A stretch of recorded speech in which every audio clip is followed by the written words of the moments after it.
18th regular meeting of the Ann Arbor Planning Commission. My name is Donnell Weich. I'll be chairing tonight's meeting. For detailed information about our meeting procedures, please review the full printed meeting agenda provided. They're at each end of the dais. With that, Mr. Leonard, can you please call the roll? Commissioner Weich. Here. Commissioner Abrams. Here. Commissioner Hammerschmidt. Here. Commissioner Lee. Here. Commissioner Dish. Here. Commissioner Mills. Here. Commissioner Weatherby. Commissioner Adams. Here. Commissioner Norton. You have a quorum. Thank you, Mr. Leonard. May I have a motion to approve tonight's agenda? Moved by Commissioner Dish, seconded by Commissioner Lee. All those in favor of the motion, please say aye. Aye. Any opposed? The motion carries. May I have a motion to approve the minutes of our January 16th, 2026 meeting? Sorry, this is January 16th, 2025, so the 21st. We have a scrivener's error. That should be the 26th. Was it the 26th? 2026. But of January 21st. Both numbers need to be updated. My apologies. May I have a motion to approve the minutes of the January 21st, 2026 minutes? Moved by Commissioner Abrams, seconded by Commissioner Mills. Is there any discussion of the minutes other than the date being incorrect in the packet? Seeing none, all those in favor of the motion, please say aye. Aye. Any opposed? Same sign. The motion carries. Next up are reports to the Planning Commission and written communications. We'll start with Commissioner Dish, if Commissioner Dish is ready. I'm ready, but I might need assistance on one item. So, Council, because we've missed a few meetings recently, Council met on February 2nd and will meet tomorrow night due to a holiday postponement. And on February 2nd, it was a pretty eventful night because we Council voted to open the public comment period for an enlargement of the Downtown Development Authority, which is a very exciting prospect, and a change to its current funding model that will, I think, benefit the city. So I don't want to go into the details because that's not what I'm supposed to do with this. The City Council voted to approve a brownfield plan for the Arbor South project. That's really just a first step in brownfield approval. That is by no means an okay for that project to go ahead with its brownfield plan. And we also, Council also voted to approve the Arbor South development agreement. And then we had the dean on the agenda. I thought that was a first reading, or did we approve that? That is where I am confused. The dean was likely first reading for the rezoning. Yes. Okay. So, yes. So it's under new business staff, but that's because staff put it on there. Cool. That's what I thought it was. That's what we did. Hooray. It'll advance to a second reading in a public hearing. In a couple of weeks. Yeah. Thank you, Commissioner Dish. Manager Leonard, do you have a manager's report? No report. Thank you, Mr. Leonard. Do any other commissioners or committee liaisons have anything to report at this time? Okay, for everyone who is in chambers and those who are watching and listening, written communications are included in today's packet. However, they are not a part of the printed agenda that is in your hands. You actually have to access it online via Legistar. So you would go to a2gov.legistar.com. You would navigate over to the calendar. Then you would select today's date, and it will show you the Planning Commission packet that we received in our email, which has all of the written communications attached. So that's a2gov.legistar.com. We come to item number 6. This is an opportunity for individuals to speak for up to 3 minutes on any issue not listed as a public hearing or a dedicated public comment period on tonight's agenda. Given that tonight's agenda is only about the comp plan, this means that you cannot make your comments about the comp plan at this time. However, you can talk to us about other items. We'll first hear from those of you who are present in chambers, then we'll turn to remote participants. To speak remotely, press star 9 if on phone, or use the raised hand feature if on Zoom. For phone access, dial 877-853-5247 and enter meeting ID 977-6634-1226. City staff will identify callers by the last 3 digits of their phone number or by name if on Zoom. You'll hear a background announcement when it's your turn to speak. Please move to a quiet area and mute any background noise. For all participants, please state your name and address at the beginning of your comments. Is there anyone present who would like to speak to us at this time? Again, not about the comp plan. Hi, my name is Lisa Jevons. I'm at 1054 Martin Place, North Burns Park. I'd like to speak to you about the Leaf and Levine memo that was in your packet on January 21st. All last year, the public was told over and over again that rezoning would take years after the plan was approved. Every member of City Council and the mayor stood up at coffee hours or public meetings and told constituents not to worry about being left in the dark and that there would be a public process in which they would have plenty of input. Then the Leaf and Levine Rush zoning plan surfaced on January 21st, right after the public comment closed on the comp plan. It proposes changes to your own rubric by putting the R2B zone into transition. There are permanent, long-standing residents in our neighborhood who live in the R2B. It's not just student housing and fraternity houses. Most of the north part of our neighborhood is next to or adjacent to or across the street from R2B. Quickly zoning transition and hub, including R2B in near-campus neighborhoods, has been characterized by Leaf and Levine as non-controversial. I can assure you that that plan will not be non-controversial. This leads me to wonder whether residents who live in Leaf and Levine's proposed combo zone have fewer rights than those of us who live in the proposed residential zone now. We all have been promised a thoughtful, inclusive process by you and by council and the mayor. We've all been promised equity.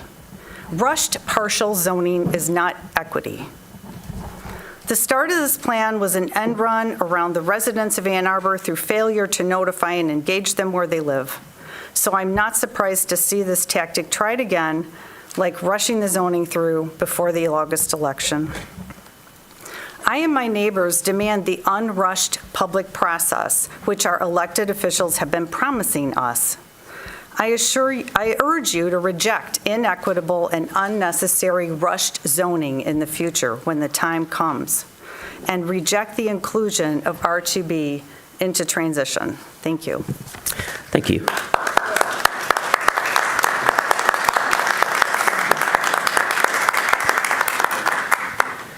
Again, we're hearing public comments that are not related to the comprehensive plan at this time. Mr. Stolberg?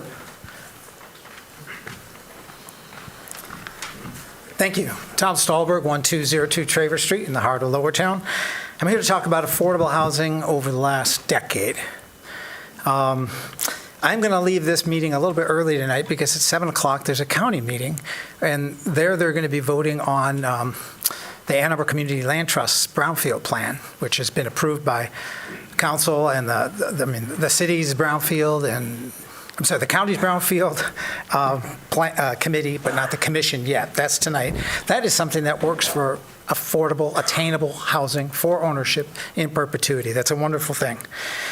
So let's talk about some of our other gains and ways to get affordable housing. We could do it through PUDs. We've gotten it through, say, the Vanguard Hotel, the Garnet condos, the Rambler and the Verve gave us collectively maybe a year's worth of millage. That's good. Broadway Park West was going to give us $2 million. They're going to do 20 units on site. They changed their plan. That's great. We got some stuff coming to council, so you mentioned the Dean. If the Dean was brought as a PUD, we'd have about 30 units of affordable housing. But it's not. It should be. It's an inappropriate rezoning. It's got problematic conditions that courts repeatedly have ruled against. But here it is, advancing. Council should turn that down and tell the developer to come back with the PUD so we can have those 30 units of affordable housing.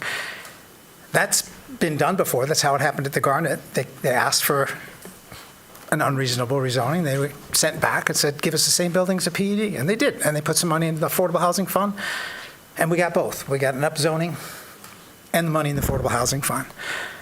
So what don't we want to do? We don't want to upzone without community benefits, without sustainability or affordability. Now, we've changed some of our rules and our laws to take that away, like core spaces, the hub on William. We changed our law just in the nick of time for them to avoid about 30 units of affordable housing. Morningside's Beekman cost us 90 units of affordable housing. Needlessly, senselessly, the same building could have and should have been approved as a PUD. Instead, there was a workaround that was not legal. Same thing with Southtown. That's illegal zoning conditions used there to avoid 30 units of affordable housing at that site. So when people talk about affordability or affordable housing, whether it's in the plan or on somebody's campaign for city council, let's look at what we're really doing. Every time we upzone without tying it to some community benefit, affordable housing or sustainability, we are taking away a potential that we have to meet our goals of our plan, our city's goals.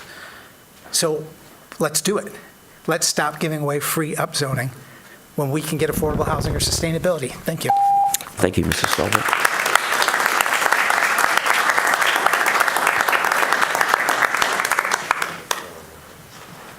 Again, we're hearing from individuals not commenting about the comprehensive plan. I keep saying it because new people are walking in the room, if you're wondering why I'm saying it every time, just in case they think, oh no, this was my chance to speak. Nope, it's coming. Go ahead, Mark. Hello. Mark Skirbo, 2017 Fair Street.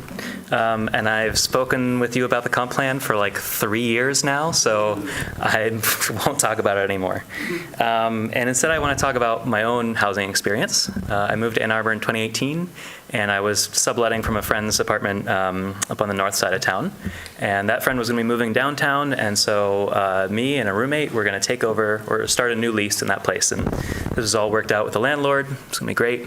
And the last week of August, I was traveling for work, and I got a call from the landlord's property management company saying they're selling the property.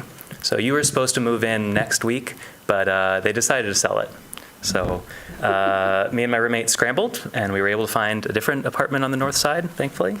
And I lived there for 2 years. And then in 2020, I wanted to move downtown, and so found a place online and it seemed to be okay, and it was the right price. And I got there and found out that the floorboards were painted with this kind of gross peeling paint everywhere you stepped. If you were barefoot, you would peel up some of the floor paint at every step. There were plants literally growing through the walls. I think I've said this here before. Like behind the baseboard, plants popping up because the house was so moldy and old. And that was a house that our little 2-bedroom cost, I think, $1,850 a month in 2020. It's gone up since then. I lived there for a year, and then I moved to the other side of downtown, again paying even more for a place that didn't really have much insulation or any kind of air conditioning. Next year, moved again, found a different place with some great roommates and a landlord who told me that the kind of black mold that you can see is actually not the mold that's bad for you, because if you can see it, it's not bad. And I was there for a year and a half, and it was great because I was right next to the river. I was right next to the farmer's market. I really enjoyed living with those roommates. And And then in 2024, I was able to buy my own home because despite all these stories, you should not feel bad for me. I am quite well off. I'm a very well-paid engineer, and every year I was able to pay more in rent because I was making a lot of money and I could afford it. But not everybody can do that. And a lot of people have to move because they're going to a cheaper place that's further away from their jobs, or they're stuck in a place that's really not well maintained, but they have no other option. There's a plan addendum that looked at the cost of housing from 2019 to 2024. It's really good. I recommend everybody read it. Basically says that if you bought your house, even in 2019, not that many years ago, you paid significantly less for the median home in Ann Arbor. You paid significantly less on your mortgage, both because of interest rates and because of the cost of housing has gone up so much. All right. Thank you, Thank Mark. you.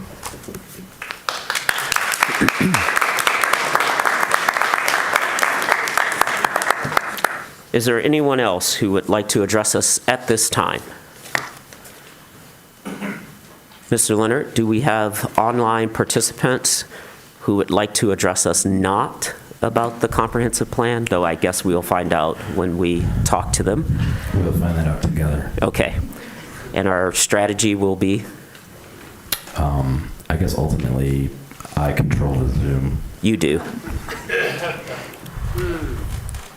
Alex Lowe, you can unmute and address the Planning Commission for up to 3 minutes. Not about the comprehensive plan. Not about the comprehensive plan. Good evening. This is Alex Lowe, 2532 Pittsfield Boulevard. I wanted to actually talk about the same topic that a previous speaker spoke about. The proposal from Dr. Levine and Will Leaf about potential zoning changes.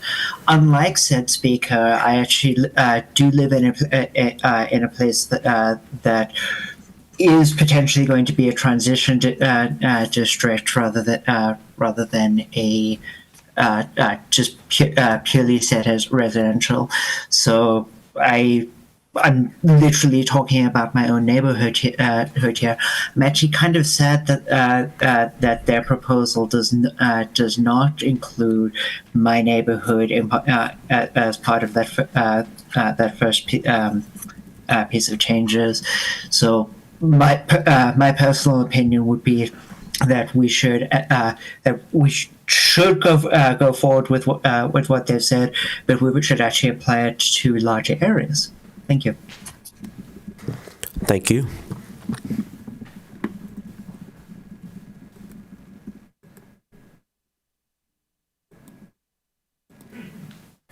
No other speakers, Chair White. With that, I will close the public comment.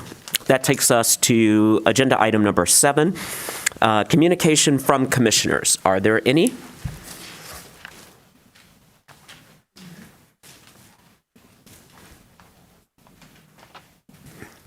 I had a small one with the table's consent. So I was reading, as I often do, social media about this process, and I came across a conversation around a section of the comp plan. We get to talk about it. That discussed parkland, and I just wanted to clear up some things, at least in my understanding, so I'll need your assistance, Mr. Leonard. It is my understanding that our parkland is controlled both by the Parks Department. A pause for confirmation. It is managed by the Parks Department, but also by the city itself. Much of it is owned property by the city. And we have a charter that requires that if any parkland is moved out of the designation from park to something else, that it must go before the voters through a referendum. There are charter provisions. I am not an expert on those, but my understanding is that there is a restriction when uses are switched from some public purpose to another use that in many circumstances it would require a vote per the charter. And any vision document, like the comprehensive plan, would not override the charter. Correct. So there wouldn't be any way for the actual comprehensive plan to release land designated as park for any purpose without that going before the voters. And an affirmative legislative decision typically by the city council to sell property. So that would not originate at this table. No, you would not, the planning commission would not have agency to make the decision to pursue or sell a public asset. And that would start at city council with a new designation, and then that process, if that land became developable, would come through the normal development process. If it was converted to some other sector, to private sector or something in that regard, after that deliberative process, then yes, then it would go through some regulatory review for what goes there. Great. Thank you, Mr. Leonard. I appreciate that. If I could just add one more thing. Absolutely. The city also tackles some of these issues on a recurring basis. There's something called the PROS plan, so the Parks and Recreation Open Space Plan. So that is an actively, frequently updated document that looks at all of our assets, our needs, and is another public engagement opportunity for the decisions we made to and the manner in which we decide our parkland management, programming, and a wide variety of other access issues. Great. Thank you, Mr. Leonard. Commissioner Dish. Well, since you broached this, I would just like to underscore the point that Mr. Leonard just made. I think that when we take sentences out of context, we can take things that are really benign and make them sound like a big deal. And the sentence in question is from 3.1.2 of the implementation plan for the club, which has a 4 to 9 year timeline. I'm not even sure that I have a 4 to 9 year timeline. Through inventory and evaluation, identify parks that could be suitable for strategic closures, redistribution, and reprogramming that would improve access and resources citywide. I want to underscore the words inventory and evaluation. The PROS plan conducts that work of inventory and evaluation regularly. It is not a directive from the comp plan. This will happen whether it's in the comp plan or not. And the comp plan is, as Mr. Leonard said, updated every 5 years. And this is not an assault on our favorite parks. It is a recognition that 92% of the people in Ann Arbor, well, this is a misleading statistic, but I'll tell you it anyway, that 92% of people, residents in Ann Arbor, are a 10-minute walk away from a park. Now, that's misleading because, in fact, our park resources are unequally distributed.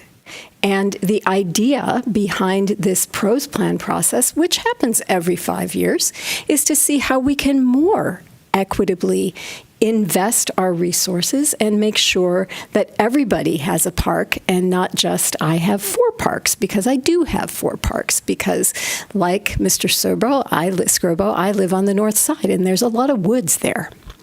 So there is nothing alarming about this sentence unless one wants to catastrophize. Thank you, Commissioner Dish. Any other commissioners? Seeing none, that takes us to number 8, public hearing scheduled for the next business meeting. Mr. Leonard. Unlike tonight, at the next meeting, you will be featuring 4 public hearings. First up, 359 and 371 South Wagner rezoning. This is a petition to rezone 2 residential parcels totaling 12,197 square feet from R1D, single-family residential, to R2A, two-family residential. The 359 South Wagner parcel has a single-family home, and 371 South Wagner is a vacant parcel. The applicant intends to demolish the single-family home and build 1 duplex per parcel. The requirements for an area plan is not required per 5.29 1.7.a, nor is a site plan required per the table of the Unified Development Code. The second public hearing would be a recommendation by the Planning Commission to the City Council for a street vacation for John Street. This is a proposal to vacate John Street, a one-block street extending between South Fifth Avenue and South Division Street. All properties abutting John Street are owned by the applicant, the University of Michigan. You may have heard of them. Third is the amendment to Chapter 55, the Unified Development Code regarding solid waste terms, a proposal to amend Section 5.18 Special Dimensional and Site Layout Standards, 5.20 Landscaping, Screening, and Buffering, 5.29 Specific Procedures, and 5.37 Definitions to change outdated references and terms related to solid waste and solid waste containers for consistency with recently amended Chapter 26 Solid Waste Management and the solid waste regulations of the city. And finally, the fourth public hearing, amendment to Chapter 55 Unified Development Code regarding stormwater management reviews, a proposal to amend Section 5.22 Stormwater Management and Soil Erosion to clarify the sites that are within the jurisdiction of the Washtenaw County Water Resource Commissioner. Therefore, the stormwater management plan reviews are deferred to them. Thank you, Mr. Leonard. That takes us to agenda item number 9, unfinished business. There is none. That brings us to why a lot of us are here this evening. 10A, regular business, the comprehensive plan adoption. What's going to happen, just to orient everybody, is we will start with a staff presentation by senior or principal planner Bennett.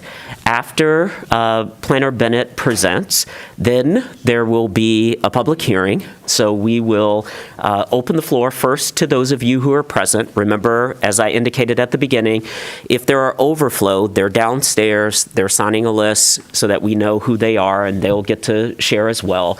They'll come up. We'll need some of you to leave because we can only have about 90 folks in the room. Then we'll have the online participants present, and then there'll be a discussion here at the table, followed by a vote. Is that correct?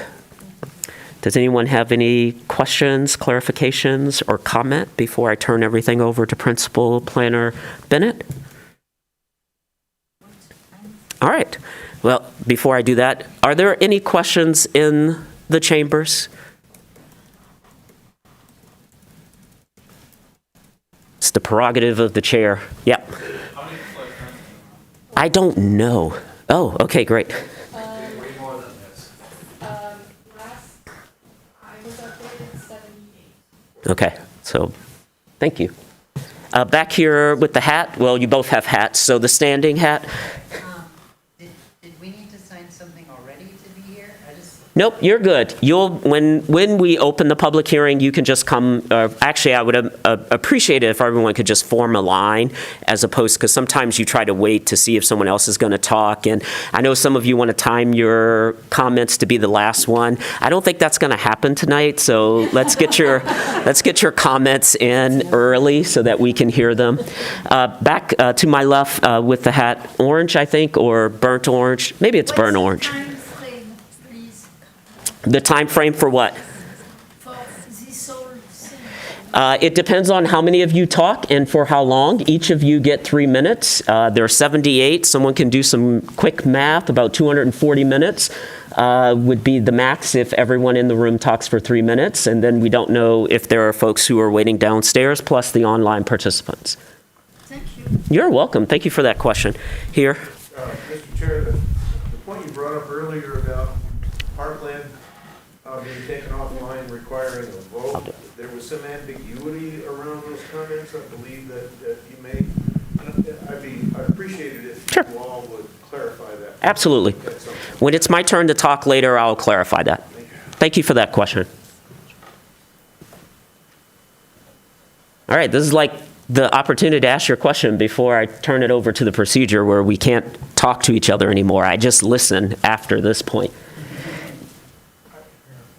Anyone else?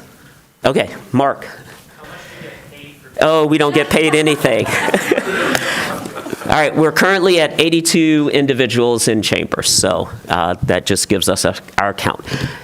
One last call for a question? All right, well, thank you all. We really want this process to be nice, orderly.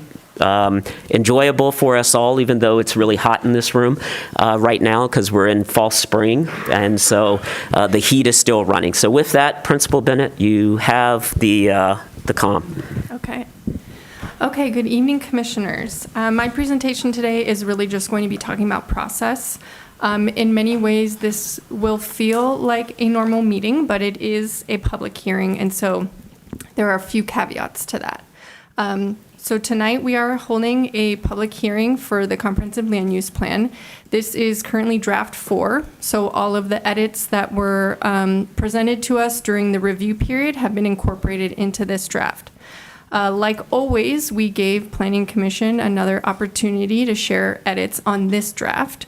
So this evening, we will go over the approximately 45 edits that were sent in from the Planning Commission.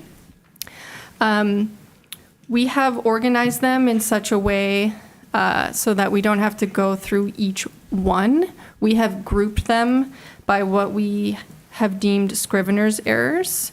That won't actually require a vote. Those would just be typos, small errors that don't substantially change any context or content, excuse me. We have another group there which are staff supported so that we can vote for these in blocks if we want to. So if we want to open them up for discussion later, we can do so. But if we are in agreement with them, we can pass them as a group. Then there is the last column, and by the way, these are all in the packet for the public to also follow along with. There are 2 in purple that staff have indicated that we would like to talk more about this evening. The other things that are different about this meeting is that there is a state required process. So you need to make your recommendation this evening by resolution. So in your packet, there's also a draft resolution for you in there. There is a staff report that provides a little bit more about the process since we started in 2023 and staff's recommendation. And the other difference with tonight is that you have to pass this by resolution with 2/3 of a vote, not a simple majority. So we will need, if you are to approve this, 6 affirmative votes. And there are only 7 commissioners here this evening. Am I missing anything? I would just add, we've provided you with a very simple cheat sheet that was handed out. This is just structure to propose motions. It includes both the resolution that was included in the packet that Planner Bennett mentioned, but also some simple structures that you might find useful if you want to make any small modifications or pull out anything. We are, of course, happy to coach you, but if I missed Michelle referencing it, my apologies, but I would ask that all modifications from the draft be by motion and vote this evening. In the past, we've done sort of acknowledgements, and we've now proffered a document that's out there, and this is the final version. So any deviations from it, I would ask for a vote. Those can be voice votes unless a roll call vote is necessary to determine an outcome.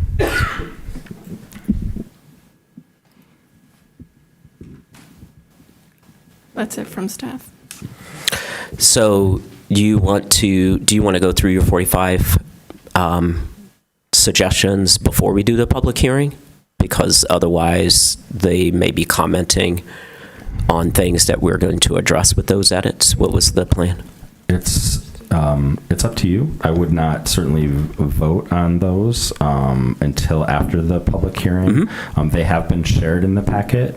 So I don't know if you from the Planning Commission want to address any of them. Well, let's see what the table wants to do. Do we have an opinion at the table? Should we go straight to the public hearing or review the 45 suggested edits and then do the public hearing? All right, 2 for public hearing on my right, 3, 4. You can be outside. I might be outside with you. I think it's helpful because I don't think everybody has easy I access. I agree, but then it delays the time there. So it looks like 5-2. Where are you, Commissioner Dish? I'm kind of for letting them speak also because I'm not sure what we can really do with these. We would review them and then we would have to suspend and then we would come back and vote, and I feel like that might get time consuming. Okay. All right. So it looks like 5 to 2, we'll go straight to the public hearing, then we'll review the staff changes and then continue on with the meeting from there. Everybody okay with that? Can I just get a nod from everyone? Okay, great. All right, that means that we move now to the public hearing. This is an opportunity for members of the public to address the Planning Commission for up to 3 minutes on this item. We'll first hear from those of you who are present in chambers, then we'll turn to remote participants. To speak remotely, please press *9 if on phone and use the raise hand feature if on Zoom. For phone access, dial 877-853-5247 and enter meeting ID 977-6634-1226. City staff will identify callers by the last 3 digits of their phone number or by name if on Zoom. You will hear an announcement when it's your turn to speak. Please ensure that you're in a quiet area and mute any background noise. For all participants, whether in person or online, please state your name and address at the beginning of your comments. One thing I would like to ask everyone in the chambers, because we're going to hear from a lot of you tonight, is one, if you could just keep all side comments to yourselves, so like that we can just be able to hear. And just to let you know, the way the room is designed, even those of you who are whispering in the back corner, we can actually still hear you. And so it's distracting because then we can't hear the person that's at the microphone. If you would like to speak now, I would just ask that you would form a line in front of the microphone. There are 3 lights. Go ahead. There are 3 lights that are on the podium. The green light, you are good to go. When it gets to yellow, please start to wrap up your comments. At red, please stop talking and cede the mic to the next speaker. I will suspend anyone that is going over the time so that we can hear from everyone tonight. Is that all right with everyone? Okay. Well, welcome. Thank you. My name is Barbara Tucker. I live at 1225 Broadway. I would like to talk about something that will complement, accelerate, and enhance the comprehensive plan, and that is the use of the land trust concept. Can you bring your microphone closer to you because some folks can't hear you? Okay. Great. And that is the use of a land trust concept. Excellent. So in case I don't get to everything, please copy down ea2.org, equitableannarbor.org, and a2clt.org. And EA2.org was conceived several years ago on the principle that if you work here, you should be able to live here. And so I sat this afternoon, tried to compare a little bit. EA2, so the land trust concept is to use public land, and so there's no cost to the city or its participants as opposed to the comprehensive plan. Whether it's buy or rent, with the comp plan, it is definitely buying for EA2 land trust homes. They will be in the $100,000 to $350,000 range, and they will remain affordable. They will not be in neighborhoods. They would be in vacant land or publicly underutilized land. And while the comp plan goal is 140 new units a year, if you're using underutilized public land, you don't have to buy land, and so you could build thousands of units.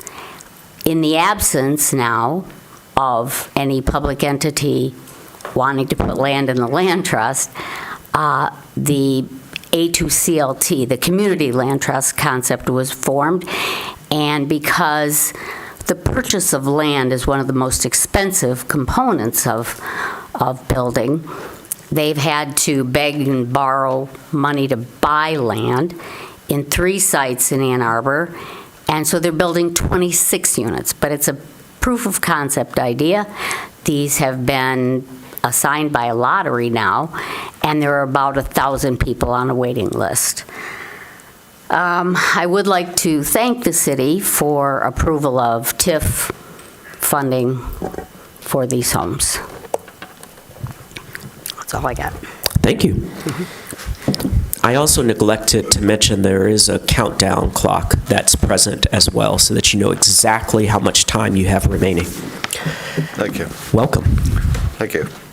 My name's Stephen Haynes. I live at 725 Newport Place. You're going to need to move the mic again because we can't hear you. I mean, we can, but not everyone else. My name's Stephen Haynes. I live at 725 Newport Place. I've lived there for 20 years. As you can tell, I come from somewhere else. I come from London, one of the most highly, densely built-up areas in Europe. I was in charge of a local community group that I started there for residents, not wealthy residents, residents that were renting otherwise disused buildings. And what happened was the pressure for development rose so much that we ended up fighting to try and keep people there and failing. I came here because the price of living is much cheaper here. Ann Arbor is a much more habitable place, and I bought a house because I could afford it.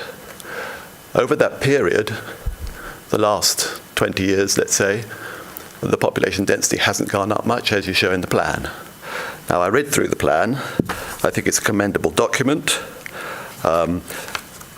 Depending on how you look at the aims, it does an extremely good job at laying out what the choices are and the best way of dealing with them. My only objection is right at the beginning.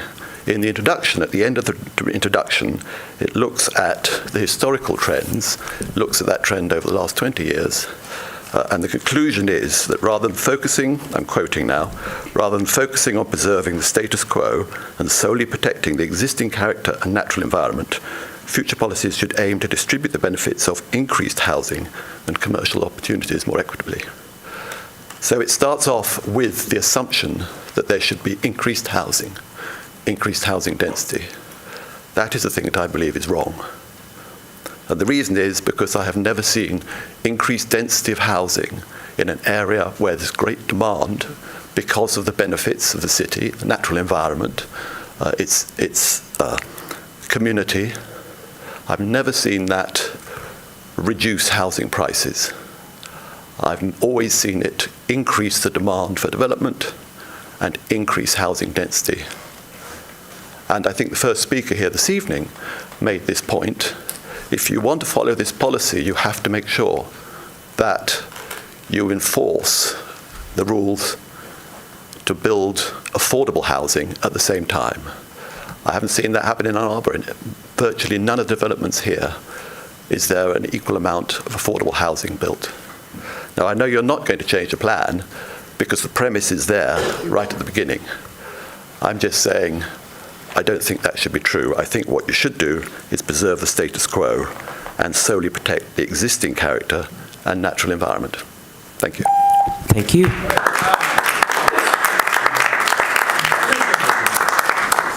Hello again.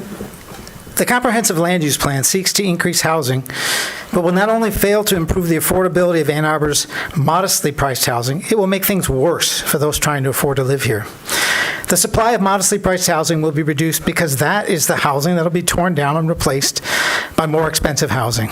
Little new supply at the modest price points for rent or for ownership will be built as a result of this plan. Supply and demand does work within market segments.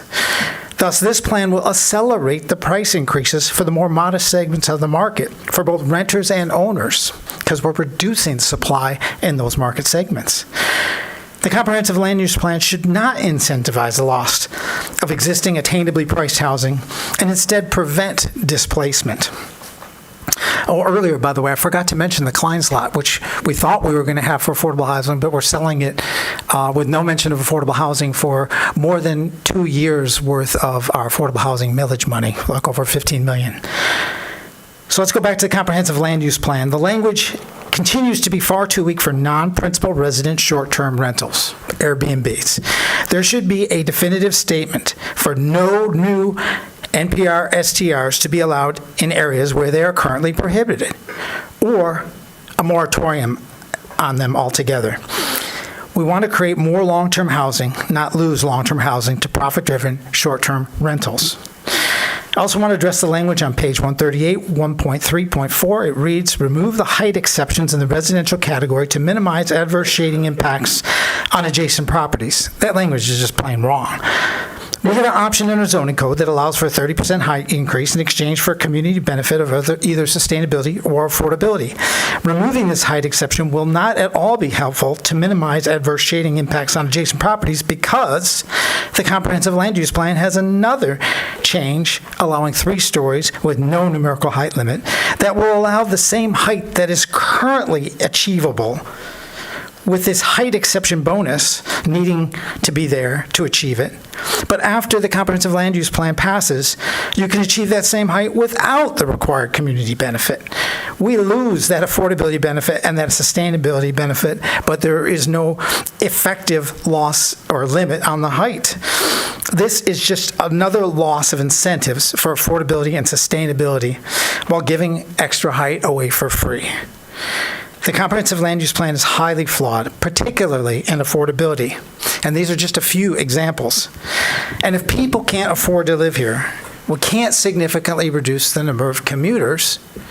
So we're shooting ourselves in the foot on our sustainability goal. We don't meet our affordability goals or our sustainability goals. Thank you. Thank you.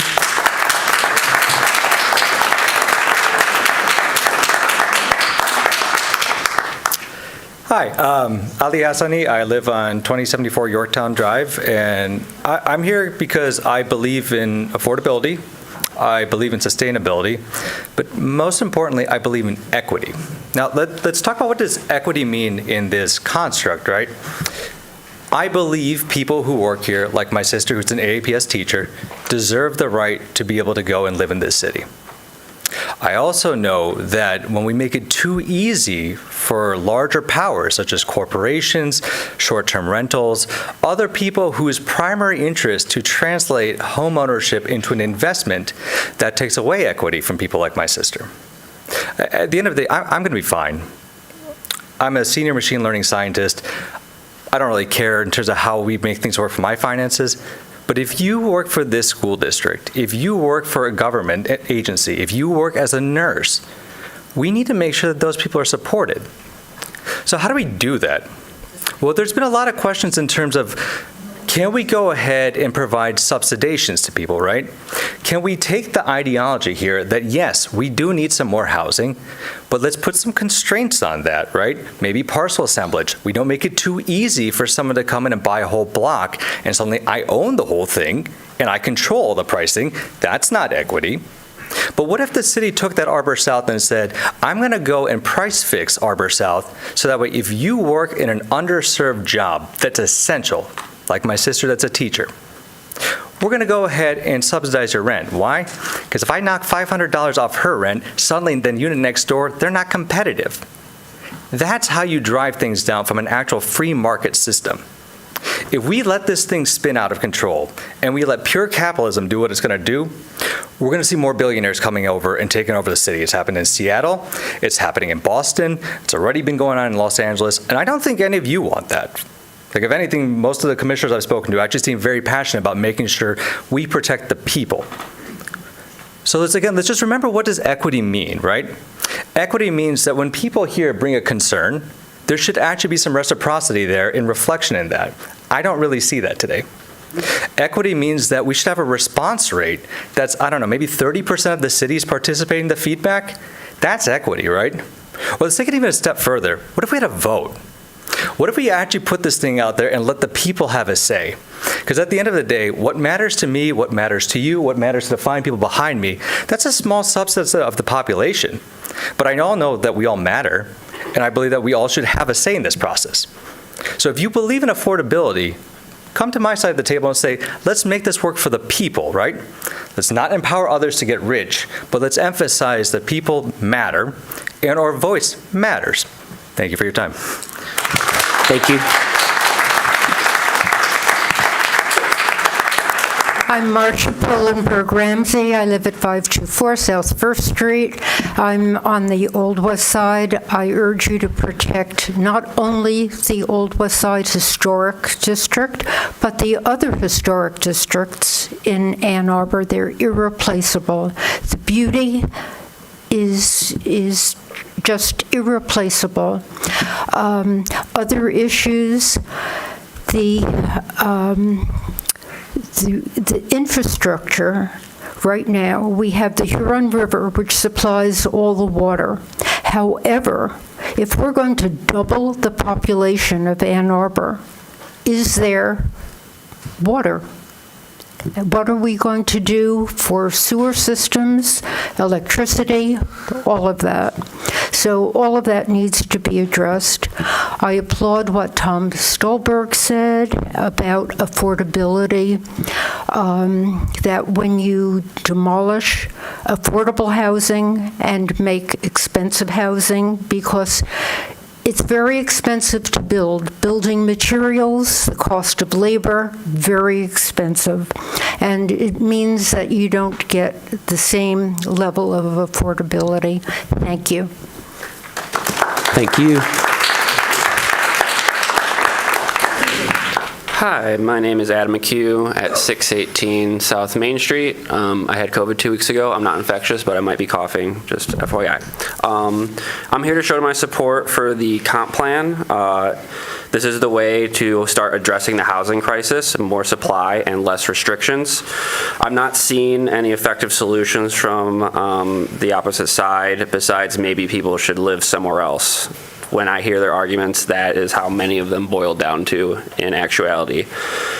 This is not acceptable to me, and it isn't acceptable to those who have already been displaced out of the city. And this includes a couple of my friends who work as a part of this city's government but cannot afford to live here. Furthermore, I ask that once implemented, we look to enact obvious quick wins. We don't need to drag out the process longer than it needs to be. Many solutions are straightforward and have been put into place by cities that have already gone through this process. Take examples from Milwaukee, Minneapolis, Seattle, New York. I hear Houston's rents are coming down too. Quick wins will build a political capital and allow for more reforms and a happier populace to ensue. The housing crisis took 50 years of restrictive zoning to develop, and it'll probably take a decade or two to get a handle on if we're lucky. I just ask that we don't delay it longer than it needs to be. Thank you. Thank you.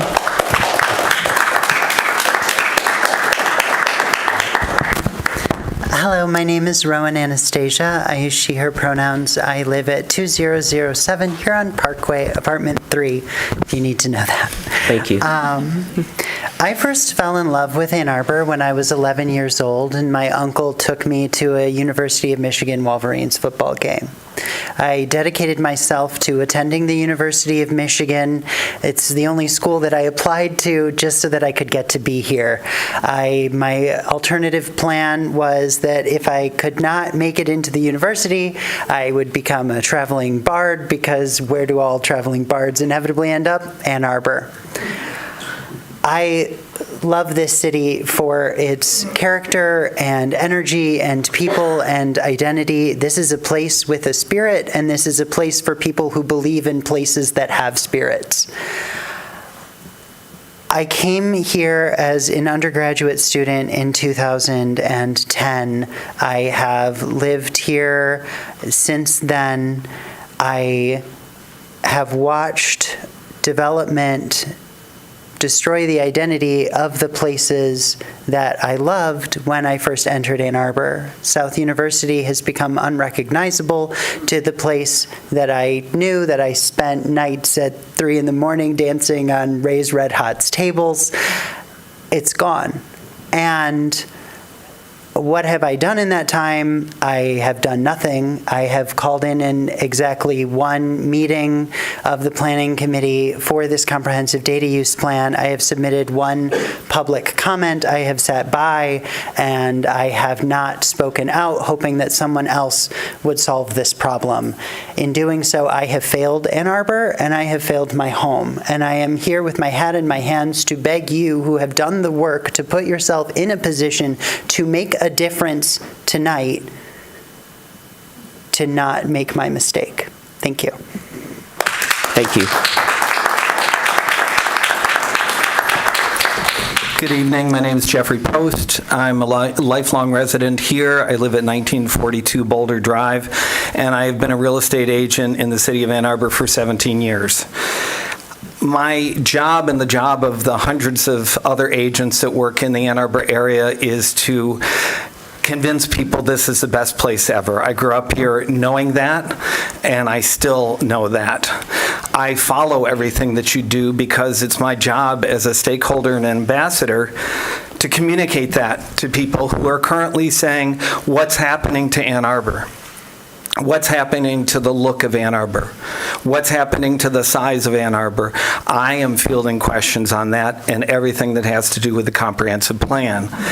I want to read to you your own design guidelines. The overarching goal of the design guidelines and the design review program is to foster excellence in the design of the built environment in downtown.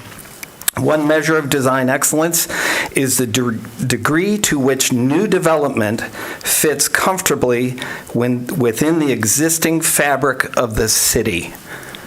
That fits comfortably within the existing fabric of the city. This is a college town. That's a big draw for people. The character, the style, the diversity of style, that's what's bringing people here. I guarantee you, driving down South University is not a wow for anybody that I'm talking to. But once they get to Clements Library or Cook's Law Quad, they are wowed. You and the university are roommates. And you cannot paint one side of the room one color and another the other color. You have to work with this plan to create a cohesion in what you're doing, or you're going to lose the character and the brand identity of Ann Arbor. And I don't want to see that happen. Thank you. Thank you.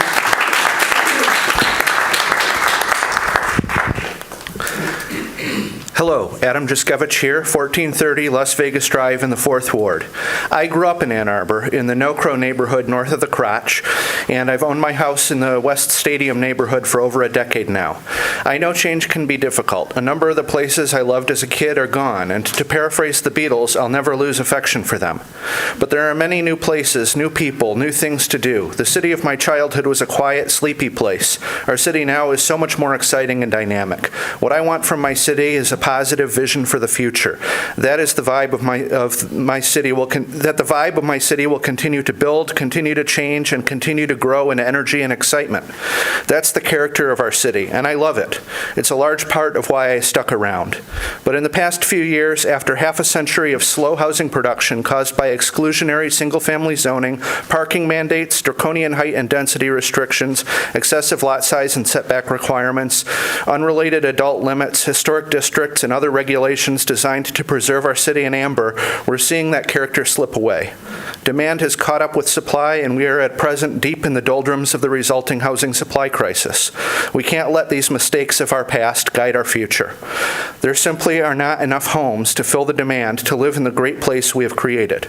We have two paths from here. If we continue on with the status quo, our future is stagnation, exclusion, and unaffordability as we let our city wither. Ann Arbor is quickly becoming a city only for those who can afford to tear down a starter home and replace it with a McMansion, gut remodel an historic duplex and convert it into a simplex, or keep a $4 million condo as a pied-à-terre. A city where children born here can no longer afford to stay, where divorced parents can't keep their kids in the same school or even in the same district, where our workers live in the townships with all the deforestation and traffic that entails, where the elderly can't downsize when they can no longer maintain their home, or where a young college student who decides to make Ann Arbor their home after graduation, as my own parents did, can no longer hope to do so. Or we can start forward on a path of plenty of homes for everyone who works here, every child who grew up here, and every graduate who falls in love with our city. Plenty of opportunities to open a small business in your neighborhood, to grab a cup of coffee on your way to your bus stop, or to walk to a nice cafe to meet a friend. Plenty of neighbors, plenty of dogs, and of course, plenty of trees. That's why I support this plan. It's pragmatic and well-considered policy that lets us move forward and begin to build a future that is equitable, sustainable, and affordable. While it represents a compromise, I know we will have ample opportunities over the next several decades to change course, and I am sure that I will see many of you here in this same room over the next 40 or 50 years. I hope to look back on this moment from an Ann Arbor of 2050 that is as much improved over the Ann Arbor of now as the Ann Arbor of now is over the Ann Arbor of my childhood. Thank you, and please move this plan along to council. Thank you. Before you start your comments, I'm sorry. For the folks who are standing in line, there seems to be two lines, and they are conversion in the center. So I hope that the folks that are on the right are okay with the folks joining the line. If not, please don't tell me, and then allow them to still come forward. All right? Great. And anyone else who wants to join the line, can you do so on the right as not to antagonize the folks who have been waiting longer than you? Thank you so much. Go ahead. Okay, thank you. Could you please reset that? Oh, yeah. Mr. Leonard is in charge. Oh, okay. Thank you get your full 3 minutes. Okay, cool. Okay, I'm Beverly Strassman. I'm the president of the Germantown Neighborhood Association. And I have to say that unfortunately my neighbors and I don't feel well represented by Mayor Christopher Taylor, by our 5th Ward City Council member Erica Briggs, or by you on the Planning Commission. It feels as though you all work for the real estate interests and not for the citizenry. I've lived in Ann Arbor. I came here first in 1975. I've seen the change that has happened. It hasn't been a change for the better. I really don't see the point in catering to wealthy people who want to live in 14-story towers with granite countertops and so on, creating opportunities for that kind of real estate development. I don't see how that contributes to affordable housing. Affordable housing is what my husband and I provide in our own home on 5th Avenue.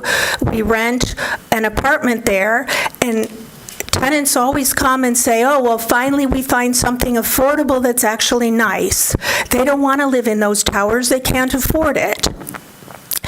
But with the comprehensive plan, our area is designated to be part of the downtown hub. There's no transition zone in South 5th and South 4th Avenue. We are to the south of the hub. The area to the north gets a transition zone. It's very inequitable and asymmetrical that we're not going to have a transition zone. What this means is that all the affordable housing in those little craftsman houses in our neighborhood, it's all going to be torn down for high-rises for wealthy people, whether they're students, which is likely, or non-students, whatever. That's not going to contribute to affordability. What we and our neighbors are offering, that's what's affordable. And I have further comments about the comprehensive plan. So I've stressed the lack of a transition zone to the south of the hub. For that reason alone, I think it's not ready. And then it's obviously going to destroy the character of the city, as many people have mentioned. And then the comprehensive plan to us seems like a sham plan, because at the last meeting, you did spot rezoning for the dean, already preempting what would happen under the comprehensive plan. And the dean, according to First Street, which is the best authority on flood zones and floodways, the dean will have at least one property that First Street says is vulnerable to severe flooding, and all the other properties are vulnerable to major flooding. And so that's just one of many reasons why you should not have supported the dean and done spot rezoning in advance of the comprehensive plan. Thank you. Thank you.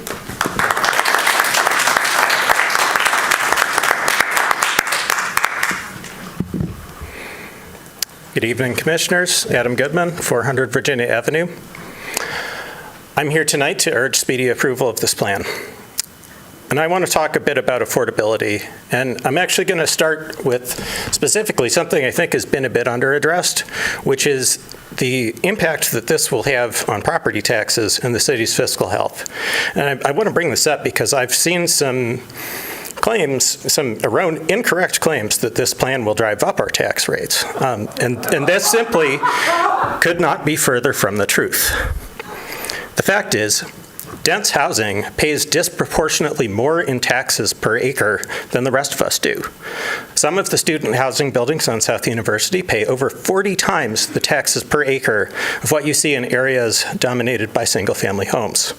So over 40 times the revenue, but crucially, not 40 times the cost. What you see, it's well documented that cities' costs for services, and especially for hard infrastructure, scale more with land area than with population. It's the linear feet of pipes or the lean miles of roadways that you have to worry about, much more so actually than the intensity of usage. And also, when new developments do need infrastructure improvements, like upsizing water mains, the developers have to pay for those. And then there's the second factor, which is that thanks to Michigan's Headley Amendment and Proposal A of 1994, new development is disproportionately weighted in our property tax system. So these new dense housing buildings that this plan will encourage are subsidizing the rest of us twice over, both because they are new and because they are dense. And I should note that the newness side of this actually is a double-edged sword. It's great for homeowners like me, because I pay less property taxes and they pay more. But it does make it really difficult for new market rate housing to be attainably priced. But there's good news about this too. We have an affordable housing millage. So as we increase the tax base of the city, that's how we fund subsidized affordable housing. And then when it comes to sort of middle segments, there's a mountain of evidence that even when you're adding housing at the top end of the market, that lowers, relative to what would have otherwise happened, the rents across the board. And this does work across market segments. So we need more housing at all income levels. And this comprehensive plan will make that possible. It will help affordability for both new residents and for existing residents. So I urge you to adopt it without delay and forward it to City Council. Thank you. Thank you.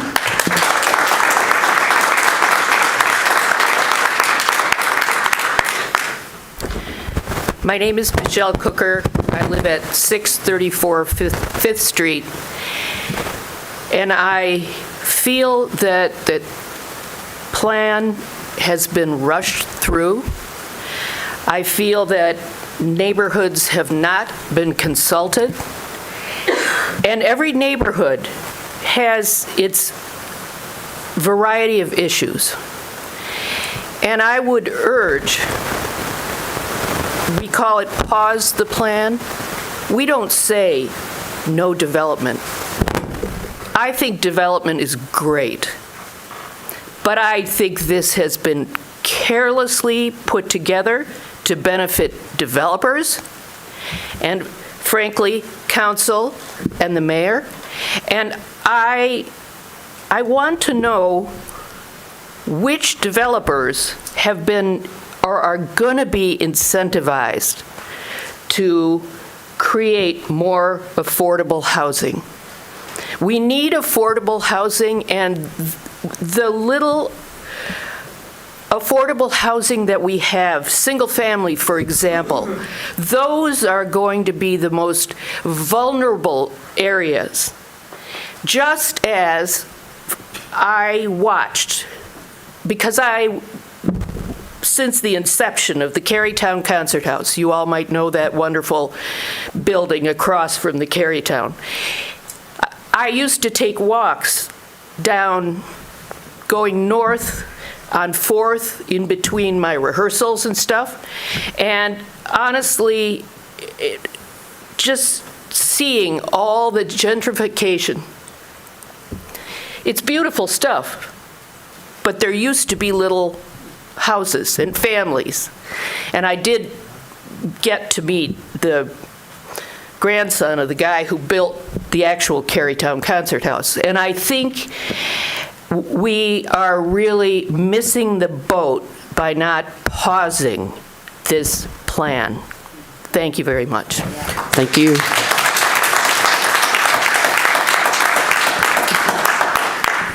Hi, I'm Ralph McKee, 1116 Red Oak, 5th Ward. My comments are directed to those who haven't yet heard or understood the reasons why the process and draft are full of deception and hypocrisy. Process. Council sends promo postcards, but not about this. So many residents still don't know about it. In the first year, staff described it as gentle density and a 35-foot height limit, even though you all knew you wanted more. That's deceptive. Later, you said, we're still listening, but your comments on the Dean rezoning say the exact opposite. You're treating it, the draft, as a done deal. Deception. You said, don't worry, we'll protect neighborhoods in a lengthy zoning process later. Then you expanded transition zones, making some neighborhoods more vulnerable. And now, John Levine et al., your density whisperers, expect you to implement hub and transition in 6 months. Staff is telling developers to expand rezoning requests to the max possible under the draft, way before mass rezonings. So much for those detailed discussions. Why should anybody believe you now, after that? The final plan is deceptive too. You announce goals, but your plan is counterproductive. You admit the plan will enhance affordability very little for many years, but you still tout triplexes even though the units will cost more than the houses they replace. The expansion of transition zones would result in entire neighborhoods being vulnerable or being replaced with mid-rise apartments. The draft admits the displacement potential, but still incentivizes it. The upscale housing built will not help lower mid-income people one bit. The draft admits small businesses might be displaced by rezoning and says steps should be taken to mitigate. No recommendations, though. The messaging on draft 4, new section, non-owner STRs. The new language is just as wishy-washy as before. You've approved rezonings allowing new STRs. The plan should severely restrict them, period. You've had 2 years to study, but didn't. You need more study? Recommend a moratorium. The absolute epitome of hypocrisy on affordability is your silence on the decision to sell the Klein's lot without committing proceeds to affordable housing. The draft says you should leverage city property for affordable housing. That is the stone-cold opposite. The Klein lot was expected to result in affordable housing. Instead, still upscale housing. $15 million of proceeds. Mr. McGee, can you hold on for a second? Tell me what your time says, please. 35 seconds. Okay. We're gonna suspend until we can get that noise cleared. We'll give you a minute when we come back. Okay. Never a hit without a technical glitch in my experience. I'm sorry, Mr. McGee. We didn't do it on purpose. We're happy to hear what you have to say. Yep. Yeah. We're just going to take just a quick moment. Some of the commissioners may use this to grab a drink of water or rush to a bathroom while they fix that. So if everyone could just pause while tech works on the mics. How's everyone doing? Everybody doing okay? Some of you are smiling. I'll, focusing on the smiling ones. It's February. It's fall spring in Michigan, right? This is a time for us to celebrate.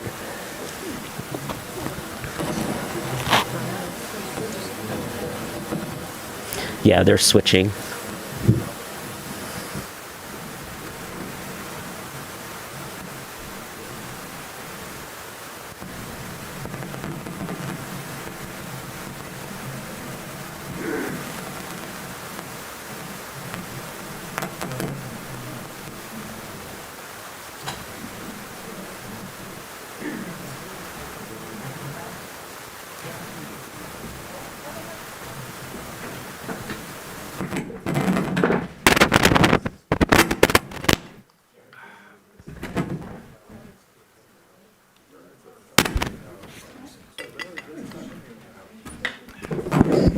Jack of all trades in this jet.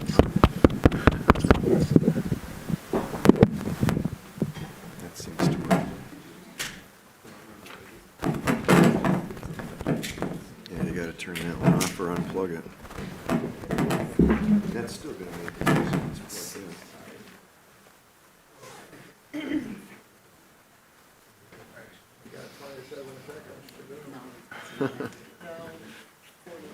Reclaim my time.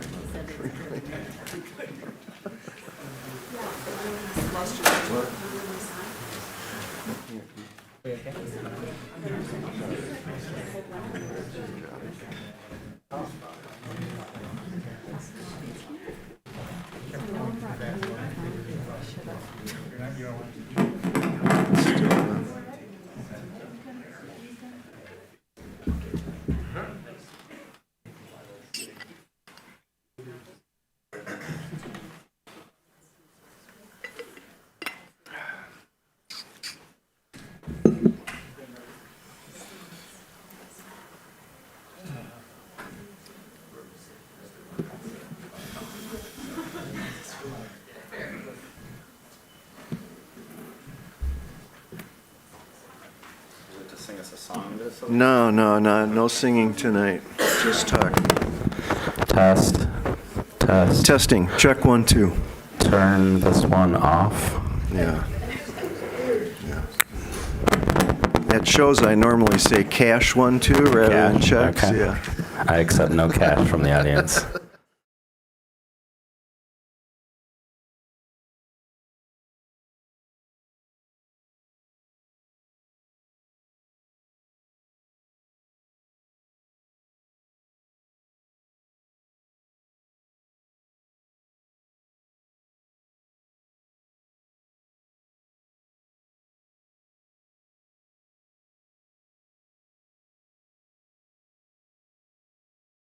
Is that annoying?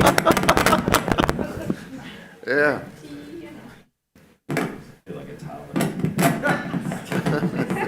No, you're just a novice audio engineer. Thank you. All right, very good. Thank you, audio engineers. Just a second, Mr. McGee. We'll wait till Mr. Leonard is seated. And then can you give him 1 minute, please? So I know this is unfair to everyone else in the room. Mr. McGee is going to get an extra 25 seconds. You can write your complaints and send them to brett.leonard@a2gov.org. All right. Thank you for the indulgence. I was talking about the Klein's lot. $15 million in proceeds, apparently going to be burnt in a growing bureaucracy. The plan doesn't mention this, doesn't talk about it. I haven't heard anybody in this room on this side of the dais talk about it. I haven't heard any council people talking about it either. That's $15 million. That's 2 years of millage. And that's just total hypocrisy not mentioning that. And the last comment I have relates to the same thing. I heard a minute ago this whole thing about the density will fund our affordable housing millage. Do the math. It would take, if you have 1 unit of that and use the affordable millage, it will take 2,000 years to build 1 unit. A 200-unit apartment complex, that will take 10 years to build 1 unit. That's not our solution. Thank you. Thank you, Mr. McGee.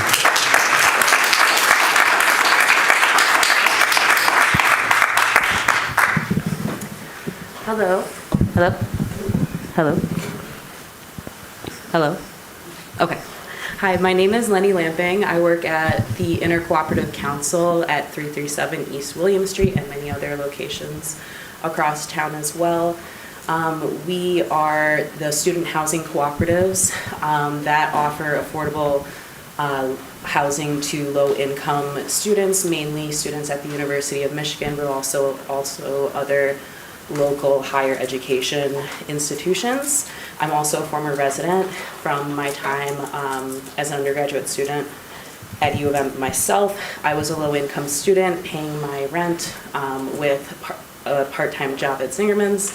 And I want to advocate in favor of the CLUP on behalf of the ICC. We see this as an opportunity to increase affordability in the city as it pertains to low-income student cooperative housing, in the sense that we use existing structures and convert them into dense, affordable, intentional community, genuinely good places to live for students who otherwise feel oftentimes very ostracized from each other in the city. The rezoning that is outlined in this plan does benefit my cooperative in that it frees up our ability to purchase new homes as well as to rebuild homes in case of any disasters that might happen, which has happened in the past where we've had to sell a parcel because we the zoning restrictions meant that we could not rebuild a home for the people who lived there. In other words, this plan encourages my co-op to densify and expand quality, affordable housing for low-income UMich students. I ask the Commission to recommit to and prioritize increasing affordable housing as soon as possible, especially keeping in mind the ever-increasing University of Michigan student population, especially for the low-income and/or financially independent students who struggle to find a place to live while attending school. However, committing to affordable housing requires more than publishing statements of intention. Community stakeholders need to be included in planning conversations at all levels. Subsidies to qualifying affordable housing need to be distributed, and group housing needs to be encouraged through zoning reform. I ask the Council to meaningfully commit to the betterment of our community through increasing housing accessibility for our low-income neighbors. Thank you. Thank you.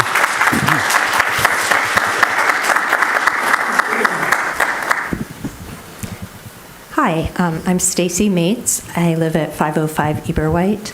I am a homeowner and have lived in Ann Arbor for almost 19 years now. I learned about the land use plan through one of the sessions that you held at the library. Thank you so much. It was amazing and really informative, and here I am doing my first time in a public hearing.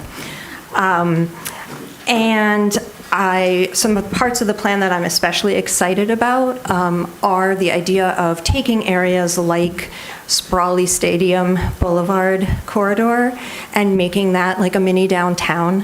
When I think, we are a one-car family, we do a lot of biking and walking, and that's a really convenient shopping area for us, but it's not a fun bike for us.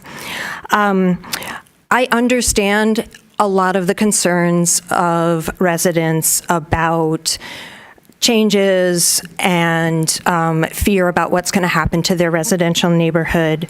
But the fact is, I see that already happening regardless of zoning changes. If you walk around Water Hill, what you see are those smaller, more modest homes have been torn down and replaced with a giant one-family home. And if I'm going to see the house next to me replaced with something, I would rather it be a triplex where I can have 3 new families living near me as opposed to a single family home that is just as big. I'm also seeing demographic changes in our own neighborhood, which in the last few years, houses in our neighborhood are selling for close to $1 million.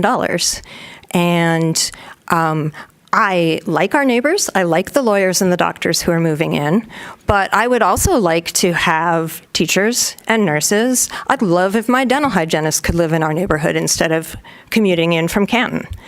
And I understand that density is part of the picture. Focusing on affordable housing is also part of the picture, and I do hope that we continue to look at all the tools that we have. But I see the comprehensive land use plan as a vision of an Ann Arbor that I'm pretty excited about. One that is more diverse, that is potentially more equitable, and one where, like I said, I have a neighborhood that doesn't feel like it is moving from a middle-class neighborhood to a very, very wealthy neighborhood. So I thank you all for the work that you've been doing, and I'm really excited to see where we go from here. Thank you. Thank you. Hello. Hello. Jenny Rogers. I live at 1332 White Street. Thank you, commissioners, for your work. I know you have a really tough job, and I appreciate your dedication. I hope that no one doubts that you are committed to achieving the best possible outcome for all of Ann Arbor, including our future residents. I just want to express my strong support for passing the land use plan. I believe that once implemented, which I hope will be sooner rather than later, it will allow us to increase the amount of housing in Ann Arbor, which in turn will relieve the pressure on housing prices. I think the Adams explained the reasoning for this much better than I will be able to, so I won't try. Most agree that we are in a housing crisis, and the CLUP is a good first step towards addressing it. I also want to say that allowing more people to live in the city will reduce our per capita carbon footprint, and I think that's really important for, achieving our bold vision of carbon neutrality in the city. Thank you. Thank you.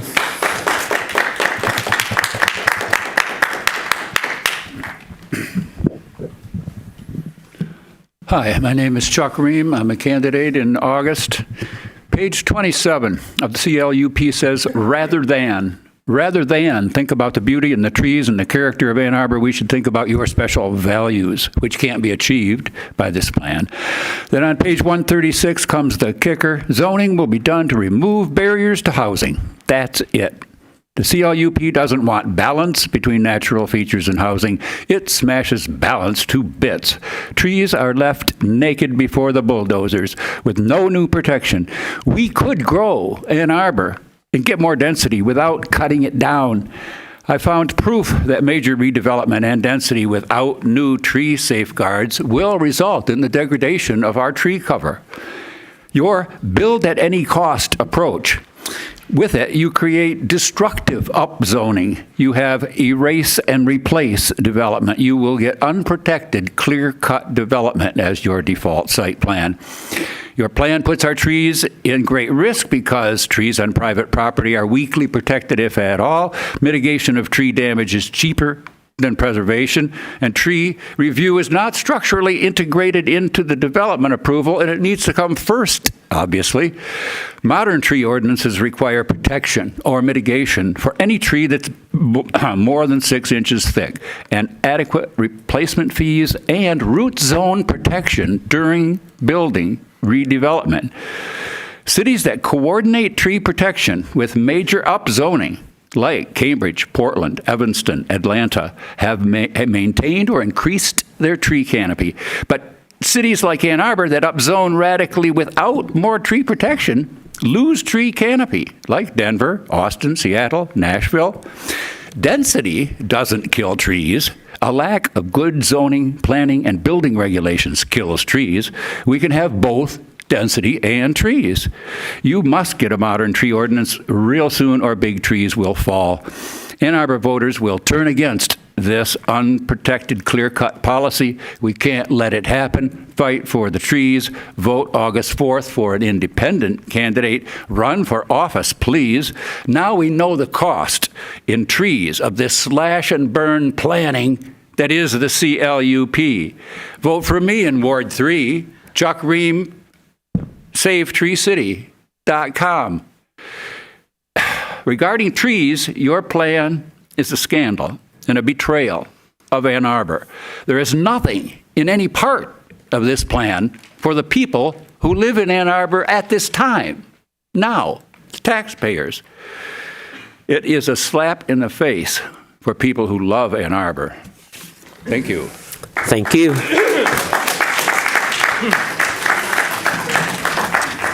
Good evening. My name is Jeff Crockett, and I live at 506 East Kingsley. I am pleased to see improved historic preservation language on page 56 of the fourth draft. One quick fix, however. The statement, all of the city's historic districts are all located close to downtown, should be changed to most of the city's historic districts are located close to downtown. That's because the Cobblestone Farm, an historic district, is far from downtown. But I also believe that historic districts should be considered for historically significant areas on the near north side, which were once primarily African-American neighborhoods.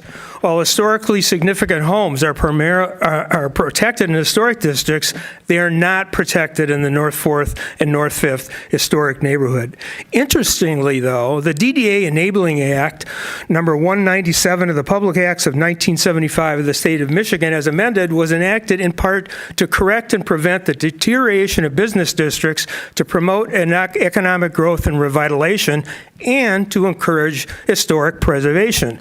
As a result, historic preservation within its new boundaries on the near north side should be listed as one of the DDA projects in their plan. Specifically, they can take a history of all the important houses in this area, document the history. Therefore, consistent with the DDA Enabling Act, I recommend that the following sentence be added to the Historic District Statement on page 56. Historic District status should be considered for neighborhoods that contain a number of historically significant homes that could be threatened by new zoning. The extension of the transition designation into neighborhoods that are near downtown, such as the Old Fourth Ward and the near North Side areas, continues to be a major concern with the fourth draft.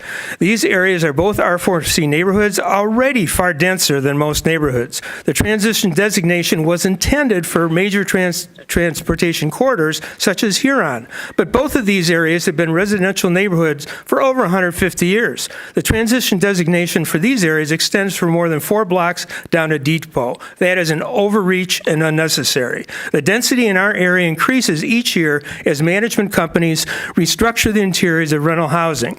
Also, there are plenty of commercial establishments in the area, especially with Carytown and Zingerman's. Further, industrial activity does not align with the historical context of our neighborhood. As a result, the transition designation is inappropriate. Please remove the transition designation from the near North Side and the Old Fourth Ward and retain R4C zoning. Otherwise, you will be held accountable for the almost certain result of the CLUP, which is gentrification, which is not mentioned at all in the CLUP or a remedy for that, and the displacement of lower-income residents who will not be able to afford the rents of the new multiplexes expected to flourish in the wake of this CLUP. Thank you for your consideration. Thank you.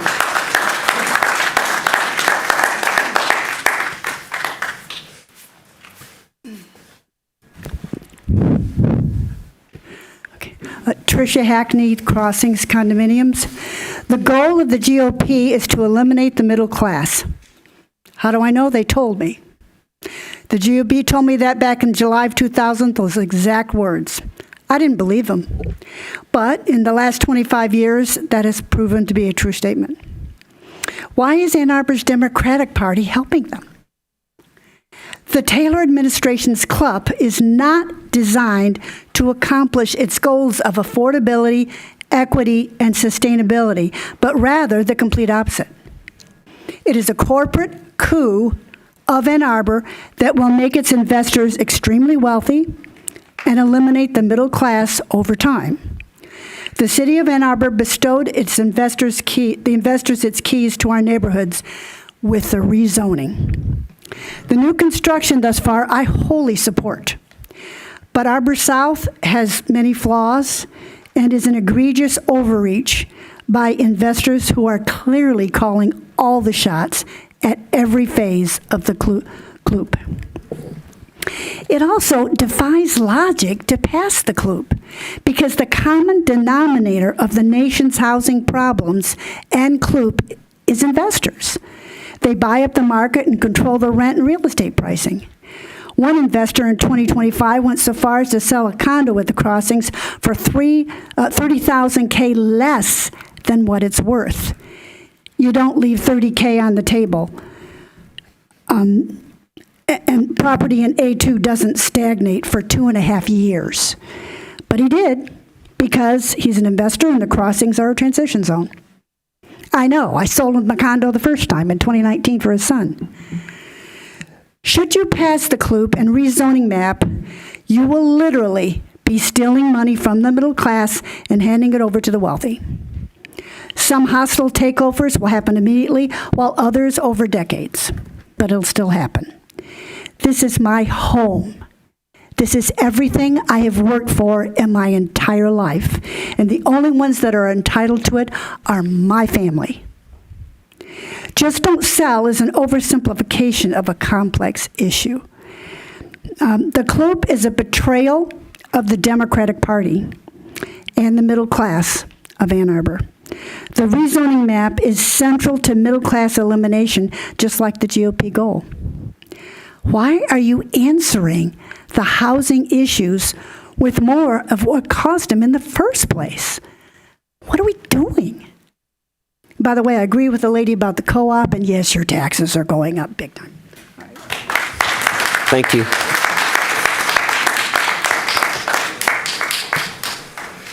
My name, excuse me, my name is Richard Dokas. I live at 1243 Marlboro. This plan lacks equity as it does not distribute the burden evenly across the wards. Ward 4 is disproportionately affected as it contains the most affordable homes and a significant number of R1 transfers into transition. The majority of the homes in my area are small, so-called starter homes that will be displaced, tore down, and replaced by large structures. The plan is vague and contains ambiguous terms that are more aspirational than directive. Phrases such as the city should and standards should encourage are used repeatedly, leaving open expansive interpretation. This could result in just about anything written into zoning. Additionally, the plan uses vague terminology such as story instead of feet when referring to building height. The term story can have multiple meanings, where height, expressed as feet, is unambiguous. This ambiguity likely stems from the intention to leave the interpretation open to the city. The plan is distinguished more by its omissions than its inclusions. There are no studies available to assess how this plan was formulated. Many of the conclusions were supported by limited surveys comprised of small, ill-defined samples. I do not see any provision for protecting trees, nor the shading of solar panels, which I've discussed many times with you. There's no mention of compliance with the ADA. Why is there no provision for elderly housing in this plan, which would free up some of the larger, older homes for families to move into? This document appears to be an invitation for speculators and developers to determine the future of Ann Arbor. We do not have to look very far for the consequences of their actions. Toledo has experienced an influx of LLCs since COVID, which have acquired some of the least expensive homes and converted them into rentals. Consequently, rental fees have increased dramatically. This plan will take a further step by permitting short-term rentals, which will remove housing from the market for permanent residents. The plan did acknowledge that if the city experienced a substantial population increase, infrastructure changes would arise, including water supply, sewage treatment, flooding, and firefighting, all of which will incur significant costs borne by the taxpayers. I saw it coming. Thank you.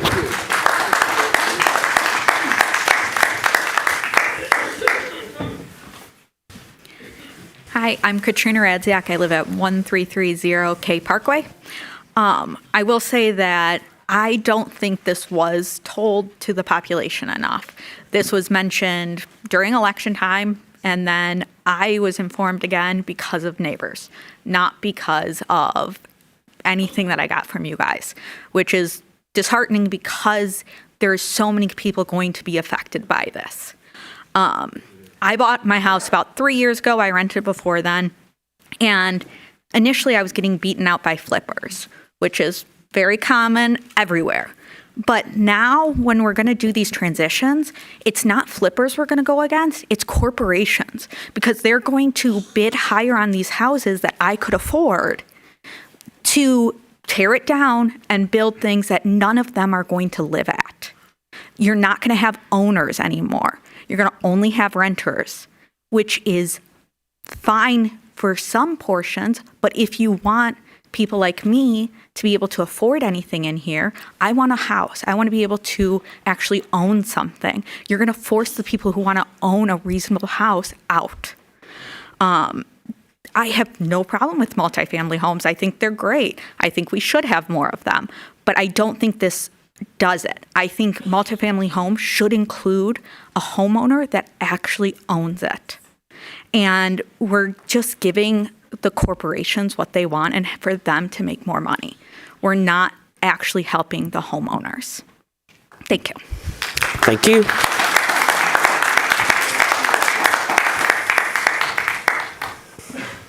Thank you, Chair Wedge. Ken Garber, 28 Haverhill Court. Thank you for your volunteer work. I have a specific ask. Last month, you voted to change Comp Plan Goal 11 from promote carbon neutrality through efficient energy and resource use to reduce and ultimately eliminate emissions through the phasing out of fossil fuels and their replacement with renewable energy. My wording, thank you for that. Emissions accumulate with CO2 persisting for centuries, so reducing them doesn't cut it long term. Any at all drive temperatures higher. Carbon neutrality uses carbon offsets and other accounting tricks to get to zero.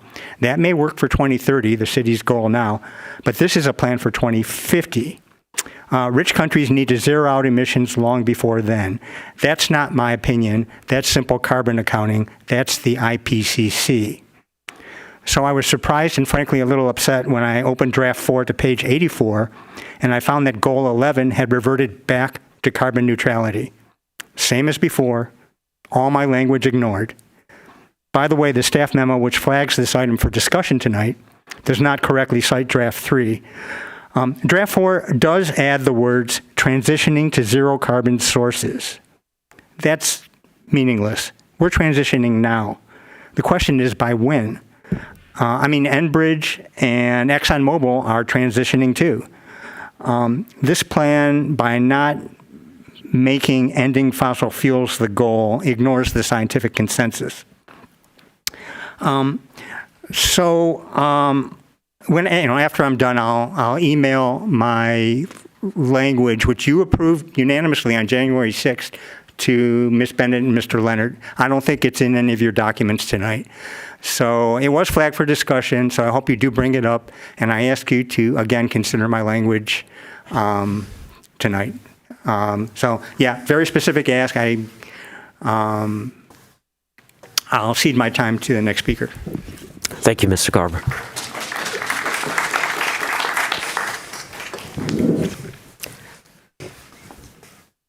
Hello, good evening. My name is Claudius Vincenz. I live on 545 South Fifth Avenue. And I would like to comment on the proposed changes to downtown and near downtown area that are the proposed changes in the comprehensive plan, because what happens in downtown affects most of us, even the ones who don't live close to downtown, since up to now we like to visit it, and because it's a nice place. And that's how we would like to keep it. And in particular, I would like to point out a discrepancy in terms of transition zones. To the north of downtown, and a transition zone is proposed that steps from the hub zone down to the parks that are in development along the Huron River. All nice and good. However, to the south of downtown, no such transition zone is proposed. As a result, hub areas butt right up against residential areas and U of M properties. This discrepancy has been pointed out at various meetings by others as well. Those queries landed always with the auspicious thought, we don't talk about this. It is though somebody decided that downtown deserved a nice side, the north, and an ugly side, the south. If such a decision was made in public input and good arguments, I would not be here speaking to you, but I haven't heard those arguments. This consequential decision, which will determine the looks of a significant portion of downtown Ann Arbor for the future, and it has been taken behind the scenes. I don't have the ability to peep behind the curtain and tell you who are the drivers on this. All I know is that they are serious about developing an ugly side of Ann Arbor. Not only is there a comprehensive plan on the table that proposes this, but at the same time, 2 additional developments are in progress that would make this a reality. The DDA is expanding its boundaries to the north, but not to the south. As a result, there will be a hub zone in the south that is not part of the EDA. It will become an orphaned area with insufficient clout to determine its own fate. but with plenty of skyscraper potential for the city administration to salivate over the tax revenues that they don't need to share with the DDA. This plan is not for the future, and you are in a hurry to get this done, as evidenced by your approval of the spot rezoning of the Dean. So I urge you to not forward this to City Council, or this document will be musty before it's even approved. Thank you. Thank you.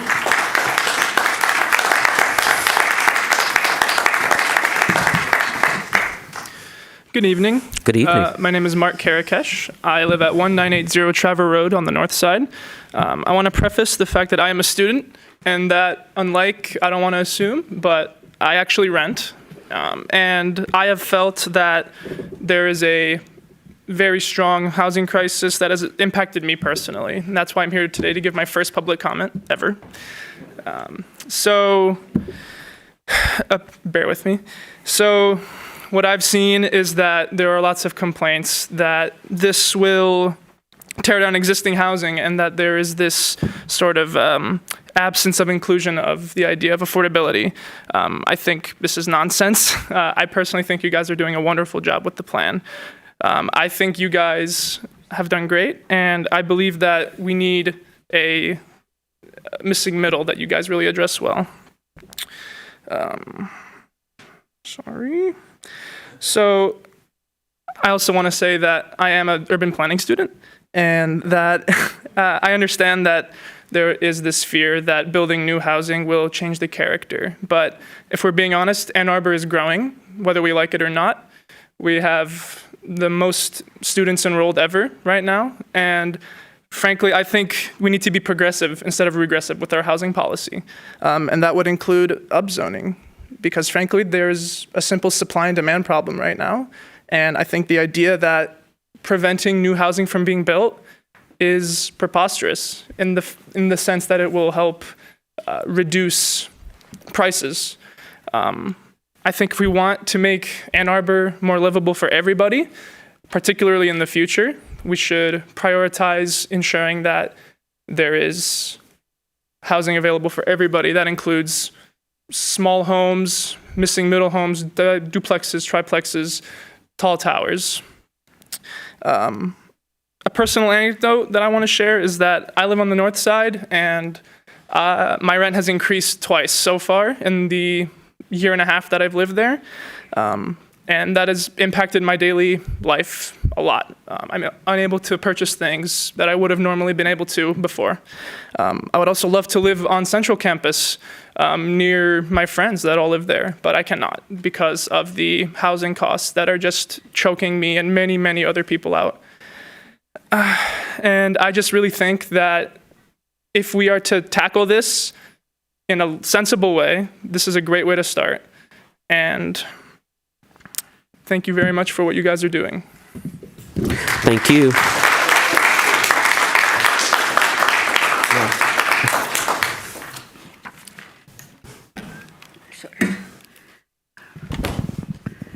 Hello. Hello. Good evening. My name is Donna Babcock. I live at 1890 Upland Drive in Ward 1. I want to talk about my street. My one-street neighborhood of single-family homes has existed for more than 100 years. It was annexed from Ann Arbor Township against the will of many residents. It is diverse in every way. Generations of families live there, and some still do. It is unpaved, without sidewalks, without streetlights, and dead ends into Leslie Park Woods. The entrance of the street along Plymouth Road contains a variety of retail, restaurants, bakeries, a bookstore, salons, physical therapists, a veterinary, a gas station, and many other businesses. It serves the surrounding apartments and neighborhoods and North Campus. We are the definition of a 10-minute neighborhood. Months ago, learning that our street would be rezoned transition, one resident wrote a letter of protest to the mayor. The mayor responded promptly, assuring the resident that no way, quote, would our street be rezoned. It would be entirely inappropriate to rezone us to transition and blah, blah, blah. The recipient shared the letter with every neighbor. Despite Mayor Taylor's assurances, we are now being rezoned to transition, and the wonderful little mall at the entrance of our street is being rezoned to hub. Without the residential zoning buffer, we learned we must submit to our neighborhood to the hub zoning if a developer wants to build to downtown density and heights next door to our small homes. Our adjacency to North Campus, we are told, also requires us to submit to the university's needs. We are doomed to become one of those neighborhoods a density fan referred to as those transition neighborhoods are just the low-hanging fruit. It was mentioned in a meeting here one night, and none of you objected to that language. It's condescending, dismissive, disrespectful of the places and people that matter to us. Outrageous arrogance from someone who views us and our environment merely as an easy opportunity or a target. His choice of words reveals motives and a lack of understanding or consideration for other citizens. Would the mayor lie to his constituents? Does he know what you're doing?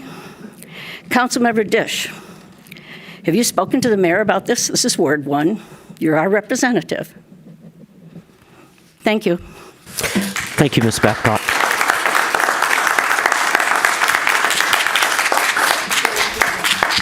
Good evening. My name is John Godfrey. I live in Brockman Boulevard. I'm happy to be here. Thank you very much. I want to start, first of all, by acknowledging that there is, I think, a coalescence in a way around a common urgency, which is affordability, truly attainable housing, and the urgent, real need for this. And I don't think there's much disagreement about that. I think that what there is, though, are basic misunderstandings about the underlying causes, the diagnosis of the causes of this, and what workable solutions there would be. One side insists that it's an issue of supply.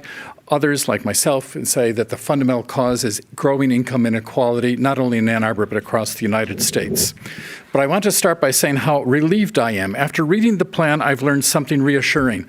Apparently, nothing in the plan actually changes anything. It doesn't change zoning, it doesn't approve projects, and it doesn't determine outcomes. It simply guides all future decisions where those things do happen, which is an elegant arrangement. Residents are told, don't worry, details will be ironed out later, during rezonings and map drawings.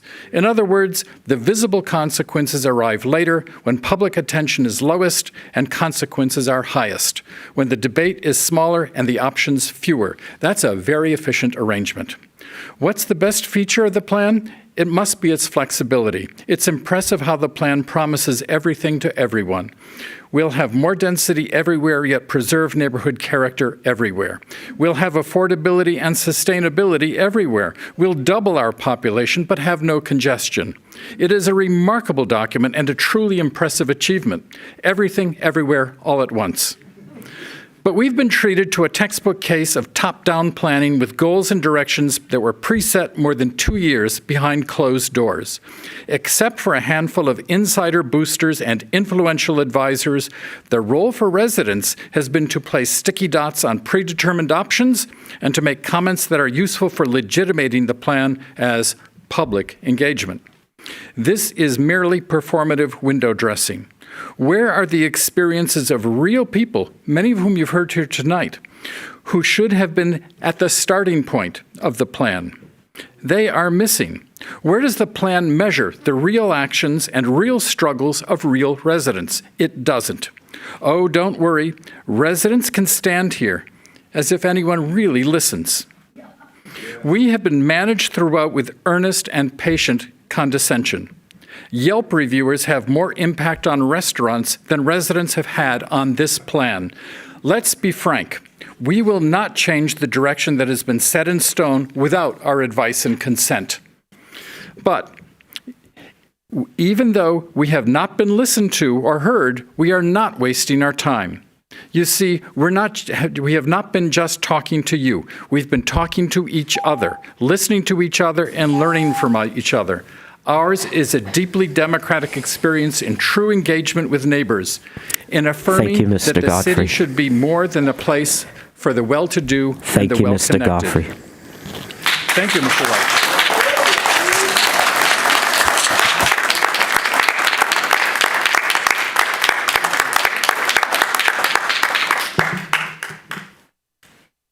Hi, my name is Marina Campoy-Lavasco, and I live at 514 East Kingsley. And I'm a part of Urbanism Club at the University of Michigan. We're all here to show our support for the comprehensive land use plan because, I mean, at least for me, I've been attending the University of Michigan for the past 3 years, and I grew up coming to Ann Arbor. My dad's a professor, so I really love Ann Arbor, and I want to see what's best for Ann Arbor, and I think the comprehensive land use plan is that.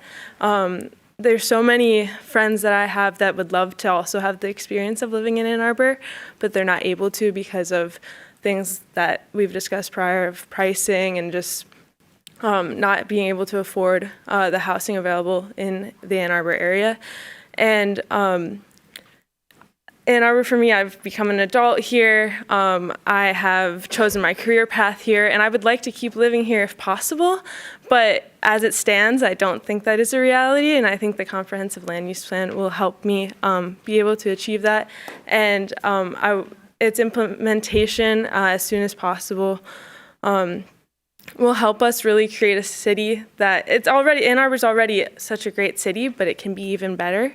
And I think the comprehensive land use plan will help us achieve that. And I just want to say thank you for all the work that you guys have done. You have our support. And yeah, that's all I wanted to say. Thank you.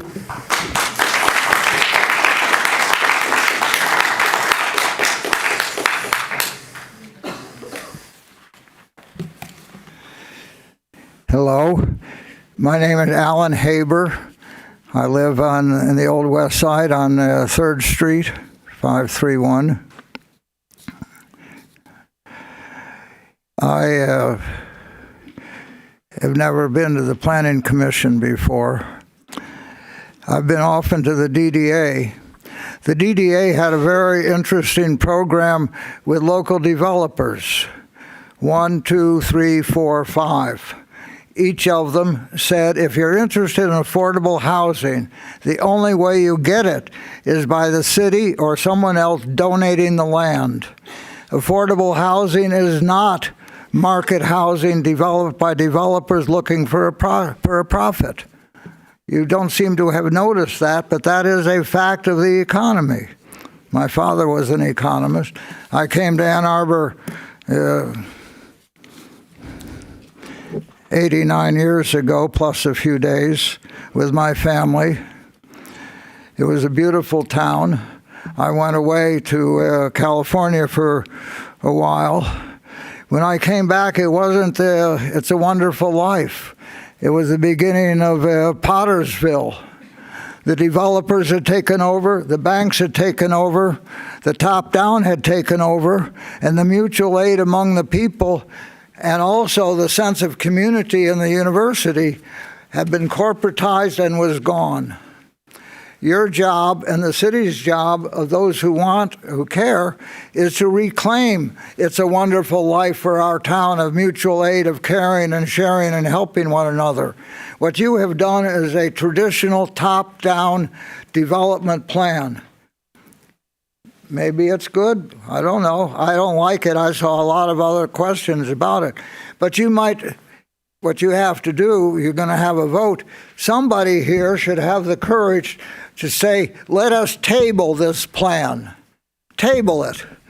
And begin another process going to the 44 precincts of Ann Arbor and getting the precincts to have precinct meetings and actually from the neighborhoods get people together to see what the people would actually like. You are planning for 80,000 people who don't live here, and you give not a care about the few people, 120,000, who do live here, who are not basically being heard by what you are saying.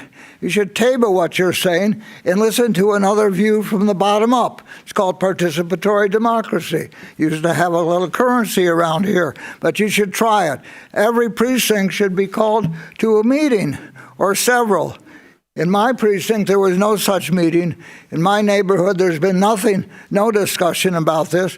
I've gone to the library meetings a couple times. I went to an interesting meeting at Cobblestone Farm.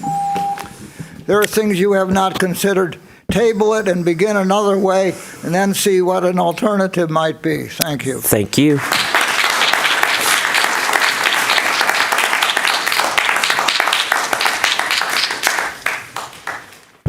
Hi, Marty Hurwitz, Cambridge Road.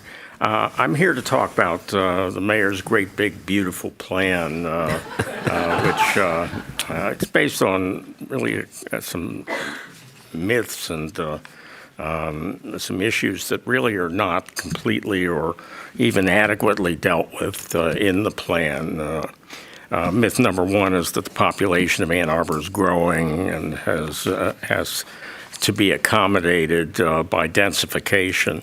According to SEMCOG, the city growth is slow or slightly declining. The only population in the area that is growing is University of Michigan student population.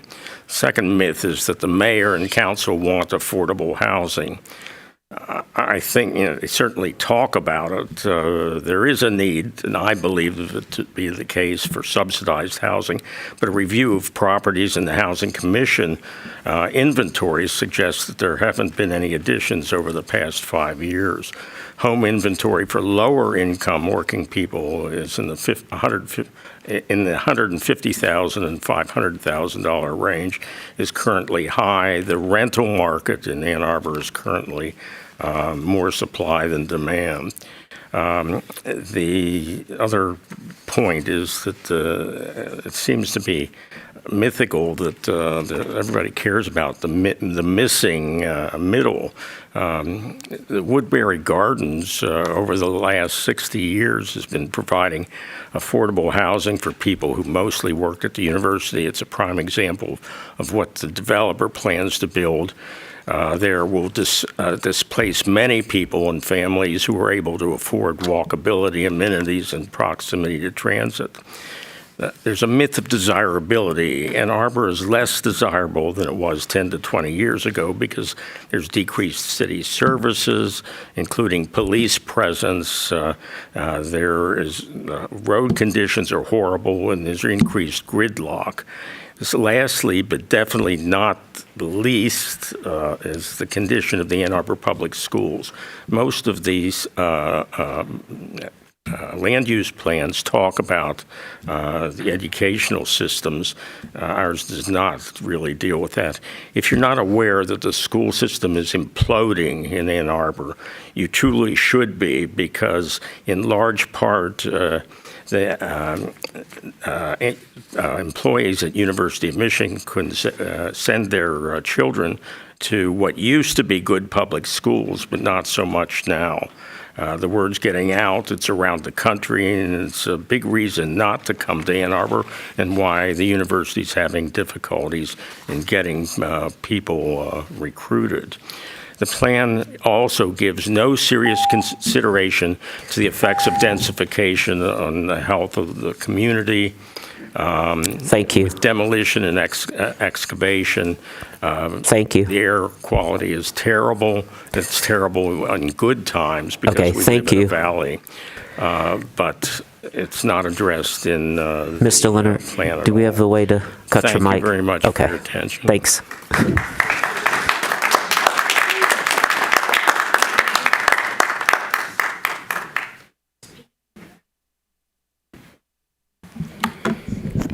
Hello. I am Stacy Haar, Ward 3, Crestland Drive. I want to thank everybody behind me and everybody in front of me for what you're doing. We all know and love Ann Arbor, right? I mean, that's why we're here, right? I mean, okay. So I want to get to the point because we've been doing this for well over a year now. And I respect that there are probably things that I don't understand that you guys may. I respect that. But I also want to ask you, do you understand? Do you really understand? Have you really listened to the concerns that the folks behind me have been bringing up for the last year or more? You've made some changes, but do you really get what people are talking about? Have you listened? Are you 110% sure that you're creating a plan to promote a diverse variety of affordable housing and home ownership for both families and individuals? Are you 110% sure that we're going to maintain our neighborhood character? Are you 110% sure that our sustainability goals for the future are going to be met? Are you 110% sure that the students who are speaking here tonight will realize their affordable housing goals in a time frame that they can imagine? In a time frame that they can imagine. Are you 110% sure that developers and investors will not be the ones making the critical decisions for our neighborhoods? Are you 110% sure that the infrastructure can sustain this? Are you 110% sure that we will get are you 110% sure that we will get significantly more duplexes and triplexes, not just oversized buildings and towers in our neighborhoods? Are you 110% sure that you're not promoting gentrification? Are you sure? I hope you are, because I'm not. And it sounds like I'm not the only one. We all love our city too much to irrevocably change things and create unchecked rights for development, for by rights development. Are you 110% sure that you're doing the right thing? If not, this may be the time to pause, the time to redirect, a time to grow Ann Arbor in a thoughtful way, in a way that makes sense for everybody, so that we can be 110% sure. If you're not 110% sure, I implore you to please do the right thing for all of Ann Arbor. The cost is simply too great. Thank you.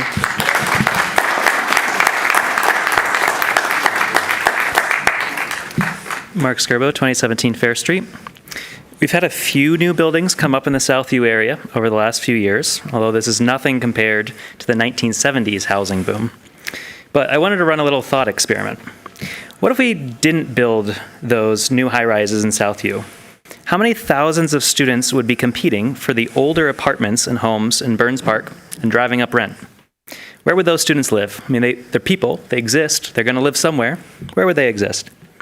People with more wealth would outbid people with fewer resources, and people with less money would live in the townships and commute in, increasing congestion and rubber tire pollution. For folks who are concerned about the big bad developers making money, I don't know how to tell you this, but we people who own land have power and wealth. We landholders benefit from the artificial scarcity imposed by restrictive zoning. People who build homes have always done so with profit in mind, as any business owner would do. Bet most people in here, your home was built by someone seeking profit. I'd like to compare Ann Arbor to Jackson, Wyoming, or the Jackson Hole area. It's another small city nestled in between beautiful natural features. It's a highly desirable place to live and has some even more restrictive zoning than Ann Arbor. High demand, artificially low supply. That's why even the smallest homes in Jackson cost well over $1 million. And who profits? People who bought land long ago. Ann Arbor is currently on that path. Our existing zoning has created the affordability crisis. Pass the plan and correct the course. And finally, look up the Harris presidential platform to address housing affordability and compare it to the Trump plan. And I think you'll see where each Democratic and Republican party stands in terms of housing affordability. Thank you. Thank you. Hi, my name is Jeanette Duane, and I live at 2744 Kimberly Road in Ann Arbor. Microphone. Better? Yes. Okay. I read some of the write-in letters that people sent you ahead. I didn't get to them all, but everybody sounded like they were very good-hearted and well-intentioned, and I believe you are, and I believe we all are. But the words they used were, I believe, I hope this will give us affordable housing. I hope, it's possible, it should help. These are words of desperation that people are talking about. Yes, thank you for doing something for affordable housing. But these are crisis words. And to me, it looks like this crisis, which is a housing crisis, but also a humanitarian crisis, you want to solve it, but you're putting it in the hands of the free market. And I don't believe, I don't know, I'm not as schooled as some people here, but I don't think that that's what governments do when there's a crisis, a humanitarian crisis. Ask big business to come in and solve it. I forget who said it, but the 5 developers who said you will never build affordable housing unless the city donates land, or somebody. They're land trusts. I don't know how they work, but I know there are generous people who donate land to help with land use. I don't really know what happened with the Klein's lot, but it sounds upsetting. And again, you know far more about this because you've made it yourselves. I'm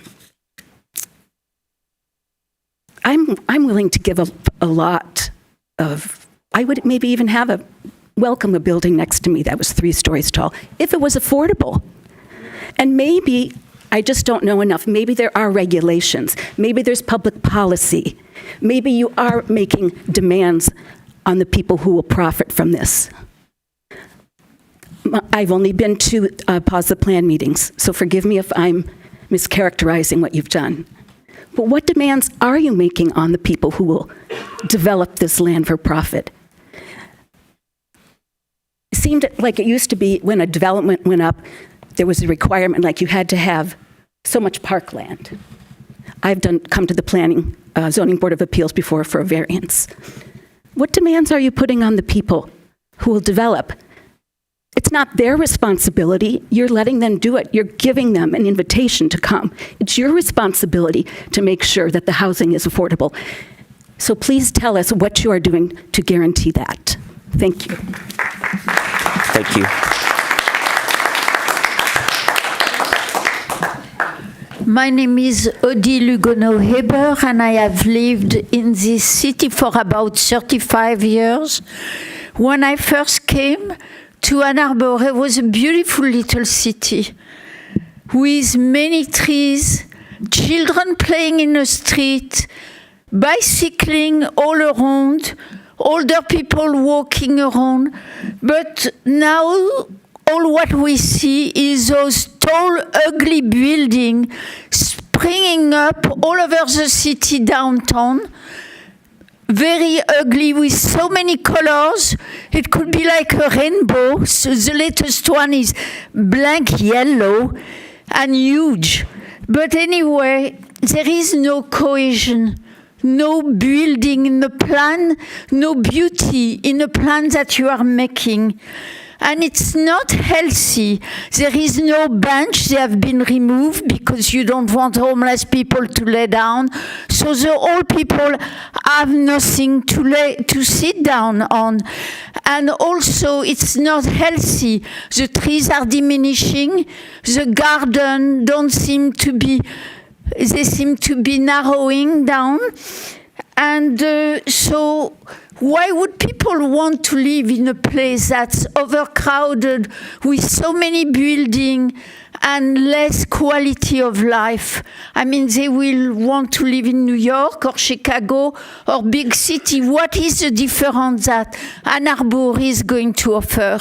And it is very important that a place that has a cohesive, democratic, good sense feeling of the inhabitants having a say-so are alive later on. While you are killing this, because yes, you're making people speak here, but we know from past facts that when people spoke or even voted for something, they were completely discounted later on. So there is no reason why a lot of people, will want to speak in the future, and that will decrease the quality of life that Ann Arbor will offer and has offered in the past. That's why people moved here. So I think it's very sad in many ways that less health. When I first came, there were workers could come and live here. Now you will not find nurses or teachers living in Ann Arbor anymore. So it's very sad. And it doesn't include more diversity. It decreases the diversity. It decreases the quality and the attractiveness that this town did represent in the past. Thank you. Thank you.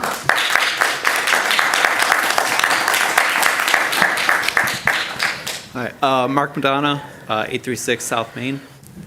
I sometimes worry that I am living in a different city than the people who have spoken tonight. Many people have come on and said, I live on this street where it's affordable single-family homes. But when I look on Zillow, there are no single-family homes under $300,000 in the city currently. There are none. I don't know where these affordable units are, but they're gone. They're in the past. If we want to get affordable units, we will have to increase the housing stock in the city because there are just too many people who want to live here and not enough places for them to live. So I hope that you will pass the plan. I also do not agree with the thought that this is just being shoved down our throats. This plan has been in the works for, I don't know, since 2024, I believe. I don't know how much slower people want the plan to go. I think we have done enough work on it, and I hope that it gets passed tonight to council. Thank you.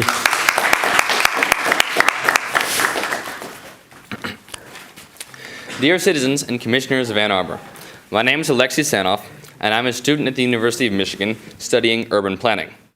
I just wanted to say that I think it is a wonderful idea to rezone sort of peripheral areas with existing retail development, like around Briarwood Mall and the east end of Washington Avenue, to hub status. Promoting development in areas with excellent commercial potential is the best way to increase walkability, and walkability must be the watchword of any future that Ann Arbor will have. In previous eras of development, when Ann Arbor's vaunted historic buildings were constructed, walkability was an accepted fact of how things were built. Neighborhood, commercial, and residential development near commercial are the ingredients that we need to build a desirable town. Furthermore, many of these developments are along AAA TA services like the number 4 that will most likely see service improvements as a result of ridership increases from these additional residents. And that benefits everybody. Thank you, and have a nice night. Thank you.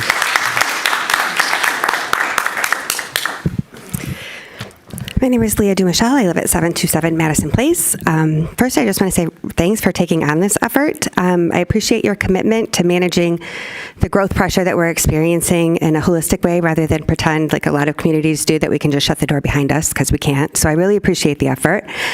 And I also want to say thank you for supporting your staff. I know they take on the bulk of the work and a lot of the bruising in this conversation, and they really deserve your support, and I appreciate doing that.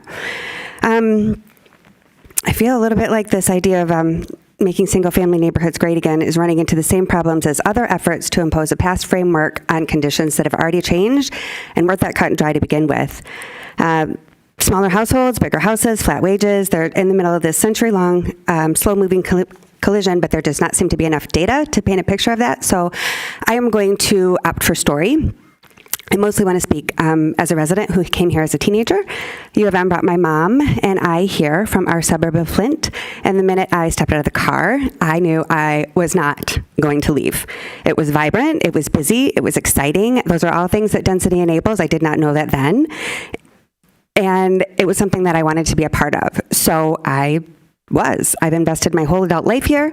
I've rented the apartments and bought homes, put my daughter through school, worked here and built here. I, in fact, bought a duplex, which is sitting quietly with several handfuls of others in neighborhoods with pause to plan signs that are apparently unaware that we are already there, and I'm patiently awaiting my right zoning. Living here is among the best choices that I've ever made, and I want others to have that opportunity. But even if I didn't want that, they have the right to make it for themselves. We all do. And I want to say to my neighbors who are spoken here tonight that these growing pains suck. I totally agree. Everywhere I look is somewhere that used to be something else. It was usually somewhere that I like better because I am old and crabby now, but that is the way that it is. But I do have the experience of living someplace that isn't experiencing the growth pressure that we are. I'm from a place where the town's main industry, the one we all love to bash, went ahead and packed up and left. And it's been my experience that that too will knock down your favorite buildings and close your favorite businesses, and it'll do it pretty quick. So I'm going to close with my favorite quote from Jane Jacobs. We expect too much from new buildings and too little from ourselves. Neighborliness is personal, and it feels to me like scooting over a bit is an affordable price for me to pay for loving where I live. So thank you for your commitment to doing that in an orderly way. Thank you.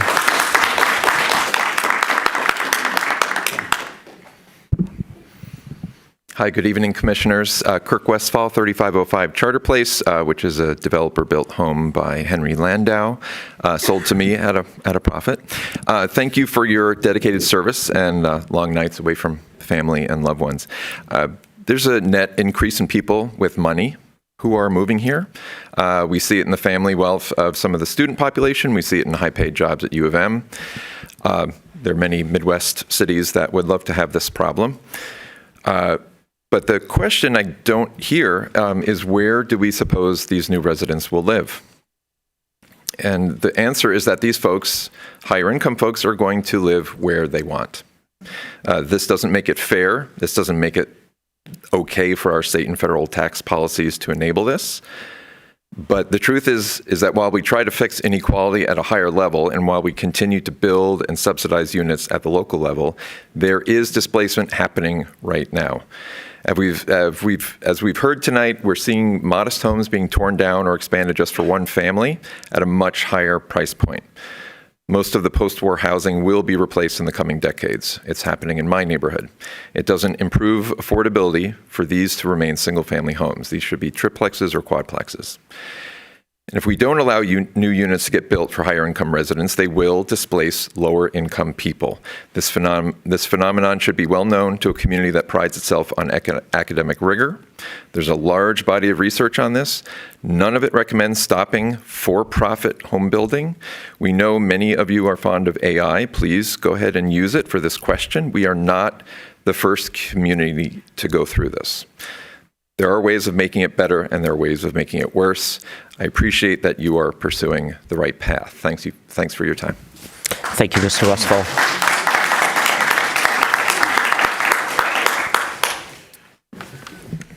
Greg Monroe, Ward 5. Thank you for the opportunity to speak with you guys over the last 6 months. I've met a lot of wonderful people in this process and reconnected with some old neighbors, and I'm very grateful for that. I wanted to speak to those who wish to accelerate this process. I saw a lot of comments in the packet. We are building more housing. It is everywhere in this town. And I think there is community support to build more housing in what I would call common sense areas, true infill, underutilized commercial and industrial corridors. I support that. But we also know that the naturally occurring affordable housing that exists today is the most likely to be targeted for redevelopment. We are already seeing this happen. People will be told to move out. And the options that they have are going to be fewer as more of these properties are redeveloped. They're going to be replaced with market rate housing that no longer requires affordable set-asides. We get that today through the PUD process, but we don't any longer because it has been deemed an undue burden on developers and an impediment to more housing supply. So speeding this process up without a strategy could simply result in more of our neighbors getting the squeeze sooner. And I would encourage everyone, to Kurt's point, to read the studies in the housing appendix, but please do not stop at the headlines. Read the fine print. According to one, we would need to build 50% more housing to get a 5% decrease in rent. That is not an overly impressive number. The filtering study acknowledges that it cannot fully account for induced demand and people moving in from outside the area, which may cause its estimates of filtering to be optimistic. This matters because Ann Arbor attracts wealth from across the country. A recent article in MLive highlighting one condo building to illustrate this trend, where 12 of the 19 luxury units sit vacant for most of the year, except for a few football weekends. They're owned by individuals who live in Altadena, Newport Beach, Nashville, Chicago. We can and we should build more housing, but who is it for? What do we lose in the process? Our natural features, mature tree canopy, local small businesses, and who gets displaced? Finally, have we defined success? Do we know what success looks like? Less obvious and more important, how do we know if this is not working? We see articles from across the country that market rate housing is taking some modest pressure off the top half of the market while pushing people out in the lower half. It seems like whatever the outcome, we can always say, well, we haven't built enough yet to outpace demand, or it hasn't filtered yet, which could take decades. So the argument always rests in an undetermined, uncertain future, which I find somewhat problematic. So honest question, how do we know if this plan has failed? Thank you. Thank you.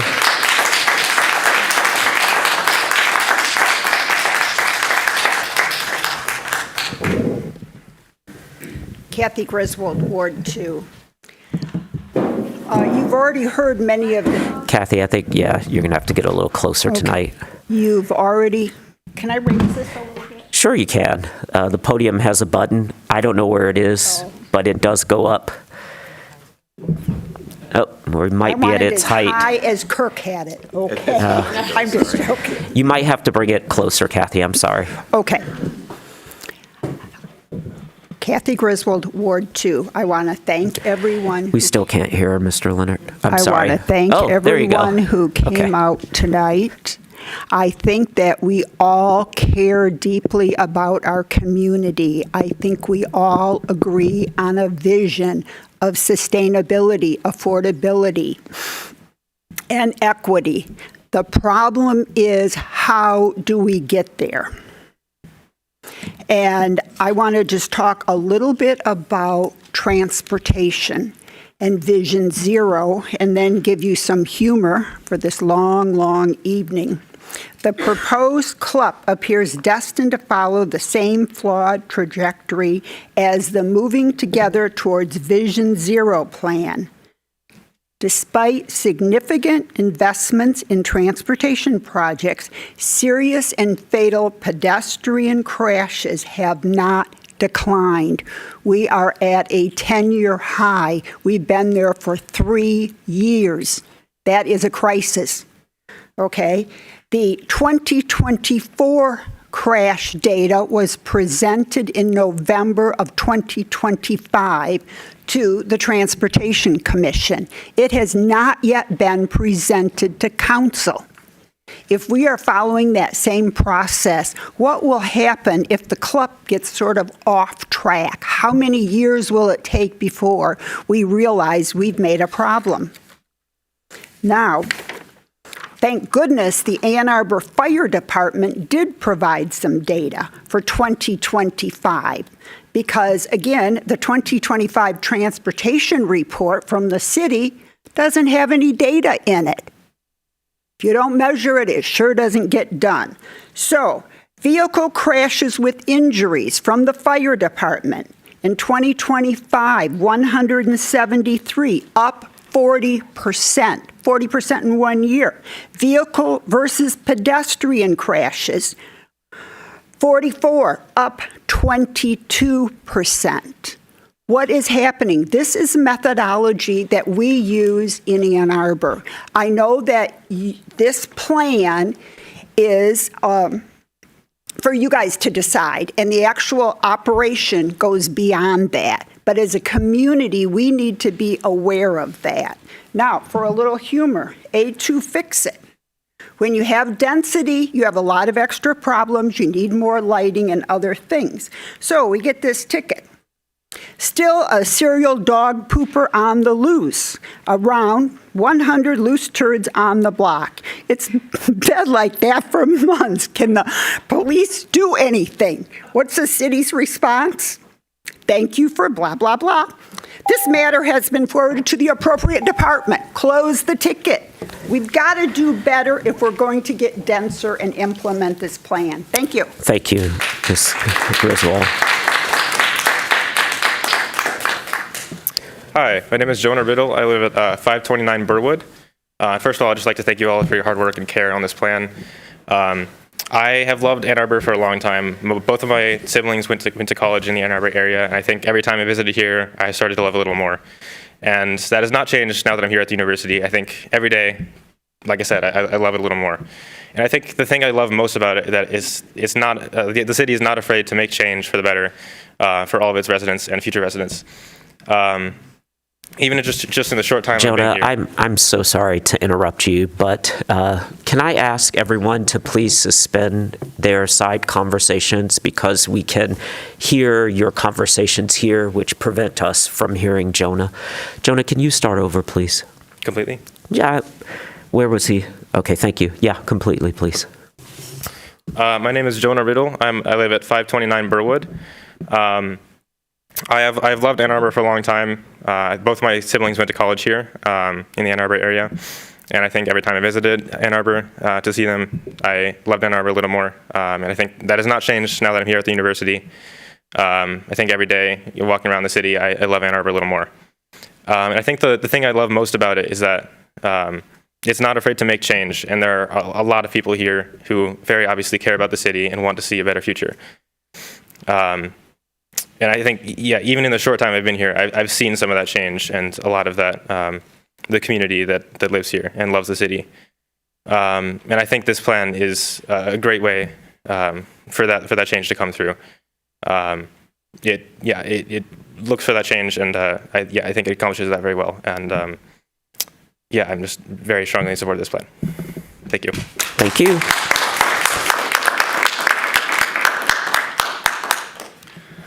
Hello, my name is Levi Barnes. I'm a resident at 909 East University Avenue in the 4th Ward. I am a student at the University of Michigan, and I come from West Michigan, which is a almost entirely white region of Michigan. And when I came to university here, I was appalled by the diversity. I was enamored with the amount of opportunity that I had to try new things in Ann Arbor.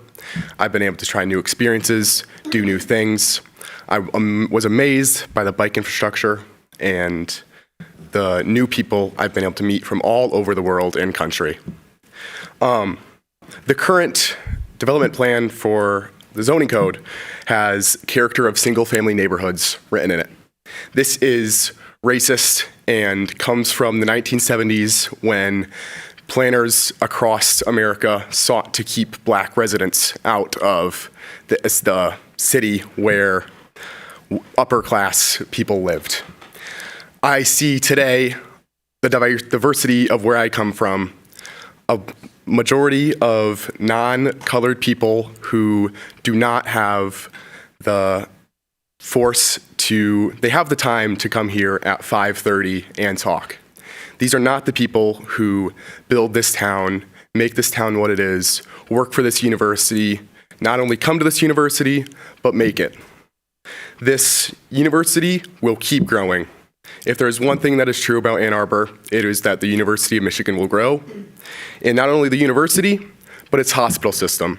Its hospital system, which employs numerous hard-working healthcare heroes. And they do not have the opportunity to live in Ann Arbor like they should. 76,000 people come into Ann Arbor on a daily basis to work predominantly on the North Campus area and the medical campus. These people will, not all of them, of course, but many of them certainly want to live in Ann Arbor. And there's no place for them to live in this current environment. I hate walking down South University Avenue. There is so much construction. But I look forward to a time when I will be able to come back to Ann Arbor or live in Ann Arbor in the future if I had to make that decision to stay if the housing rates come down. I can't stay here with these housing rates once I graduate. The Verve had recently opened in a new housing development near campus, and they had to offer significant discounts to fill up their housing. This new housing will bring down the rates of housing. And the historical houses that the people speaking today talk about, you see the outside and not the inside, which is dilapidated. And I support the comprehensive land use plan. Thank you. Thank you.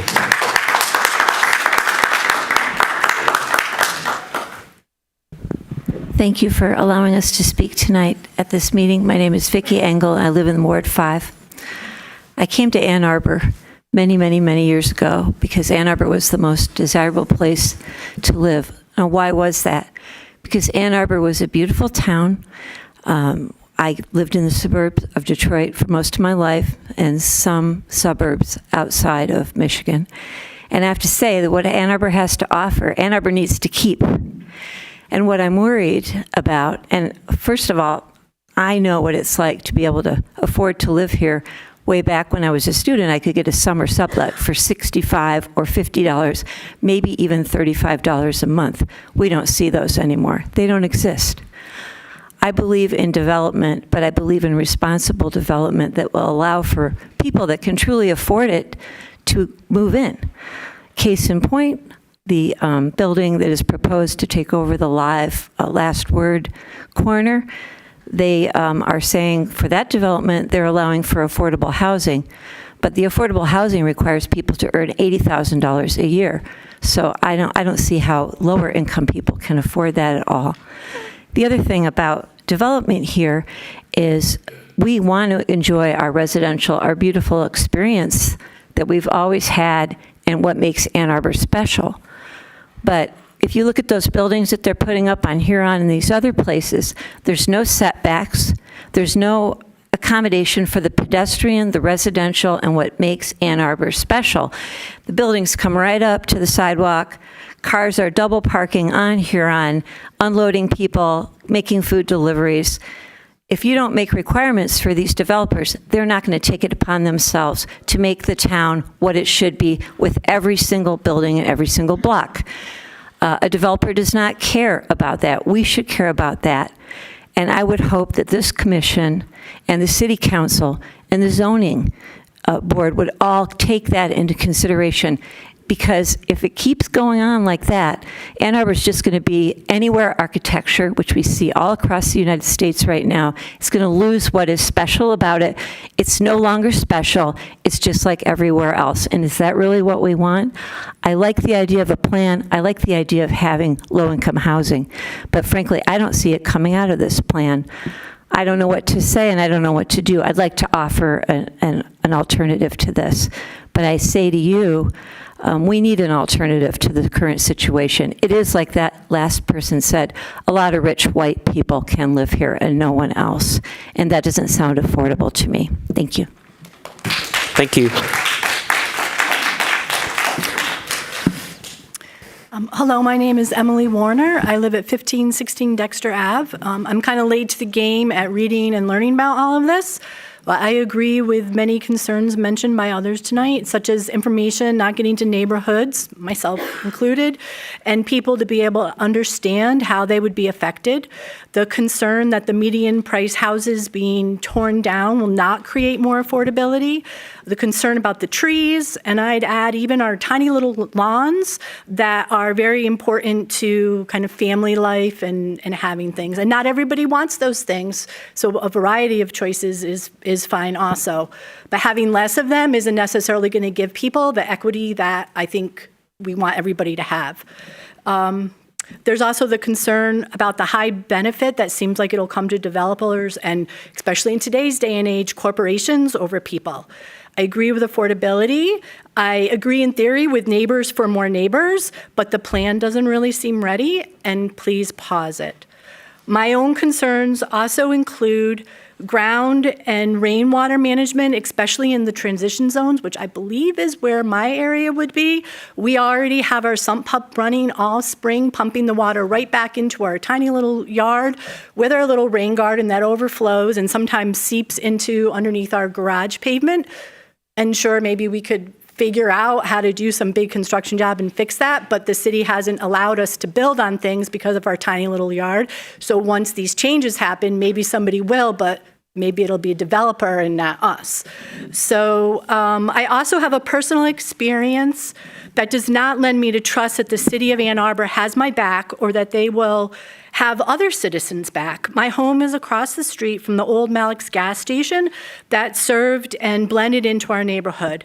With the selling of the building to new owners, we now have huge neon lights on all night long, lights you can see down the side yards and even into the backyard. There were also other lights on the building, side lights, top of gas pumps, my favorite, the talking video on the gas pump that played all night long. You could hear it when you're sitting on the porch. Some of those things have been resolved, but not due to help from the city of Ann Arbor. Ann Arbor was not effective in enforcing already existing light ordinances. Instead, the changes in the light reduction that did occur came after my neighbors petitioned the state of Michigan to help us enforce state laws. The fact that we don't even know what the zoning laws will be right now is only more suspect to me with my previous experience. So I recommend pausing the plan. I'm sorry. Mr. Vasquez, I'm sorry. Ma'am, could you tell me again what your name is? Emily Warner. Okay. Greetings, Planning Commission.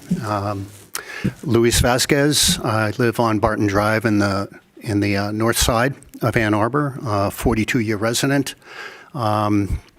My mother, who just turned 93 years old a month ago, she lived in Ann Arbor from 1998 till 2013. And when I had to move her out to Arizona for warmer weather. But she came to Ann Arbor this past Christmas season for a week. She wanted to see her great-granddaughters and spend some time with family here. And she asked me to take her for a drive around downtown and out, just to see what's going on in Ann Arbor. And she, frankly, was really amazed and impressed at the kind of growth that she saw here. Practically asked to want to move back. With that, I'm just here to speak in support of the comprehensive land use plan, of course. I've been following this process for close to 3 years now. You've seen me speak in front of you many times. Just wanted to reiterate that support and urge you to vote yes on it tonight and push it forward to council. I will be speaking with and in front of council, and my council representative, Lisa Dish. Thank you very much for all of your hard work in putting this plan forward. And I'm going to close with a little reminder that I heard from the former host of Celebrity Apprentice, who said 2 weeks ago that he wants to see housing prices kept high. Well, you know what keeps housing prices high here and across our country? Not building housing, not building places for people to live. That's what keeps housing prices high. So please, we've had enough pauses. We've had enough delays. Push this plan forward. Thank you very much. Thank you.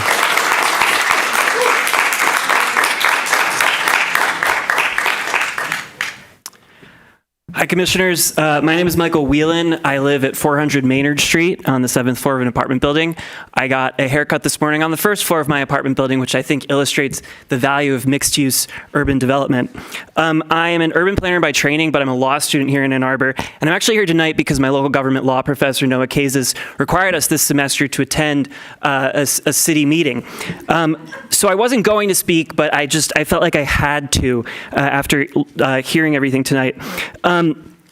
The thing that I want to do is just emphasize to the commission, the nature of its decision, because it seems like a lot of folks on both sides of the issue or kind of on neither side of the issue are looking for a perfect plan, a perfect law.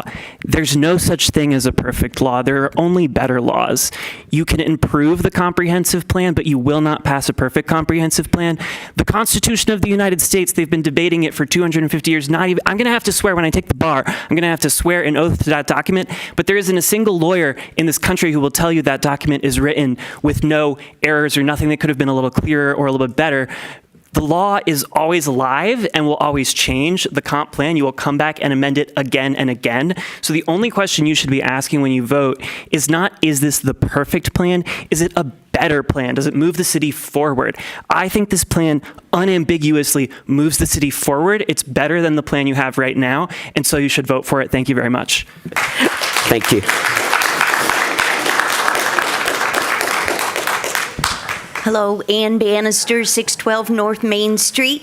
And I don't have a lot to add tonight. I just want to say that I am really proud of Ann Arbor tonight. The public comments have just blown me away. There has been about just short of 50 of us, and I don't know the statistics yet, but it's about 90% urging you to pause the plan. and I need to do some better math on that, but it's been huge in support, and I'm so proud of Ann Arbor. And I also want to thank the Planning Commission, because I know you two, except for our highly paid staff, you all are volunteering your time, and so I do appreciate all your efforts. And I just want to underline that I agree with everyone who wants you to pause the plan. They said it better than me. But one thing I want to underline, the personal reason, is I care deeply with what Chuck Ream, our Ward 3 City Council rep candidate, said, that this comprehensive plan lacks strategies to protect our environment, our natural features, and our existing trees from the impacts of this density and development that we all want. And I think that is going to be a huge, sad, tearful situation for all of Ann Arbor as our trees come down and as our root zones are damaged. So I will be watching Chuck Ream's campaign and supporting it very closely going forward. And I just have some food for thought. I've been meaning to email my council member Dish on this. At a couple meetings ago, Brett Leonard from Planning said to you all, how about if we include what our Office of Sustainability Innovations wanted, which were some tree protections. And at that time, my council member went off and said, oh, we have robust tree protections in the plan. So I'm going to email you tomorrow and ask what page was that, because nobody can find it. And at that time, another commissioner, Commissioner Adams, chimed in, oh yes, robust protection. We're not finding it, so I'll email you tomorrow, or you can email me. But that, to me, is our biggest reason to pause the plan, is that our natural environment is unprotected and will be destroyed. Thank you. Thank you.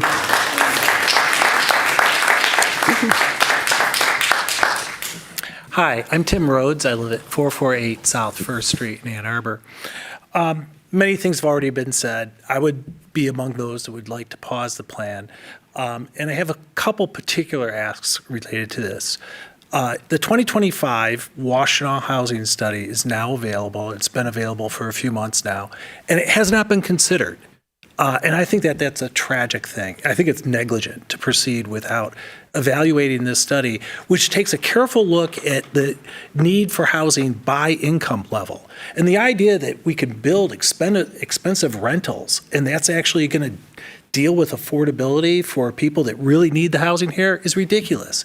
We need to look at that plan, the 2025 Washtenaw Housing Study, and carefully consider it before we proceed. The contextualization of the SEMCOG data that we see in the third and the fourth draft, it's a stretch. The idea that we would have 40% of the county's population if only things had been, more housing had been available earlier, that's a real stretch, because there are very attractive towns that have grown nearby, such as Dexter, Saline, Chelsea. People want to live in different kinds of places, and we have to acknowledge that. It's a bad premise, the contextualization that happened here. Let's not make matters worse by ignoring the Washtenaw housing survey. The second thing I would ask is that we pause, because there has been a hostility between the commission and what you're proposing and the historic districts. And there doesn't need to be that. It doesn't make sense to be pushing for transition and 6-story buildings on First Street, where I live, which is inconsistent with the Housing Commission and what it does. Why can't we reconcile these things? Please. It doesn't. It creates a tremendous amount of friction, a tremendous amount of lack of trust between what you all are doing, and I'll leave it at that. I think we need better engagement, less top-down, work together, and get this thing done right. Thank you. Thank you, Mr. Rhodes.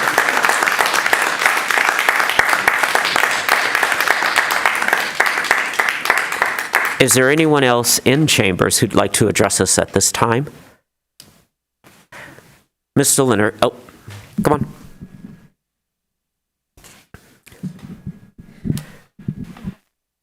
Nope, you don't have to sign. You can come straight on up. We are talking about the comprehensive land use plan. So that's what this public hearing is about. Okay.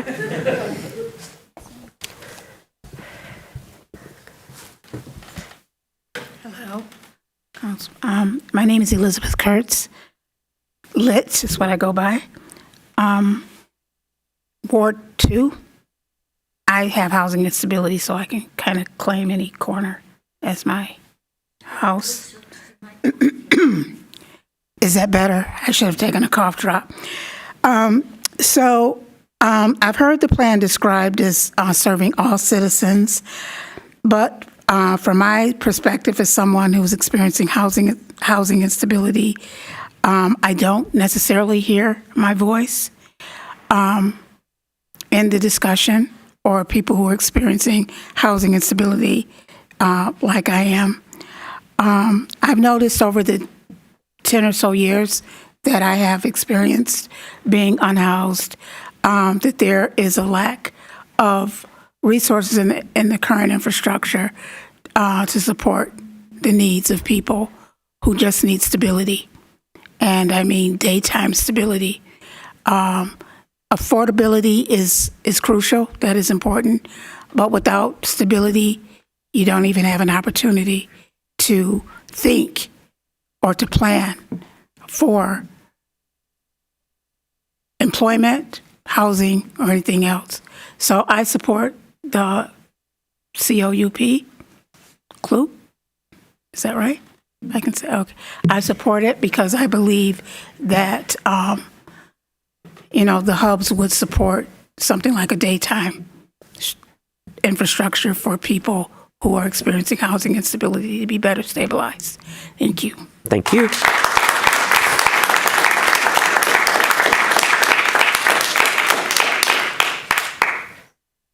Is there anyone else in chambers who would like to address us at this time? Seeing no one, Mr. Leonard, do we have online participants? We do. Mr. Chambers, you have up to 3 minutes to address the Planning Commission. Thank you. Chair and Commissioners, thank you for your care and professionalism throughout this process. I live in Ward 3. I am here because I care deeply about Ann Arbor and about who gets to stay, who gets to move here, and who gets to build a life in this community. This planning effort has taken years. It started before COVID, when the first contract proposal submitted to council was tabled. It was paused then in 2019. Restarted with a new council, revised and strengthened through multiple rounds of public engagement. It reflects serious, sustained work, and we're appreciative of that. One concern I hear often is about gentrification and displacement. This is real. It's happening now and will occur without the club. History consistently shows that when growing cities restrict housing supply, as ours has, prices rise faster after job growth, and investor pressure is strongest where housing is scarce. In simple terms, scarcity gives speculation leverage and fosters gentrification. That's why it's occurring. That matters for Ann Arbor. We are a successful knowledge economy with the University of Michigan. When housing choices are limited, as they are now, homes become financial assets rather than stable community foundations. That's why the city's approach to build and hope, it's not that. It is to build, protect, fund, preserve, and measure. Draft 4 reflects that strategy. It supports permanent affordability through community land trusts and nonprofit partners. Affordable housing requires government investment. It cannot occur across the city, as some are advocating, without public investment. This plan prioritizes public land, aligns zoning and missing middle housing, and connects land use to housing funds and tenant protections, as the council has been doing consistently. I say this as someone serving with both the Land Trust and the Economic Development Corporation for the city. We support catalytic mixed-use projects that include permanently affordable homes. The club creates the framework to make those possible in hub, transition, and appropriate residential areas. Zoning alone does not prevent displacement, but zoning plus public investment and long-term stewardship does. No plan is perfect, but continued scarcity, as we're experiencing now, is the 30 major more driver seconds. of rising cost and displacement. This plan gives us better tools to manage change responsibly.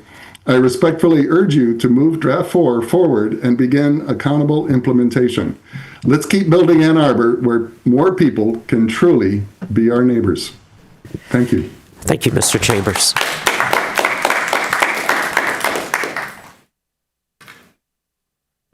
Brad Pritz, you can unmute and address the Planning Commission for up to 3 minutes.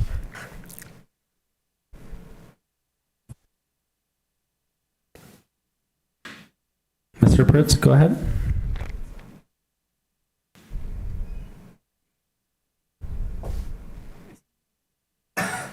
He is. Mr. Pritz, there you go. You can address the Planning Commission for up to 3 minutes. Thank you.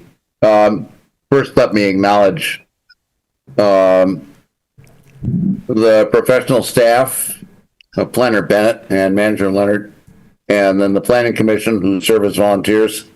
I sit on several volunteer boards, and I often tease my colleagues to say, "Oh, you screwed up. You're going to get a 10% pay reduction." And so I appreciate that you serve without pay on this job. It's a difficult job. Thank you. I differ with many on the expected results of the plan. And that's not surprising. I tease my friends to say, forecasting is difficult, especially when it's about the future. We can't be certain about how this plan will move through. So with that in mind, let me ask you to consider one goal. Slow it down. I respect Professor Levine from U of M, who says, move with all haste. But I must disagree and say, slow it down, take it carefully, step by step. This is a complex plan. It's based on a number of uncertain assumptions with relatively little statistically representative data to support it. It's based on many diverse neighborhoods each with their own unique needs. So let's slow it down, take it step by step. I'm pretty sure you're going to approve it, but that doesn't mean that the next step has to be done on an express speed level. Thank you. Thank you.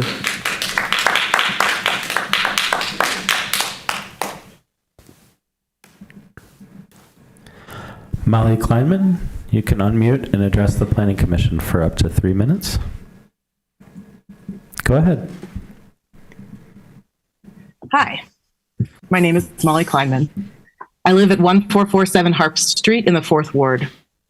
When my husband died suddenly a little over 3 years ago, my kids were 7 and just turned 10.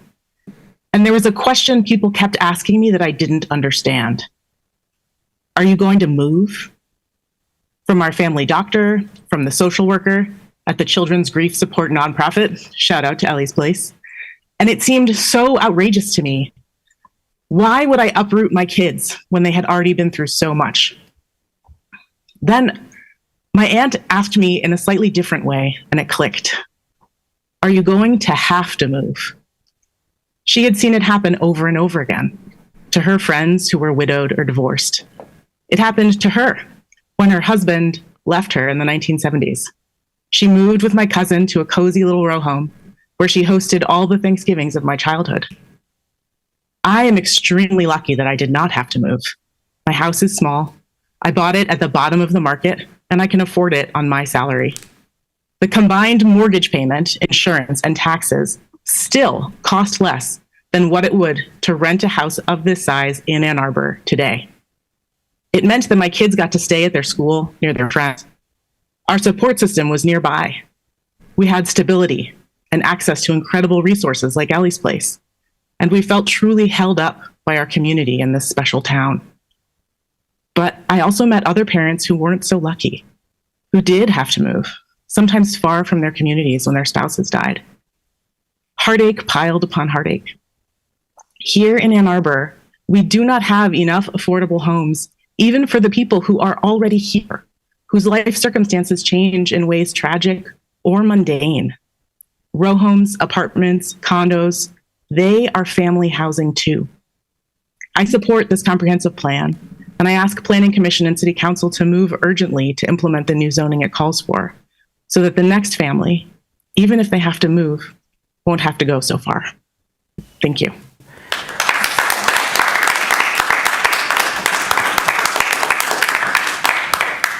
Thank you, Dr. Kleiman. James Damore, you can unmute and address the Planning Commission for up to 3 minutes. Mr. Chairman, can you hear me? Yes, we can. Very good. I'm just going to be very brief here. Much of the points have been made. Dr. Kleinman's story was very compelling. There's certainly a lot of reasons in terms of the human scale that need to be addressed with a comprehensive land use plan. However, I'm going to be a major critic because I see something that hasn't been addressed for a while. And Mr. Ream touched upon it. Former Councilmember Bannister touched about it. It's also come to my attention that the Environmental Commission, before it's folded in the Sustainability Commission, was going to prepare a tree ordinance. And for whatever reason, Dr. Stultz's office had put the kibosh on it until the plan could be complete. I'm seeing if there's not enough language devoted to the preservation of natural features of the city.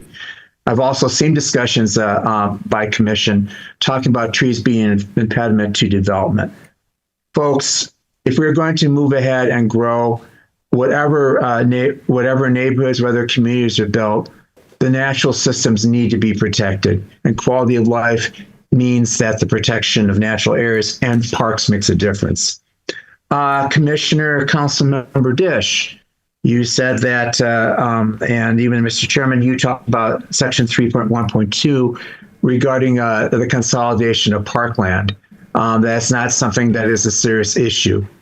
If it is not a serious issue, why is it in the plan? If it is, if the pros plan is the deciding factor into that, and yes, there is a process that's there, why are we even talking about it?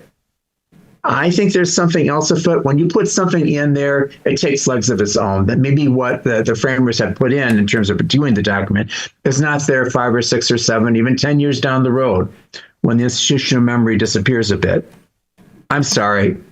We need to do a better job protecting the natural systems of this city. And for that reason, I share the critics of the plan. We can talk forever about what the type of housing is going to be, but things need to be done on the human scale. And I do agree that outside interests and not a bottom-up approach has been done throughout this plan. And with that, folks, I bid you good evening. Thank you. Thank you.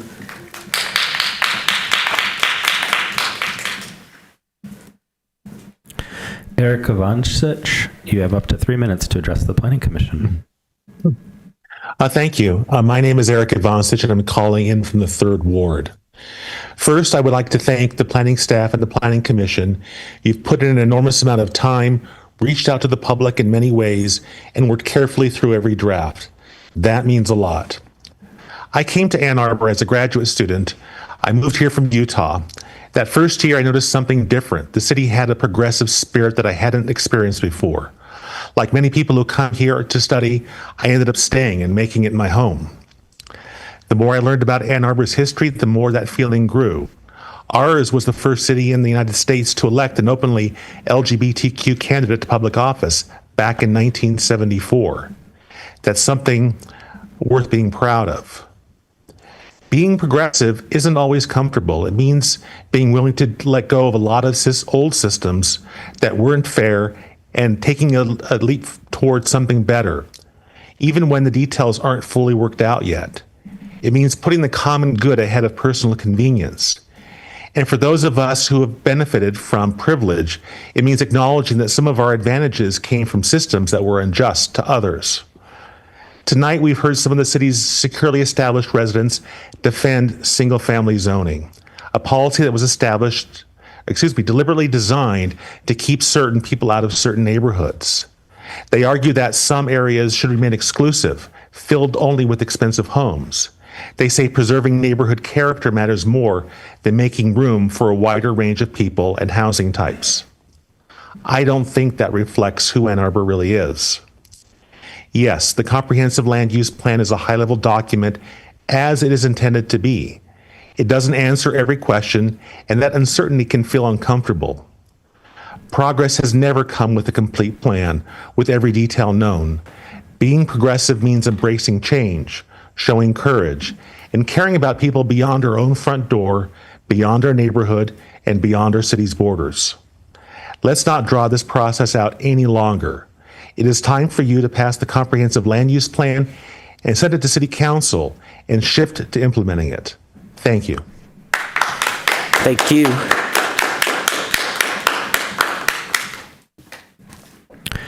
Eric Shaleko, you have up to 3 minutes to address the Planning Commission. Good evening, Planning Commission. My name is Eric Shaleko, and I live at 2779 Page Ave. Thank you for your hard work and long hours engaging the community and drafting the comp plan. I also want to thank all of my friends and neighbors in chambers tonight voicing support for the club and more housing. Please accept draft 4 so it can be voted on by City Council. I moved to Ann Arbor for work in 2019 and became a middle-class homeowner in 2022, which is sadly a rare phenomenon rather than the everyday reality anymore. I was lucky enough to get a place that I could afford, and I want my friends and family to afford living here too, but they can't. They've often said, Ann Arbor is great, but man, the cost of living. And we know why it's that way. Racist zoning laws from the 70s are being reinforced by landlords that are horrified by competing for tenants who could have had other housing options to pick from. That means we've lost out on 50 years of housing and inclusion. If you agree with pausing the plan, that means you agree that the status quo is satisfactory and that pulling the ladder up on people like me, my friends, and my family is okay. So I'm glad that we're on our way to making progress. We need all forms of housing to bring the cost of housing down, market rate and social housing alike. An abundant supply alleviates wait lists and lotteries for social housing. I want to welcome everyone into the city that my partner and I call home. Ann Arbor needs to truly welcome diverse neighbors through abundant housing, not say niceties, but push people away. We all deserve grocery stores to walk to and robust transit and bike infrastructure to get around town. Walkability is the biggest boon to our climate goals and preserves our natural features, whereas solely planting more trees is a bandage on a bullet wound. When my partner and I retire 40-ish years from now, I want to be able to come back to a meeting like this and say, thank you for putting in the hard work decades ago that allowed me, my family, and my friends, and every other Ann Arborite to thrive here. Thank you for your time, and I hope you have a great evening. Thank you.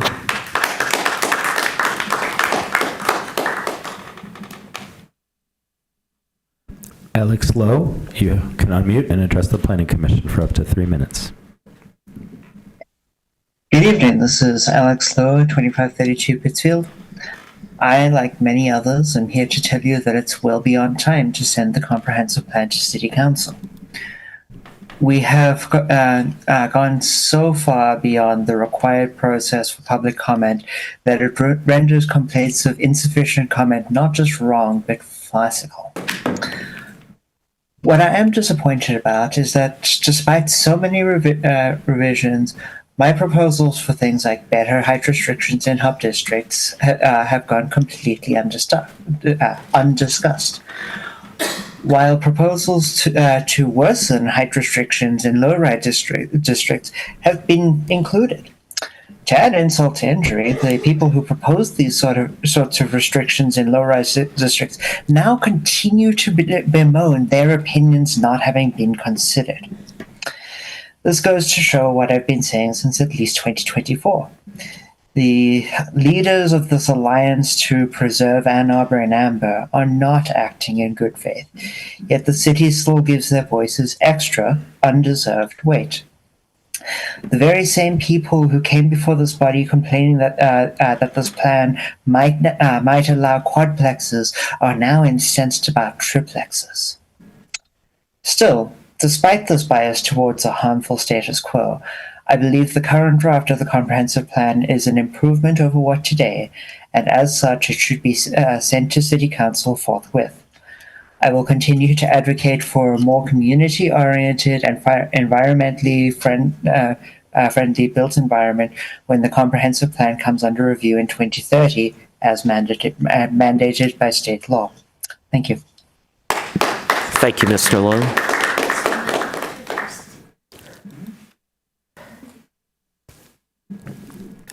Caller with the phone number ending with 194. You can press *6 to unmute and address the Planning Commission for up to 3 minutes. Thank you. This is Rita Mitchell calling from 6215 5th Street in the West Side. I'm going to address 2 points tonight. That is parks and trees. And I'd like to harken back to the 2014 Urban Forestry Management Plan, the only plan that has been released to us for review. And to call out that at that point, in 2014, the plan, that review was based on a 2009 leaf-on analysis that showed that the city had 33% of an urban tree canopy. That's not so great. It put Ann Arbor in the middle of a pack of 19 comparable cities. We were number 12. Cities that had more trees included Annapolis, Maryland, Mequon, Wisconsin, and New Haven, Connecticut. There are others. I just want to put that out there as context. And in 2014, the goal was set to have residential tree canopy increase from 37% to 67% to 60% by 2044 in 30 years. Each of the zoning categories, that was just one zoning category, that each of the zoning categories had increases stated. I'll give some others. Street trees were to increase from 24% to 30% canopy coverage, commercial districts from 10 to 15%, and public and institutional land from 28 to 40%. We were looking to increase the tree canopy coverage in the city. We have not seen an update of the plan, but I do feel that we are losing trees. And I'm concerned that the comprehensive land use plan, the way it's designed, is reducing the residential zoning area and therefore a large number of trees that are planted there on private property, and that other areas will lose trees as well based on their zoning. Excuse me. So I'm calling on you, and as we move forward with this plan, to look at existing trees and work with anyone who's doing any development to preserve existing trees as best possible, because those existing trees, not the new ones that are being planted right now, the big trees that are doing the work of carbon sequestration, clearing the air, clearing the water, excuse me, providing us with shade, cooling, and habitat and support for our mental health. Let's keep those trees. I'd also like to call out the section for parks, section City Charter 14.3B, limitations on contractual power. 81% of the voters in 2008 voted to support that the city shall not sell without the approval of a majority of voters on the question of sale of park land. That means that, but what we don't know is what the city can do in terms of repurposing. So we really need to consider what the city is doing with its public land. Thank you. Thank you.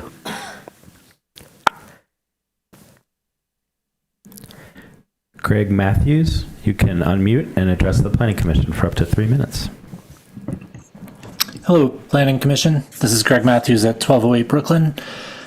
I got activated in this topic a few years ago. I remember attending one of the meetings in the downtown library, and as a proud member of the sandwich generation with older parents and young children, I really personally need more housing options in Ann Arbor.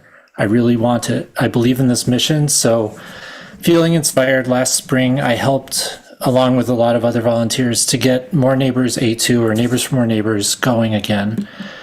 Our group has grown a lot since then, and one thing we've done is host educational meetings. We often invite guest speakers to these meetings. We've intentionally included a lot of speakers from homelessness service agencies in our county. These are people who are doing the hard work on the ground of finding secure housing for their clients and, to the best of their ability, helping their clients live dignified lives.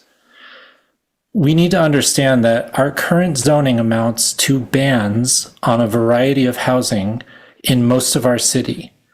we need a lot of different types of housing for people coming from all circumstances in life. We've drawn lines on a map saying that these certain types of housing can't be in these certain places. But what the plan is suggesting is an important step for the mission of ending homelessness in Washtenaw County. I think that probably sounds weird to people who were introduced to the plan as a scheme to enrich developers and raise neighborhoods. But that's not what it is about. We need housing to house people. So if you believe housing is a human right, as I do, then please support changes to our zoning that will allow more types of housing. I know not everybody in Ann Arbor leans left of center politically, but I think it's safe to say that a lot of us do. So I just want to mention this quote from Zoran Mamdani, the mayor of New York, recently. He was asked what's something in politics that he's changed his mind about, and he said the role of the private market in housing construction. He explained he recognizes now that there is a very important role to be played and that the city government must facilitate through increasing density around mass transit hubs, ending the requirement to build parking lots, and the need to upzone neighborhoods that have historically not contributed to affordable housing production. So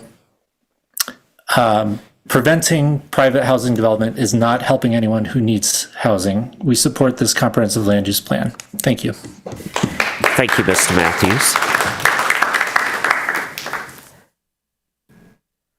Sarah Ellen Strongman, you have up to 3 minutes to address the Planning Commission. Good evening, Planning Commission. My name is Sarah Ellen Strongman, and I moved to Ann Arbor in 2018, which, as far as I can tell, still makes me an interloper. But whatever anyone has to say about my townie cred, regardless of that, I've become incredibly fond of my adopted city. When I first moved here, I lived in an apartment by Briarwood Mall. It was accessible via multiple bus routes, and it was an apartment that allowed me to live with my dog Mia, which many units in town did not. I am now lucky enough to live in a single-family ranch house in the Dickon neighborhood, bought when mortgage rates and housing costs were very low during the early months of the pandemic. And even then, I'm only able to afford to buy with significant help from my parents, even as faculty at U of M. I have since watched friends navigate the process of finding a permanent home here in Ann Arbor, or of being forced out of the city because of high housing costs. As a scholar of African American studies, it has been frankly bizarre to listen to this conversation about land use and zoning unfold over the last couple of years. My students, who are brilliant and curious, are often shocked when they learn about redlining and housing discrimination, even though it still shapes our world today. The Comprehensive Land Use Plan, or the CLUP if you're nasty, is not a silver bullet, but it's an important and necessary step to making more, and importantly, more types of housing possible in Ann Arbor. It will not fix every problem, and it's not perfect, but it is a necessary first step, and I urge you to pass the plan today so that more types of housing, duplexes, triplexes, row homes, will be made legal in many of our neighborhoods. Thank you so much for your work on this. Thank you, Dr. Strongman.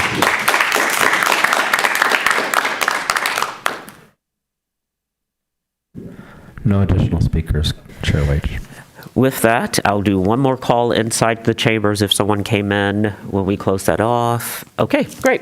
We will close the public hearing for this, and then we're going to just take a break because it has been 3.5 hours of public comment, and we'll return in about 10 minutes just to give folks this opportunity to stretch their legs at 9:04.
All right, I'm going to call the meeting back to order.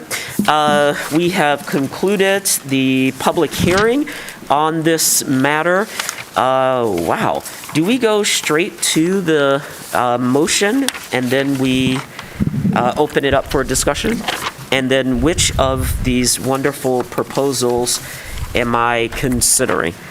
I would suggest that the Planning Commission consider moving and seconding the resolution, which I want to highlight before you do that. It does presume in a whereas clause that the approved plan is going to include some modification approved by you after the public hearing. Okay. Once this resolution is moved and seconded, you would enter into discussion. Then the lower part of this page and the backside of this page gives you some potential cheat codes to address the proposed edits that Michelle has organized for you. Okay, so I'm going to read the motion and then see if we have a move by in a second, and then we'll move from there. Everybody okay? All right. Whereas the Ann Arbor City Council directed city staff, Interface Studios LLC, and the Planning Commission to develop and and deliver a comprehensive plan for adoption on April 17th, 2023. Whereas the City of Ann Arbor's Comprehensive Plan 2050, the plan, is attached and has been publicly shared in response to this direction. Whereas Ann Arbor adhered to all requirements of the Michigan Planning Enabling Act, PA 33 of 2008 adoption process by notifying its neighboring jurisdictions and required agencies pursuant to MCL 125.3841, holding an extended 61-day review period to collect feedback and holding a public hearing pursuant of MCL 125.3843, whereas the Comprehensive Land Use Plan uses data, public input, maps, charts, graphs, graphics, and narrative to form public direction towards the year 2050, whereas the plan strives to advance the core values of affordability, sustainability, equity, and dynamism. Whereas the plan replaces the following plans: the 2004 Natural Features Plan, the 2009 Ann Arbor Land Use Plan, the 2009 Ann Arbor Downtown Plan, the 2013 Ann Arbor Sustainability Framework, and the 2013 South State Street Corridor Plan. Whereas the approved plan includes the modifications approved by the Planning Commission after the public hearing. Resolved, the City of Ann Arbor Planning Commission approves and adopts the City of Ann Arbor's Comprehensive Land Use Plan 2050, and resolved, the City of Ann Arbor Planning Commission forwards the plan to the City Council for approval pursuant to City Code. Moved by Commissioner Lee, seconded by Commissioner Dish. So we are now in discussion. We're going to review first the blue highlighted edits. We have suggested language from staff to adopt edits and changes. Does everyone have a copy of that? Is everyone okay with that as our process? All right, so with that, I'll turn it over to you, Planner Bennett. Okay, so I think there's two ways that we can do this. I would first open it up to you if there are any that you want to bring to our attention that you might want to discuss. Or we can go through row by row. Do you have a preference for...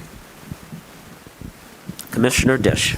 I have a preference for if anyone has one in the blue that they want to discuss, they put it forward and we talk about it. And as soon as we're done with that, we move the batch. I concur.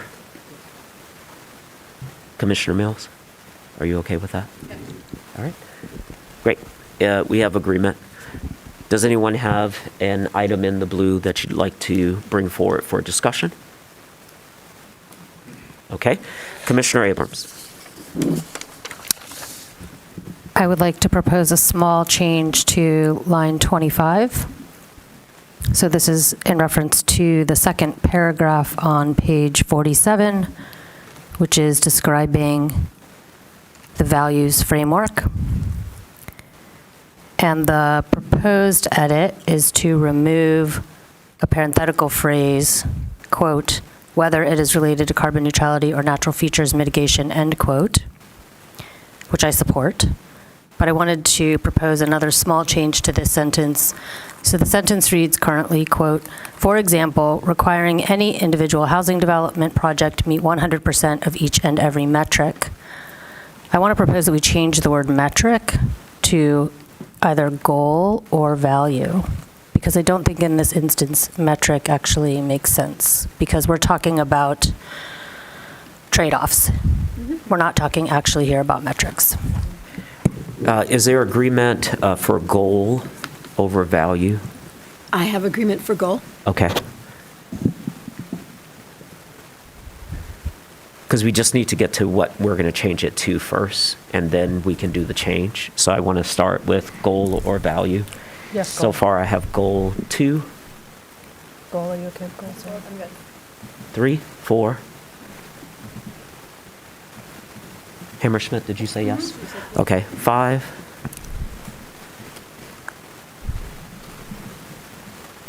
Let's just wait to give time to Commissioner Lee. He's outvoted, so if he wants to go with value, it won't carry. I just want to make sure that I'm reading this correct. So yeah, the idea is that we're removing the parenthetical, whether it is related to the carbon neutrality or natural features mitigation, right? And then, so that's supported. And then I wanted to hear from you on what was the additional change you wanted to make? So right before the parenthetical, it says metric. Yep. I'd like to change that to goal. So the new sentence would read, just to be clear. Okay. Do you want me to read the new sentence? He said it was fine. Okay. All right, so we have support. I vote in favor as well, so that's unanimous. Should I make a motion according to your No, I think we can That do this minor one. change I would say is friendly as long as it's friendly to. And then we'll Commissioners Lee and adopt Dish. it. Great. Yep. I'm sorry, was it goal? It is goal, not value. Could I offer just reading a bit of the rationale, because I think that it could help with some context here. What are we doing? You would like my rationale for No, the she change? said she wanted to read some of the context, and I'm trying to understand why. Because I think at the moment it could be unclear to the audience. To the audience? Yeah. Oh, they can't see what we're doing, so that's going to be unclear. I mean, unless we can put it on the big screen, I can what let you do change? that. Okay. Pull up the proposed edits. Or at least just this one word change, because that's all we're considering right now is we've accepted staff recommendations. Number 25, the parenthetical is going to be removed. Then we had a new change, which is happening at the table, which is not in their packet. That is to change one word from metric to goal. There's unanimous support at the table. And so the only other context would be to see the text that's being changed. Yep, if we could pull up page 47, then we can put it up and then we can show it in context. I'll have it up in a moment. Thank you, Mr. Leonard. I apologize to you all for the quality of my voice today. I did everything I could, and this is as good as it is. It could be a little grating, you know. It's also in the packet in case anyone has a tablet or something with them. These have all of these edits have been posted in the Planning Commission packet. Okay. Going to page 47. Miss Watson or Warren. Warner. Warner, is she still there? Yeah. Just, can you grab her while he brings that up? I'm going to ask staff to get back to you on those ordinances that you brought up, because I believe planning is the right channel for those concerns. And so someone from staff, at my request, will follow up with you to see what can be done to Yeah, if you would, that would be nice. Thank you. Sure. I mean, you came, you told us what the issue is, and in this one case, we're the group that actually can resolve it. So why not get it resolved?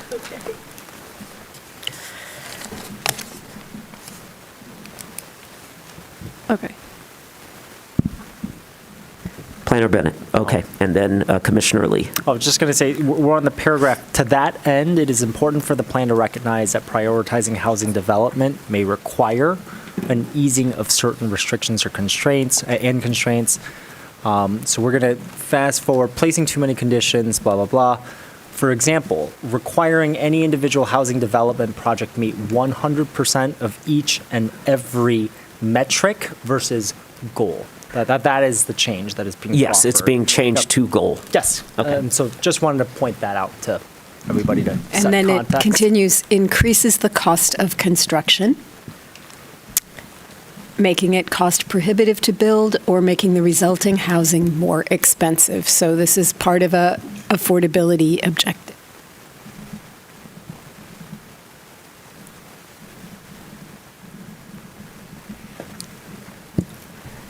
Did you have anything else to add, Planner Bennett? Okay. All right. Levi, I would love to answer your, okay, I can deal with that. If there's any way to zoom it in, it would be appreciated from the audience that's in the room. I'm not supposed to talk to you. It's your first time, so. Okay. With that, I'd like to move that we adopt all of the changes highlighted in blue. All right. All right. I think we can just do a voice vote. All those in favor say aye. Aye. Any opposed? So that was Lee, Dish, and unanimous approval? Yes. Okay. Are you okay, Planner Bennett? Mm-hmm. Okay.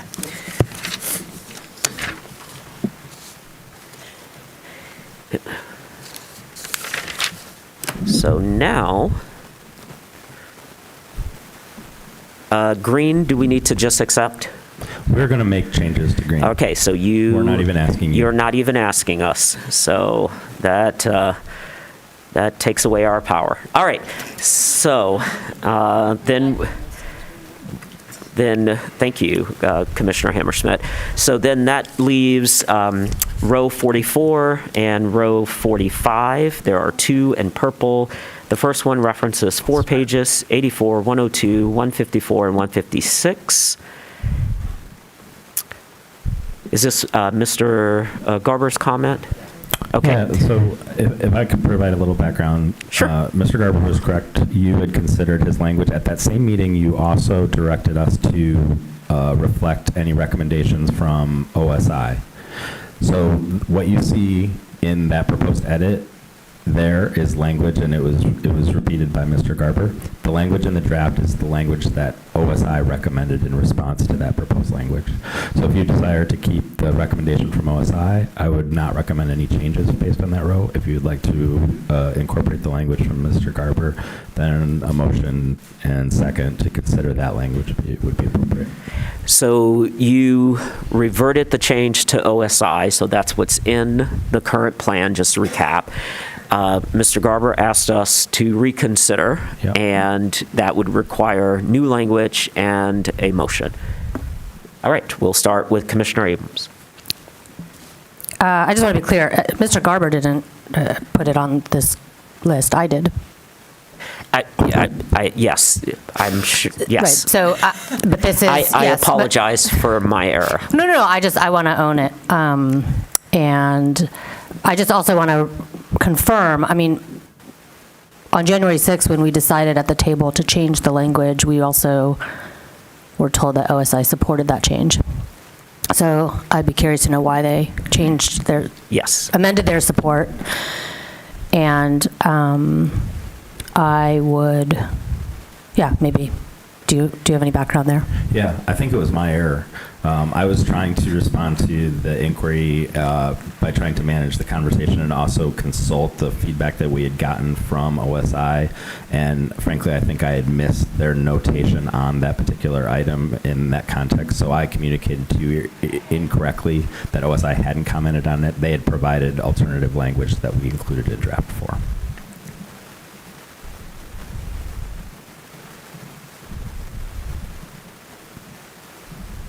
Do we have any further communication from them about, or their rationale? No. No. No. Okay. Give me one moment, please.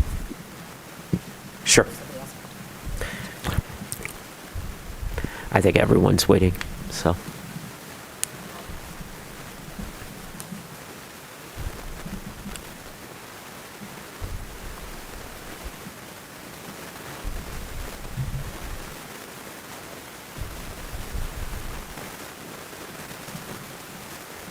Commissioner Hammersmith. Just to fill the void. So I guess it does feel like OSI has been pushing carbon neutrality. Like that is language that I've heard from them a lot. But I take Mr. Garber's point that you can get carbon neutrality through purchasing offsets, and it doesn't necessarily mean that you're reducing emissions. So this is tough because this is language that OSI supports that's still in this plan. So I don't know. I don't know. I was really just trying to fill the void. I know. I'm mostly kidding. But I think that's like, I'm torn on this. But I think if this is what OSI supports and they didn't actually support the other language, then maybe we should leave it, because I feel like part of why we voted for that is because we thought that OSI supported it. We're pulling it up for the people in chambers and online. Thank you. I'm actively trying to figure out if there's a middle road that preserves OSI's language, but also the intent of Mr. Garber's revision. So that's what I'm doing right now in the void, in case you're wondering. I'm not zoning out.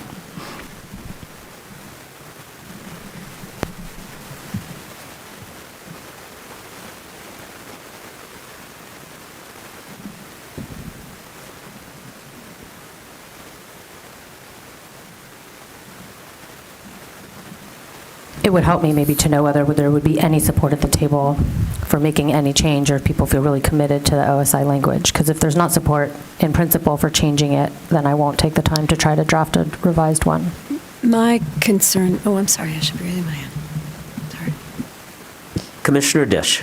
So a real difference that I see between the two is the emphasis on efficient energy in the OSI statement.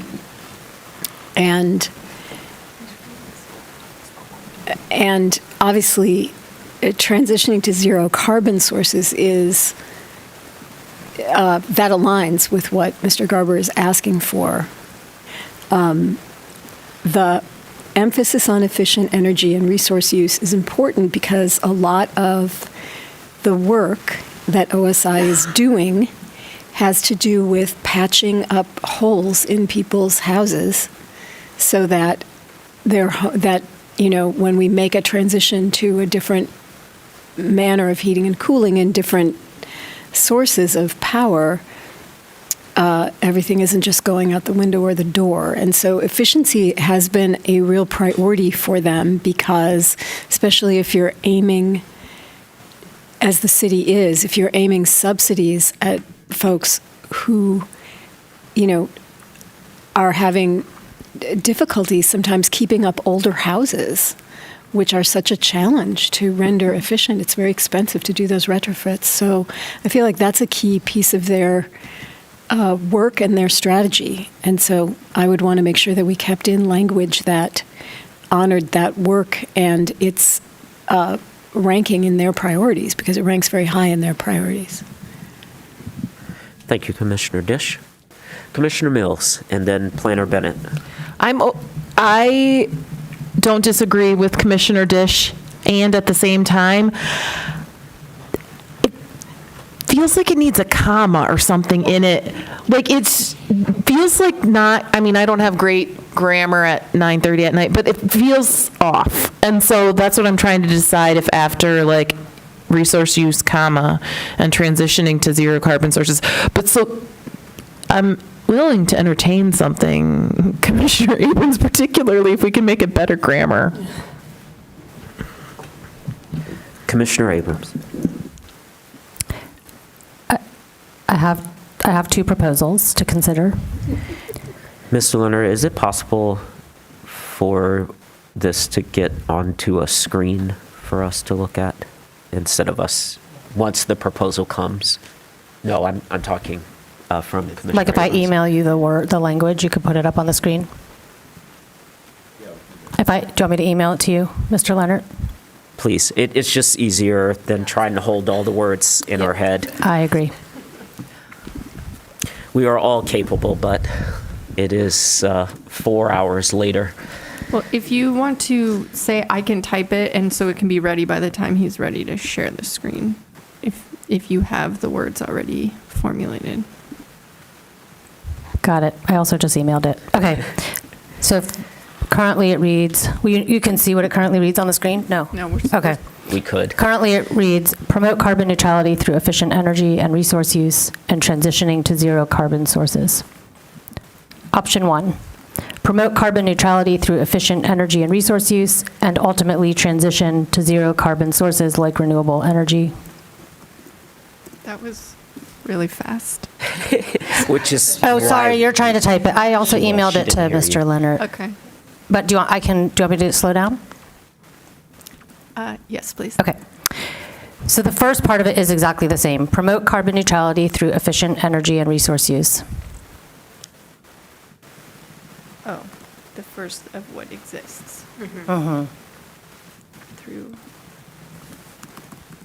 efficient. Okay.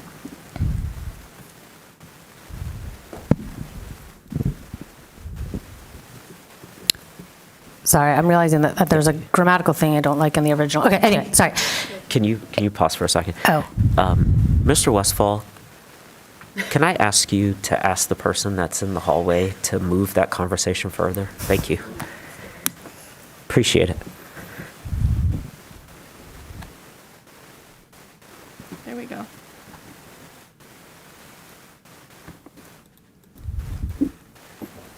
Great, okay. Efficient, no, it's energy and resource use is what it currently says. Yep. And now you want the rest of my proposal? Yes. Okay. And ultimately transition to zero carbon sources like renewable energy. This is nearly identical to the OSI one. It just inserts ultimately and renewable energy. Option 2 is more of a portmanteau between OSI's and Mr. Garber's. So Planner Bennett, the first part is identical all the way through resource use, comma. Yep. Okay, sorry, I was just waiting to see it there. And ultimately eliminating, and ultimately eliminate emissions through the phasing out of fossil fuels and their replacement with renewable energy. Oh, too zoomed in. That might need some wordsmithing. But basically, the eliminate emissions, everything after that is a copy paste from Mr. Garber's language, which you can see above too.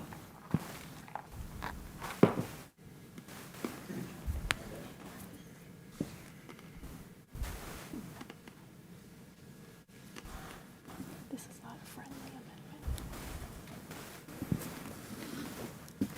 amendment. Please discuss. Commissioner Mills.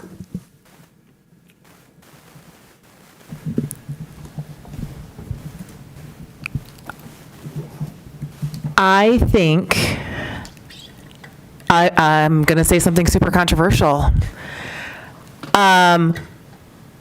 If this is because this is a long range goal, I'm less concerned about this. But typically, one of the things that I teach about in my class is we have a long ways to go before we get to the really expensive part of renewable energy. But I can't afford 100% renewable energy. Like, it's very expensive to be 100% renewable energy. And this is where clean comes in, and that is much more inclusive. And so I think that the first one that doesn't say with renewable energy, like I read the second one as only renewables, and again, maybe we will have amazing breakthroughs, but that is with the renewable energy sources that we have right now that qualify as renewable. That's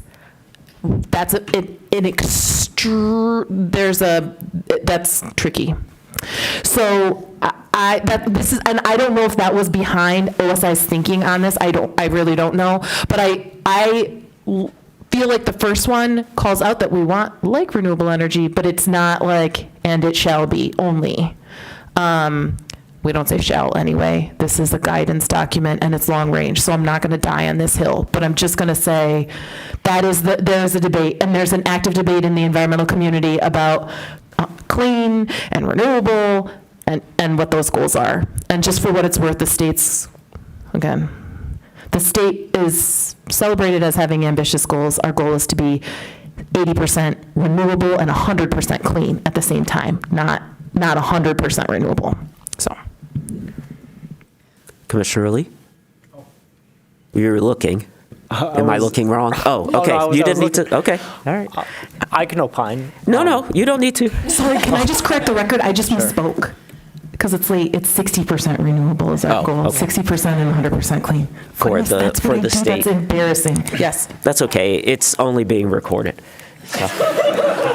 For eternity. It's already on YouTube. Okay. Yep. That's what's happening right now. All right. So we have two options in front of us. Do we want to take them one at a time? Does someone want to propose one over the other? Let us find a way forward. Okay. Commissioner Lee. I'll propose option 1. Great. Is there support? All right. 1, 2, 3. Of course you may. We can be hot mics, Commissioner Mills, everybody. does option 1 allay your concerns? Because when I read it, I'm not sure it does. Yeah, So I think it does. Like is not the she same supports thing one. as, yeah. Okay. I think option 1 Would does. removing the word ultimately help or no? I actually think ultimately is the intention behind transition to zero carbon sources. Like that's our ultimate goal. If we can afford it. Okay. Ultimately, zero carbon sources is one of them is renewable energy, but that's not the only zero carbon source. Got it. Thank you. Commissioner Dish? You're good? All right. It looks like we have support for one. Commissioner Adams? You're abstaining. Woo! Look at us. Somebody should make a motion. No, even with him abstaining, it still carries. But I'll do an actual motion because it's 6-0, I guess, because his abstention doesn't count as a negative. But we're having fun tonight with Robert's Rules of Order. To be clear, you're considering option 1 as Michelle has typed it. Okay. Yes, and that was now moved by Commissioner Lee. Can we have a second? All right, supported by Commissioner Dish. All those in favor say aye. Aye. All those opposed, same sign. Are there any abstainers? Commissioner Adams. So can I delete option 2? Yes. I voted in support of option 1. Thank you, everyone. Thank you, Commissioner Abrams. That takes us to row 45, page 136, goal 1.1.1, the first bullet. Would anyone like to speak up here? Okay. No, the commissioner who submitted this is not here this Oh, evening. look at that. I could try to speak on their behalf, but this is why there's such an ample rationale to speak for them. But I do want to add, I added that underline. That was not the commissioner. I added that. And it's the main reason that I'm bringing it up to the commission is, well, I don't disagree with this sentiment.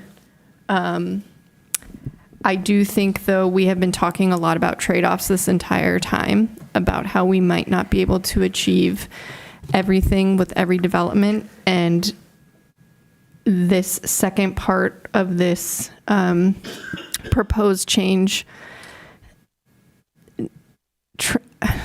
I would say, is acknowledging that there's trade-offs and then trying to say, but we will still maybe be able to do it all. And so I'm finding that that second part is maybe adding a little confusion or like a little less clarity than the original. So it's saying like we want to be more flexible, but we're going to try to avoid all of these other potential trade-offs.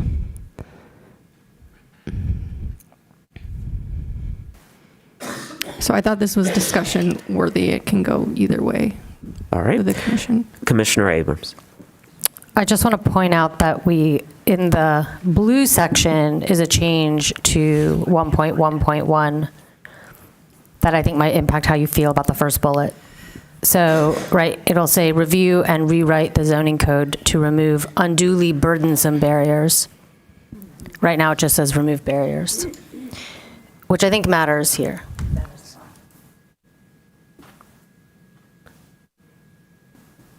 Okay, go ahead, Commissioner Mills. Thank you for bringing that to our attention, because that was, we all know that there's lots of language within the plan that talks about the idea that there's trade-offs and we're not only doing one goal, we're trying to balance, but that it is a balance. And I don't, if goal 1.1.1 or this part of it was taken out of that context, you don't get that. Like you just get like reduce everything. So I like the unduly. Thank you. So I feel like whatever line that is, can you point us to that line, the blue line? Oh. Yes. So on the bottom of page 7.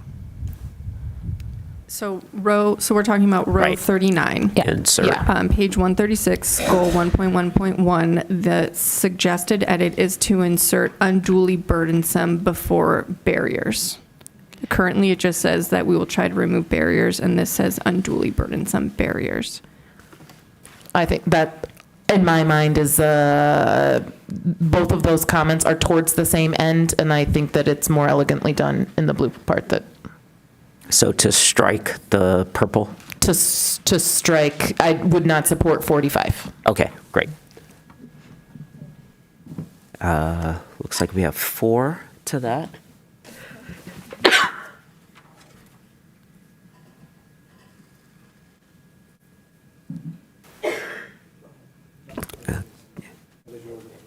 Oh, I am. I'm counting votes in my head. Commissioner Lee, what are your thoughts? You're the last vote. Commissioner Mills is saying that we adopt the blue change for 136 and we strike the purple. Or is that actually fuchsia? Is that fuchsia? Sorry. No, I'm in favor of the blue change. Okay, great.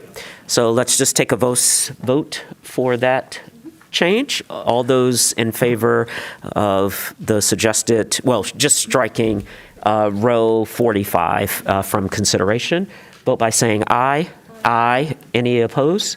Okay, it is unanimous. We voted to not do it. We did. We voted to strike it. Yes, no. Yes or no. Double negatives? No, thank you. But now they have to make a motion for these. Okay. For the purple. This is our memo. Those were the changes there.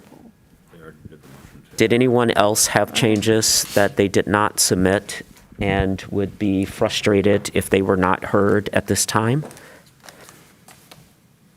Are we ready to vote to consider the motion that is before us? So, just to be clear, the motion moved by Commissioner Lee and seconded by Commissioner Dish is the resolution as read that adopts the plan as modified. Those modifications include the blue sections with the modification of metric to goal in row 44. Thank you. And it includes in row 40.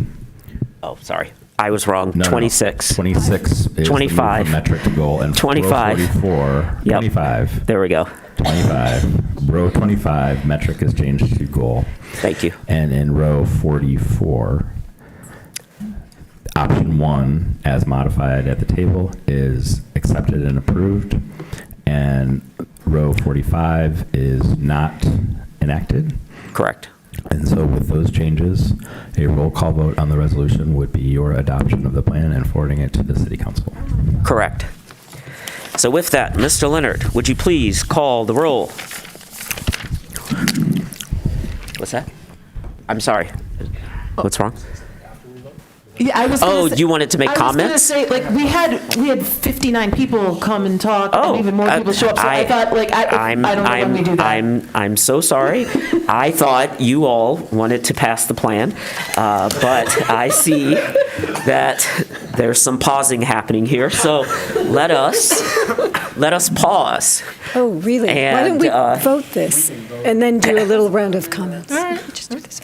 Oh, okay. Commissioner Dish is giving me wise counsel from my left, so I shall turn to my right to make sure that you all are okay with that. Great. Mr. Leonard, originally I asked that you call the roll. Would you please call the roll?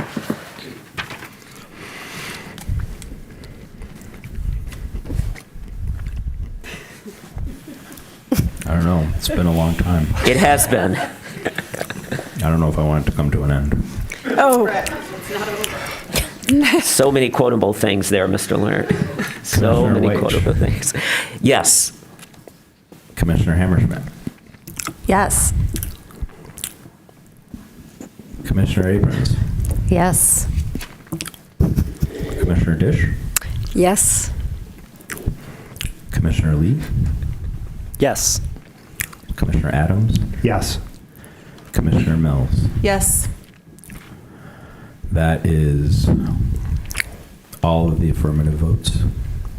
The resolution passes. Congratulations.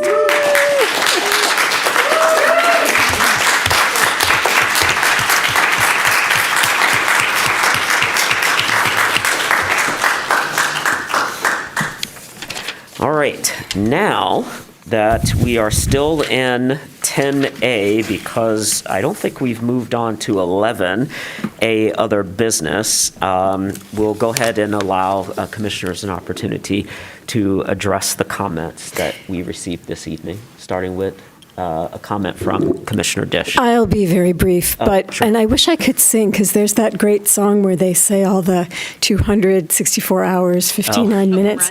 Yes, from Rent, but I can't sing, so you'll be spared. I did want to say that we had 5 meetings in April and May, 4 meetings in July and August. 1 meeting in October, 3 meetings from November to January, and this meeting, that's a total of 14 public hearings at the Planning Commission. Many of those meetings started at 5:30. So this has been an enormous process of revision that required a lot of patience and skill and organization on the part of staff and some serious attention and precision by our colleagues, and I think that there is no one in this room that will be surprised by the thing that I would have said to the fuller room, which is that it was great to have all of the engagement tonight. It is always, it can be sometimes frustrating to hear some certain statements that we thought we had talked about 6 months ago. And if I could have said one thing to the full room when the full room was here, it would be, I believe we all have a really sincere commitment to affordable housing, and we have disagreements over the way one works to get there. But one thing that we cannot disagree about is the fact that we do have an affordable housing millage, thanks to us and thanks to the residents in general, and that affordable housing millage since 2021, when that money became available, has 1,200 units underway or popping out of the ground. And those units reside on city-owned land, which another way of putting that is land donated by the city. And this city has chosen to donate its land to the most vulnerable among us, those who are in housing instability, who have been unhoused or in and out of unhousedness. And so that was a decision. This is not the easiest place to do a land trust unless people donate land to that trust, because this is not a place where houses go into foreclosure and the city can purchase them cheaply and then put that land into a somehow land bank or trust. And so I am not speaking against the idea of a land trust, but what I am trying to explain is that the city has donated plenty of land and it is going to the people who need it most. And that was a principled decision that we aren't going to undo, just like we won't undo the entire Constitution of the United States, or at least I won't, even if it's not perfect, or even though it's not perfect. And then that being said, that's the one thing we do have. The one thing we do not have is the ability to require a developer to provide units. That is illegal in Michigan. The only way we can get that is when a developer wants to offer us when a developer would like to have a rezoning and they would like to offer a benefit to the city, acknowledging that a rezoning is a benefit to them. So I'm not sure if I put that in a way that won't make the lawyers squirm. As I am not a lawyer, I may get things wrong, and so they are not responsible for a misstatement by me. But it is very important to know what we do have and what we do not have. And we heard a lot of people asking us to enforce a law that simply does not exist in Michigan, although it exists in other places. So those were what I wanted to say. Thank you, Commissioner Gish. We'll turn to Commissioner Adams, then Commissioner Mills. Do you want to go first? No. I got a few things to get off my chest, and I'm going to beg for your patience to my colleagues. It's been a long year. The housing shortage that we have is the most serious public policy crisis that the city faces, and our failure to react to that for decades endangers everything that we're trying to do. In the United States of America, your access to everything, opportunity, education, depends on your zip code. And Ann Arbor and everything that's wonderful about it, everything that I moved back from law school to get has been gated off to anybody who can't afford $500,000 for a house or $1,600 a month for a studio apartment. We can't call ourselves a progressive, diverse, fair city that's human-focused and accept that outcome.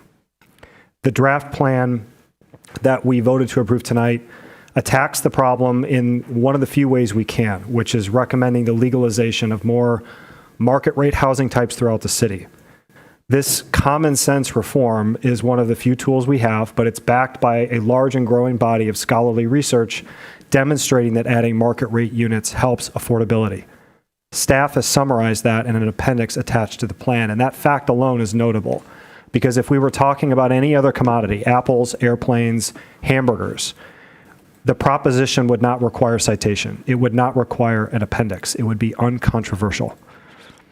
The Atlantic's Jerusalem Dempsis has written extensively about what she calls supply skepticism and shortage denialism, and how these beliefs are oddly specific to housing. When researchers ask participants whether a disruption in the supply of cars, new cars, would cause the price of used cars to increase, 80% of respondents don't have any difficulty answering that question. But less than half of the same folks in the same study have trouble applying the same logic to housing. We've seen these contradictions play out time and time again in this chamber, and even tonight, when the plan's critics step up to the podium and they suggest that we regulate short-term rentals further than we already do, because they are heavily regulated. And they suggest that that alone is sufficient to attack affordability. they're conceding the plan's central premise, that legal constraints on supply create unaffordability, and the answer to that shortage is to allow more supply. They also claim that making it easier for the private sector to build more homes is not sufficient to achieve true affordability, especially in the short term and especially for lower income residents. This is true, and the plan doesn't claim otherwise. In fact, it specifically affirms repeatedly the need for more subsidized income-eligible affordable housing, which the city is already doing. Councilmember Dish noted just now, 1,200 or so affordable units are built or in the pipeline. These two approaches, increasing market rate supply, and as the plan recommends, and the affordable housing subsidies that the city's already doing, they're complementary. Affordable housing subsidy programs create greater competition for apartments. If you are constraining your housing stock with zoning while you're doing that, you are increasing demand, increasing competition, increasing pricing, and making your public dollars, they don't go as far. To quote Ned Resnikoff of the Roosevelt Institute, market rate housing is not an alternative to social policy. It's a strategy for making social policy work the way we want. We can't regulate or spend ourselves out of an affordability problem when dozens of bidders are competing for the same home and when our vacancy rate for rental units is zero, functionally zero. I recognize and understand why some are concerned about the plan's recommended zoning changes, especially in residential neighborhoods. On this point, two facts bear repeating. The plan's recommendations for zoning changes in residential neighborhoods are modest. 3 units instead of just 1 or 2, 3 stories as a general height maximum, in line with current height caps. 2-unit, 3-story structures exist in my neighborhood today, and they seamlessly integrate into a sea of single-family homes. Second, other cities that have enacted similar land use reforms have reported changes to the built environment that are gradual, bordering on glacial. The record in this proceeding on that point is massive, and it is bereft of a single example of a city experiencing the disruptive changes that plan critics claim to be inevitable as the result of legalizing structures like duplexes and triplexes. I've highlighted a few of these examples in my prior comments. I want to note that Jonathan Levine, a Michigan professor of urban and regional planning, recently analyzed the numbers from Portland, which enacted zoning reforms that are more aggressive than ours in a housing market that is arguably more in demand than ours. And he found that when you extrapolate current trends out, only 3.1% of Portland's formerly single-family zone districts will be converted to new missing middle structures like quads over a 30-year period. If these growth rates are applied to a hypothetical Ann Arbor neighborhood of 6 full residential blocks, we should expect only 3 similar missing middle structures like duplexes and triplexes to be built in those 6 blocks over a 30-year period. The data should provide comfort to those who are concerned about the pace and scale of change, but it invites the question of whether the plan that we passed tonight goes far enough, and I'm not sure that it does.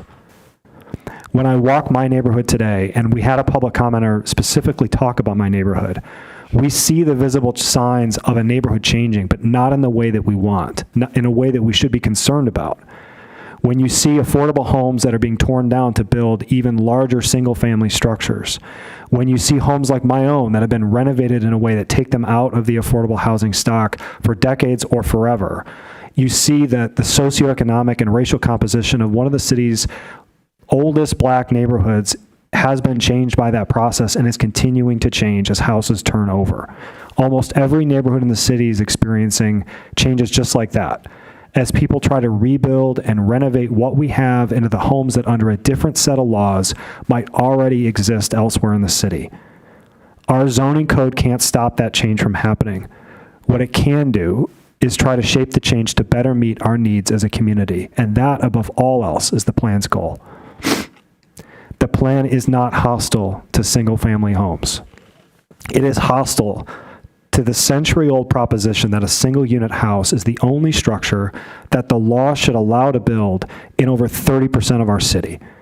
Zoning's preoccupation with isolating detached single-family homes from all other housing structures has a dark origin story that several public commenters mentioned tonight. It is based in 1920s gutter racism, xenophobia, and classism towards people in apartments and towards the poor. Berkeley, California's pioneering innovation in this space was developing design standards that allowed them to separate rich white residents from immigrant workers. And Ann Arbor's own zoning has its origin in those same impulses. A 1922 Michigan Daily editorial that I pulled when I was doing research for this argued that a citywide zoning code was needed in Ann Arbor to stop Detroit promoters from building apartments for transients, low-income residents. Laws with histories like these deserve strict scrutiny. Single-family zoning fails that scrutiny. Even when you take it at face value, though, banning duplexes and triplexes is not defensible public policy in a city with skyrocketing home prices, struggling renters, and 80,000 people who commute into this city every day because they can't live here. And it was a public policy disaster even then. The apartments that we did permit to build in that era are monuments to how misguided that policy was. Many of these buildings today are some of the city's most affordable, and others are some of the city's most beautiful. The Spanish Renaissance-styled apartment building at 715 South Forest is celebrated today for its architecture, but when it was built, the public backlash to it forced the developer to lower the structure from 9 stories to 5, chopping it basically in half and prompting new restrictions on apartments in Ann Arbor. And in a twist of irony, the beauty of that structure, the one that we chopped in half, was cited as a reason just a few years ago to block a new student project next door. History might have repeated itself, but we learned our lesson at least with respect to that project, and we said yes, we didn't chop it in half, and today it provides housing to hundreds of students and is a thriving part of the neighborhood. We need to keep learning the lesson. If we lack the political will to operationalize the plan's recommendations, if we indulge in unserious alternatives to the hard political work of comprehensive zoning reform, if we settle for Band-Aids and half measures, we will produce a version of our city that is more economically and racially segregated than it is today, less sustainable than we need it to be, inaccessible to the tens of thousands of people who commute into our city and can't live here. On this issue again, our administrative record speaks for itself. Over 12 months of meetings, no serious, workable, comprehensive policy alternative to what the plan recommends has been proposed that will appropriately mitigate those unacceptable outcomes. One commenter asked tonight what the alternative is. There isn't one. The status quo zoning in this city and in most cities as public policy has failed to create enough housing for whole generations of Americans, including my own. I welcome the debate that has taken place over the last 12 months. Many of my edits and comments on the plan have been directly informed by public feedback, some of it critical. The claim that the public hasn't had a voice in this process is just not true. I've practiced law for almost 20 years in disciplines as wide-ranging as corporate bankruptcy, commercial litigation, and vehicle safety regulation.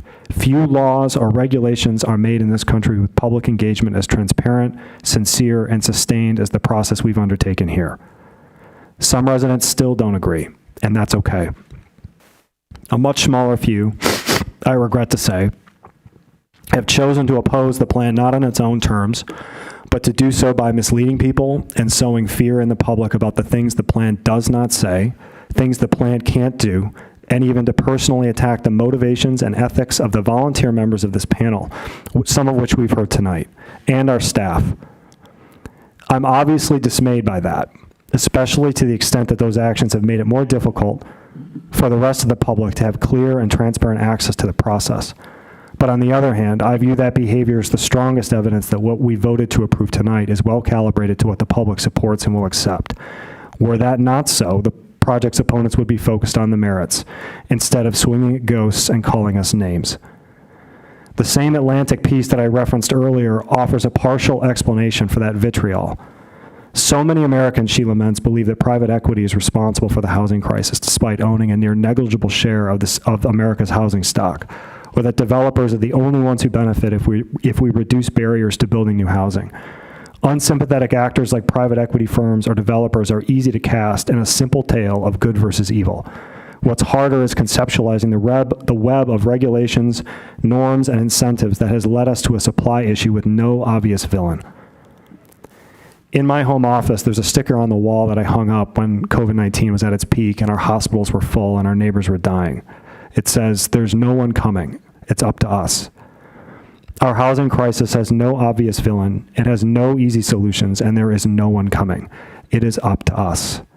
The plan is a sober, serious effort by this city's planning staff and by this commission to attack the real problem as it actually exists, to decline to take the expedient path simply because it's expedient, to create a city that when we look back on it, mirrors our best values back at us. Chief among these values, you are welcome here. I've never been more proud to live in the city than I am tonight.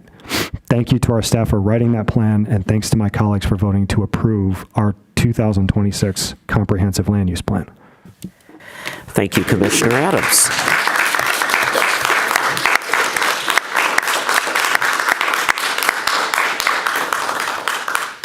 Commissioner Mills.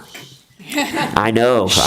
I should have gone first. You really should have. All right, because this is what I got, like right in here. And really, I actually am kicking myself that when we had the opportunity for commissioner comments at the beginning and we had a full house that I didn't take the time to say, I don't know how many people are listening now. There were a lot of folks involved tonight that just came out. Like, this is the first time that at least I've seen some folks, and I think that that's great, actually. I think, though, what saddens me is they missed the opportunity to hear how the plan really has evolved over time, because we've gone over it a lot of times. And this is a city that we all love. And I think what we heard again and again is that we all see some warts in the city too, or things that we don't love. And I feel like I don't know, maybe it's just because of the things that I study, but I think there's a reaction to say people don't like change. Actually, I don't know that that's true. I think that they are nervous that the unknown that they're going towards might be worse than what they currently have right now. It's not necessarily a fear of change. People don't necessarily love everything about the place, but they don't know if that change will lead them to something that is better. And I think what we do know is that the status quo is not okay. And I think that there's wide agreement on that. And so also what we heard folks say again and again, including a new face in the audience that I don't think we've had before, or at least I've seen, is that this is a living document. And it is we ought to be evaluating if we are meeting our goals. We have metrics in the plan, and we ought to be evaluating if we're meeting them. And if not, we ought to be changing them. And PS state law does require that we do this every 5 years. And so, that's helpful. For if there is anybody who is still tuned in that is nervous about what this means, I live in a neighborhood that is multifamily. I do live in a single family home. But months ago, my colleagues here will know that I went on a tour of my neighborhood and snapped pictures and tried to figure out what was the rhyme or reason in my mind for the things that fit in and the things that didn't. And it wasn't actually about the number of units. And so we went through this, and Commissioner Abrams, thank you for trying to sway our opinion. But a lot of it was about the size of the building. And honestly, it's the McMansions that also don't fit in. And that's what a lot of people are saying. And so I appreciate people making the change in the last draft that, in case anybody's listening, is on page 120. Thinking about encouraging, I think a big fear for people is that there will be an entire block that is demolished and become nothing but a big square box on that whole thing. And thinking about maximum unit sizes that not just apply, that might apply also to single family homes. I think we already have that in our R1DE district. We have one that says you can't have larger than 2,000 square feet. We have a precedent for this. We haven't applied it historically widely, but I think we know how to do this. We know the kinds of things that allow for not gigantic units. And so there are protections that are in the plan. That slideshow might resurface of what some of those units look like. I mean, I pulled the property tax data to figure out what the square footage of the houses are. I I mean, there was a lot from everybody on this commission that went into this. And whenever you tuned into this, I'm glad that you did. And just know that it wasn't just tonight. So thanks for coming out. Thank you, Commissioner Mills. Commissioner Hammerschmidt. I just wanted to sincerely thank everyone who participated throughout this whole planning process, however many years it's been, by whatever method you participated. Throughout this process, we've also had so many people here making their first ever public comment, which I think is really brave and amazing, so thank you. I just want to say I really do hear the criticisms of the public engagement process. Engagement is tough. We can't simply go knock on every single door in the city. And we have been accused at almost every meeting about the plan of not listening because we're not scrapping the plan or because we're not keeping single-family zoning untouched. But I want to reiterate that we have listened and we did make changes based on a lot of input. So I'm really proud of the hard work of staff and of everyone at this table. And I am ready to thoughtfully implement the next steps after council approval. Thank you, Commissioner Hammerschmidt. Commissioner Lee. Thank you. Yeah, very tough to go after Commissioner Adams, I will say. So everything he said. I will say, similar to Commissioner Hammerschmidt, civic engagement really takes courage. It takes a lot of I think, bravery to go speak in public and know that you do belong here, even if you're commuting here, even if you might live in nearby communities. And so for everyone that came and engaged, yeah, thank you, sincere thank you. Also a huge thank you to staff, CTN, everyone that's at City Hall till 11 o'clock at night with us. Thank you. I wanted to actually respond to Mr. Monroe's question about what does success look like? What does failure look like? How will we know? For me, I think I actually go back to the quote about Jane Jacobs. I think it's a beautiful quote that we expect too much of our buildings, new buildings, and so little of ourselves. And I think what that really refers to me, success looks like the strength of our community.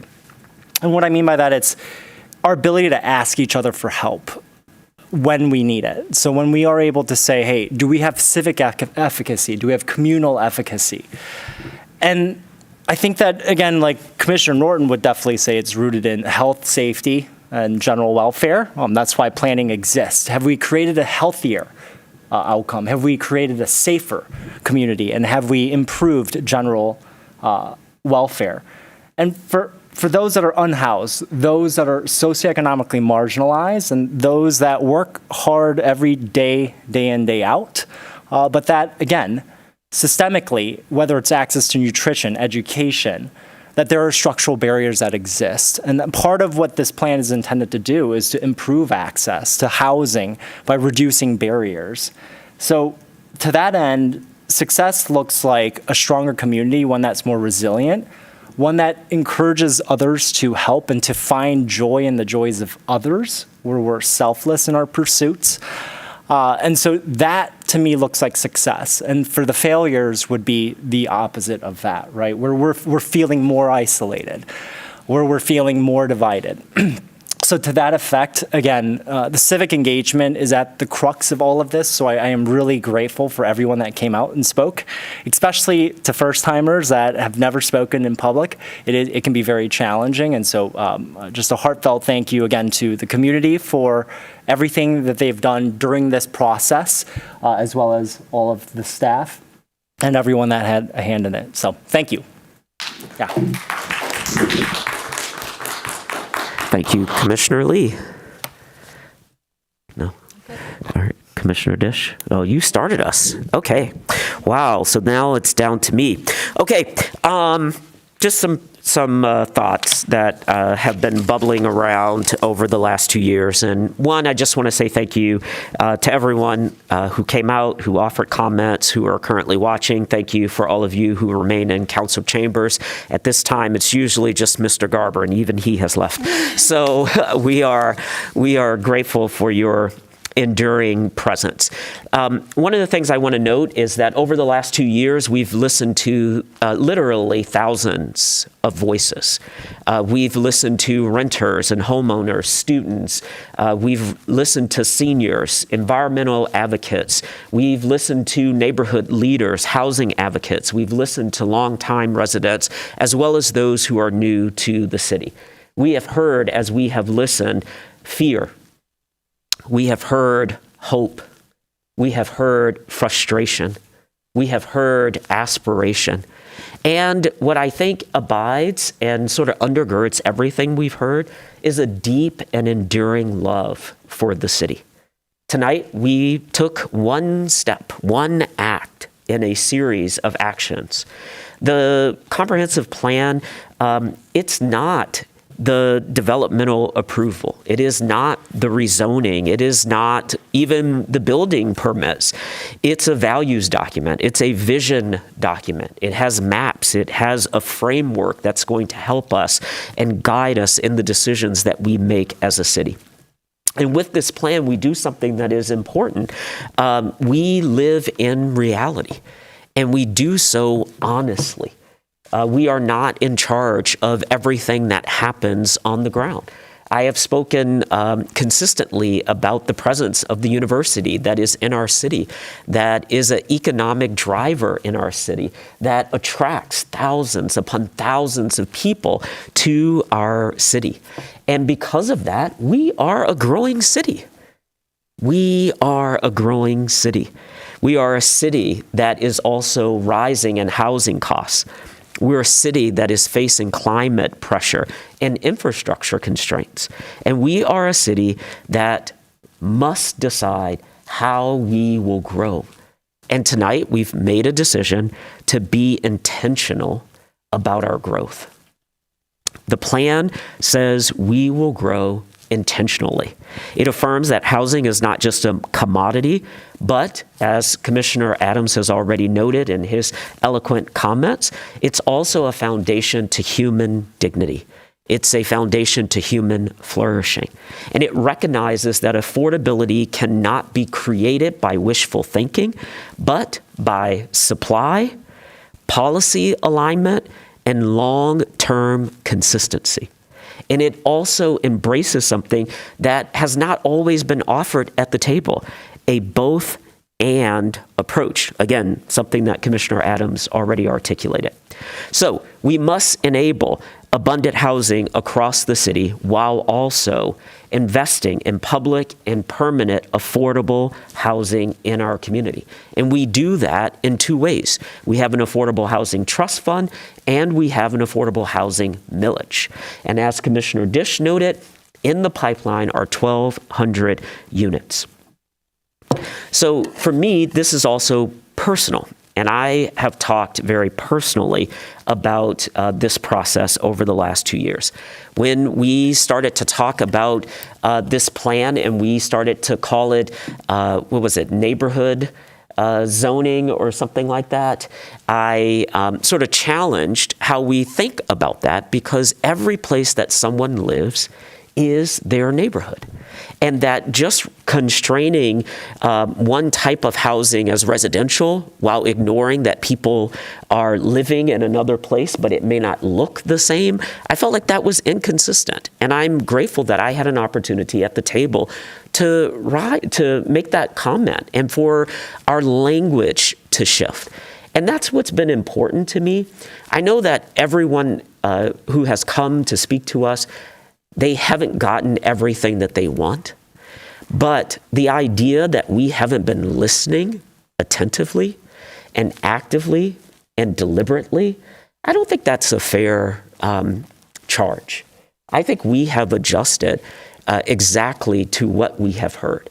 And in some ways, it is painful to actually watch us act at this table. It is really, really painful to listen to us debate a single word. Some of you are thinking, what is wrong with you people that you are having a vote on a single word? Why? Because these words actually matter.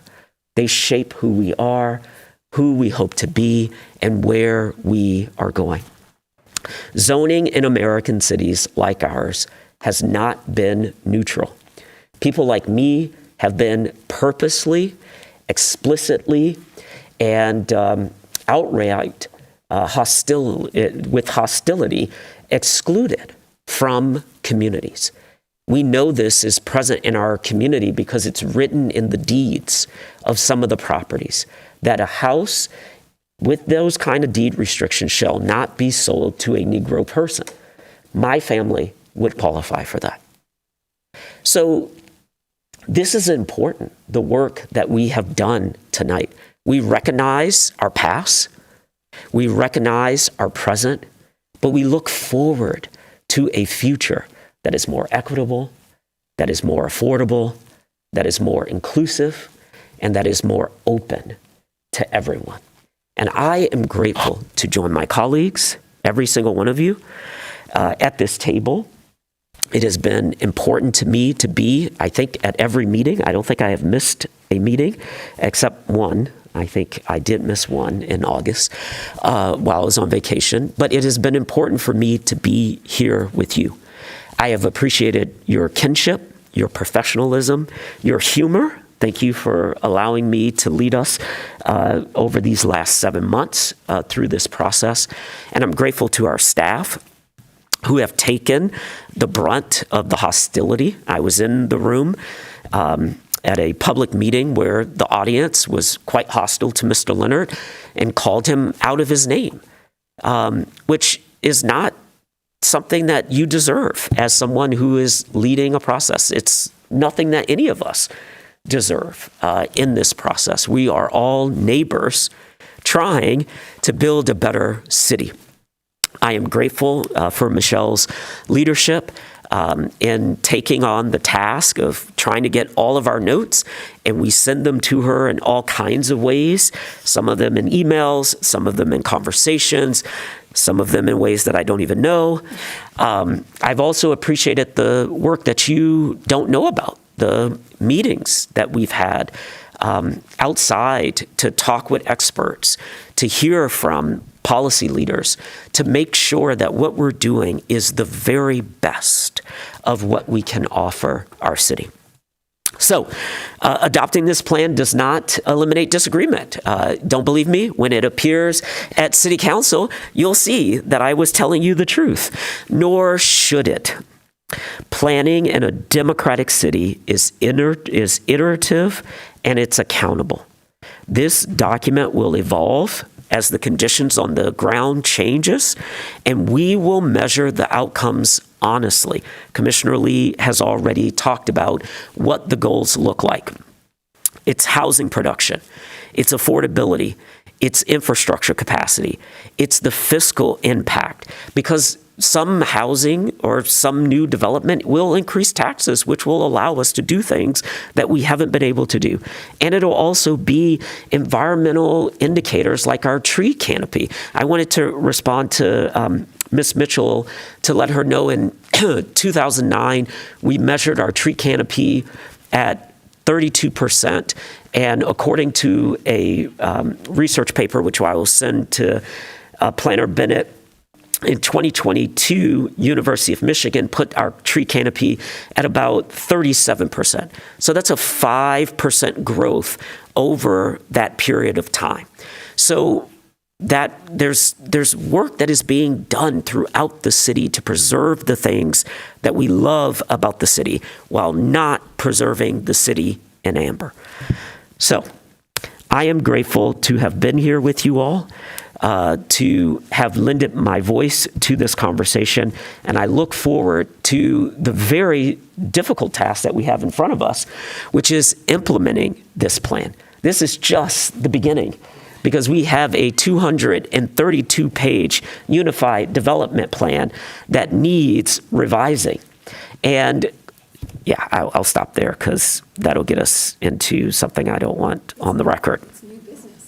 It is new business. Thank you for that. So I'll close with these comments. I am grateful to the staff, to you all, and to the many residents who wrote letters, who debated us, who challenged us, and who contributed your ideas.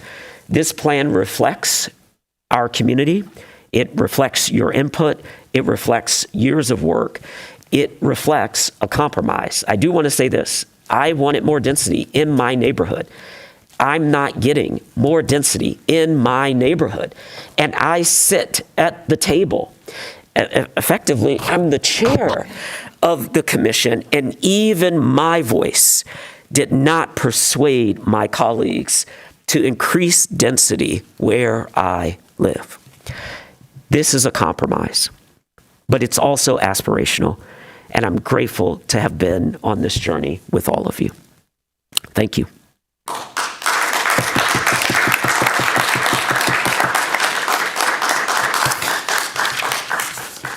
And with that, I will take us to agenda item number 11, other business. There is none. And then agenda item number 12, public comment. This is a second and final opportunity for individuals to speak for up to 3 minutes on any issue. We will first hear from those who are present in chamber, then to remote participants. To speak remotely, press star 9 if on phone, or use the raised hand feature if on Zoom. For phone access, dial 877-853-5247 and enter meeting ID 977-6634-1226. City staff will identify callers by the last 3 digits of their phone number or by name if on Zoom. You'll hear an announcement when it's your turn to speak. Please ensure that you are in a quiet area and mute any background noise. For all participants, please state your name and address at the beginning of your comments. Is there anyone present in chambers who'd like to address us? Yes. Great. I was blocked from speaking at the hearing, but I didn't want to deny you my thoughts. Mr. Adams, I think the ethics of you are well documented in the public, and I don't think any comment will speak louder than your record. And for all the work that this commission did to reach out to people, there are thousands and thousands of people who are unaware of this, many of whom came tonight and mentioned that they'd only heard about it lately. This plan, as it exists today, is a sort of unholy love child between Xi Jinping and Donald Trump. Top down, only approved voices included, one size fits all, lots of money to be made by displacing the peasants. Urban planning students note, you're not heroes for holding the public in your contempt. When contempt is your starting point, you can only do good by accident. You cannot credibly claim to love Ann Arbor and then call to tear it down and displace residents who don't remind you of you. No one I know or have heard suggests that Ann Arbor should be frozen in amber. Suggesting that people want that is a straw man argument, not obviously made in good faith. The place that everyone wants to live is always the most expensive place. Location, location, location. If density made housing affordable or even cheaper, New York City would have affordable, cheap housing. The idea that lower income housing will result from this plan is not a serious proposition. No one builds housing in order to charge less than the market will bear.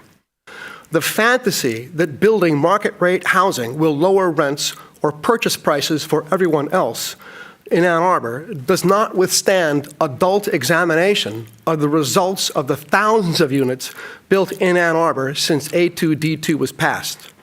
Rents are only low in unpopular places. Affordability is a false reason to support this plan. The city is not serious about affordable housing, but uses the issue as a cynical ploy for advancing unrestricted high-end development. The claim that unbridled, expensive high-rises will result in diversity is cynical beyond description, as is the claim that certain racial groups do not desire home ownership or that all homes in Ann Arbor are McMansions. No one has mentioned the cost of connecting Ann Arbor to the Detroit water system when the Huron River's water is exhausted by growth. You have not begun to see the cost of living rise that will happen when that bill comes due. Kiss any dream of affordability goodbye. It is possible to love a place to death, and that needs to be part of this discussion. The neighborhoods built Your before time World has War II. expired. Your time has expired. That's what that sound meant. Thank you and good evening. Thank you. But to the speaker, can you provide your name and address? I didn't catch that in the beginning. John Floyd, 519 Sunset Road, Ann Arbor, Michigan, 48103. Thank you. Thank you, Mr. Floyd. Is there anyone else in chambers who would like to address us at this time?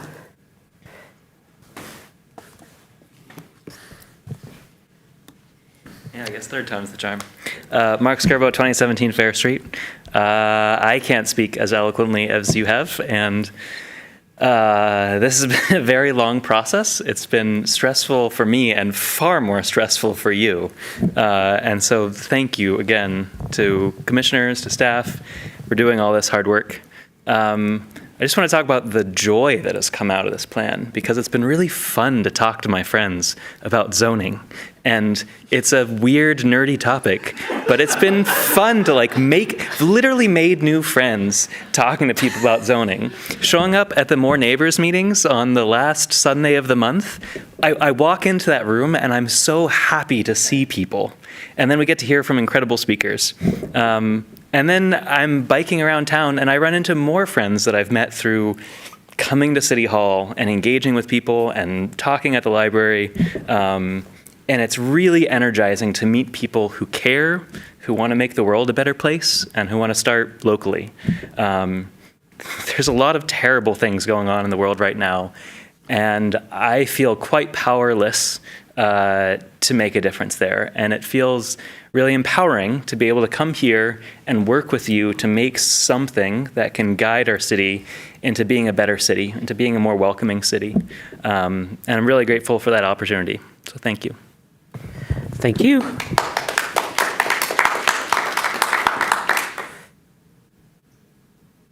All right, seeing no one else. Mr. Leonard, do we have online callers who would like to? We do. Alex Lowe, you can unmute and address the Planning Commission for up to 3 minutes. Good evening. Our years-long Planning Commission nightmare dealing with so much misinformation is finally over.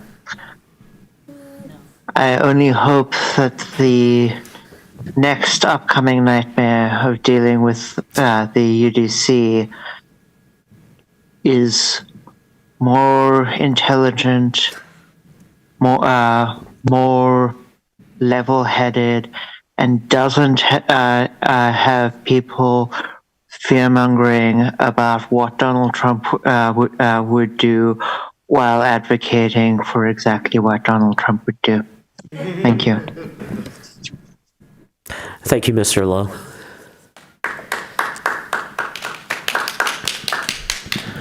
Caller with the phone number ending with 534. You can press *6 to unmute and address the Planning Commission for up to 3 minutes. Good evening, Tom Stolberg again. The one thing a comprehensive land use plan, well, one of the things a comprehensive land use plan should be is the vision of the community for the future of our city. This is not that. The vast majority of people are not in favor of this plan.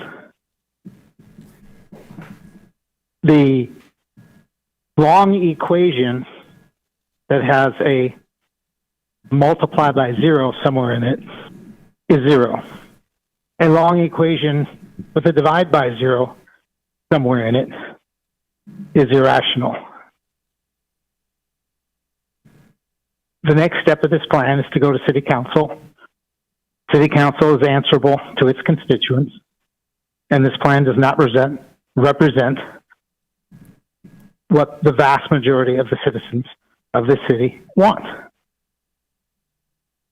So the next step will be City Council deciding whether to reject this plan and send it back to the Planning Commission to address those issues that the citizens want to see, the vast majority of the citizens want to see in their plan, because this plan does not reflect that. This started as a political process, starting with the initial resolution passed by City Council directing you on how you were to frame the formation of the beginning of the plan. It has been a political process rather than a planning process.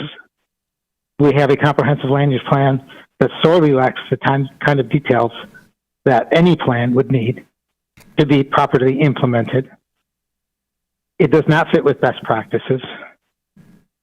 And I want to wrap up by thanking, in particular, Michelle Bennett, who's been professional throughout this process, and one commissioner who is not there, Dick Norton, who's been uniquely empathetic to the citizens of Ann Arbor, and I think the one person who citizens who might not agree with the outcome here would feel that he genuinely heard them. Thank you. Good night. Thank you, Mr. Stolberg. No other speakers, Chair White. So I shall close the public comment. Is there any commission proposed business? Seeing none, I will entertain a motion to adjourn. Moved by Commissioner Abrams, seconded by Commissioner Mills. All those in favor vote aye. Aye. Any opposed? We are adjourned.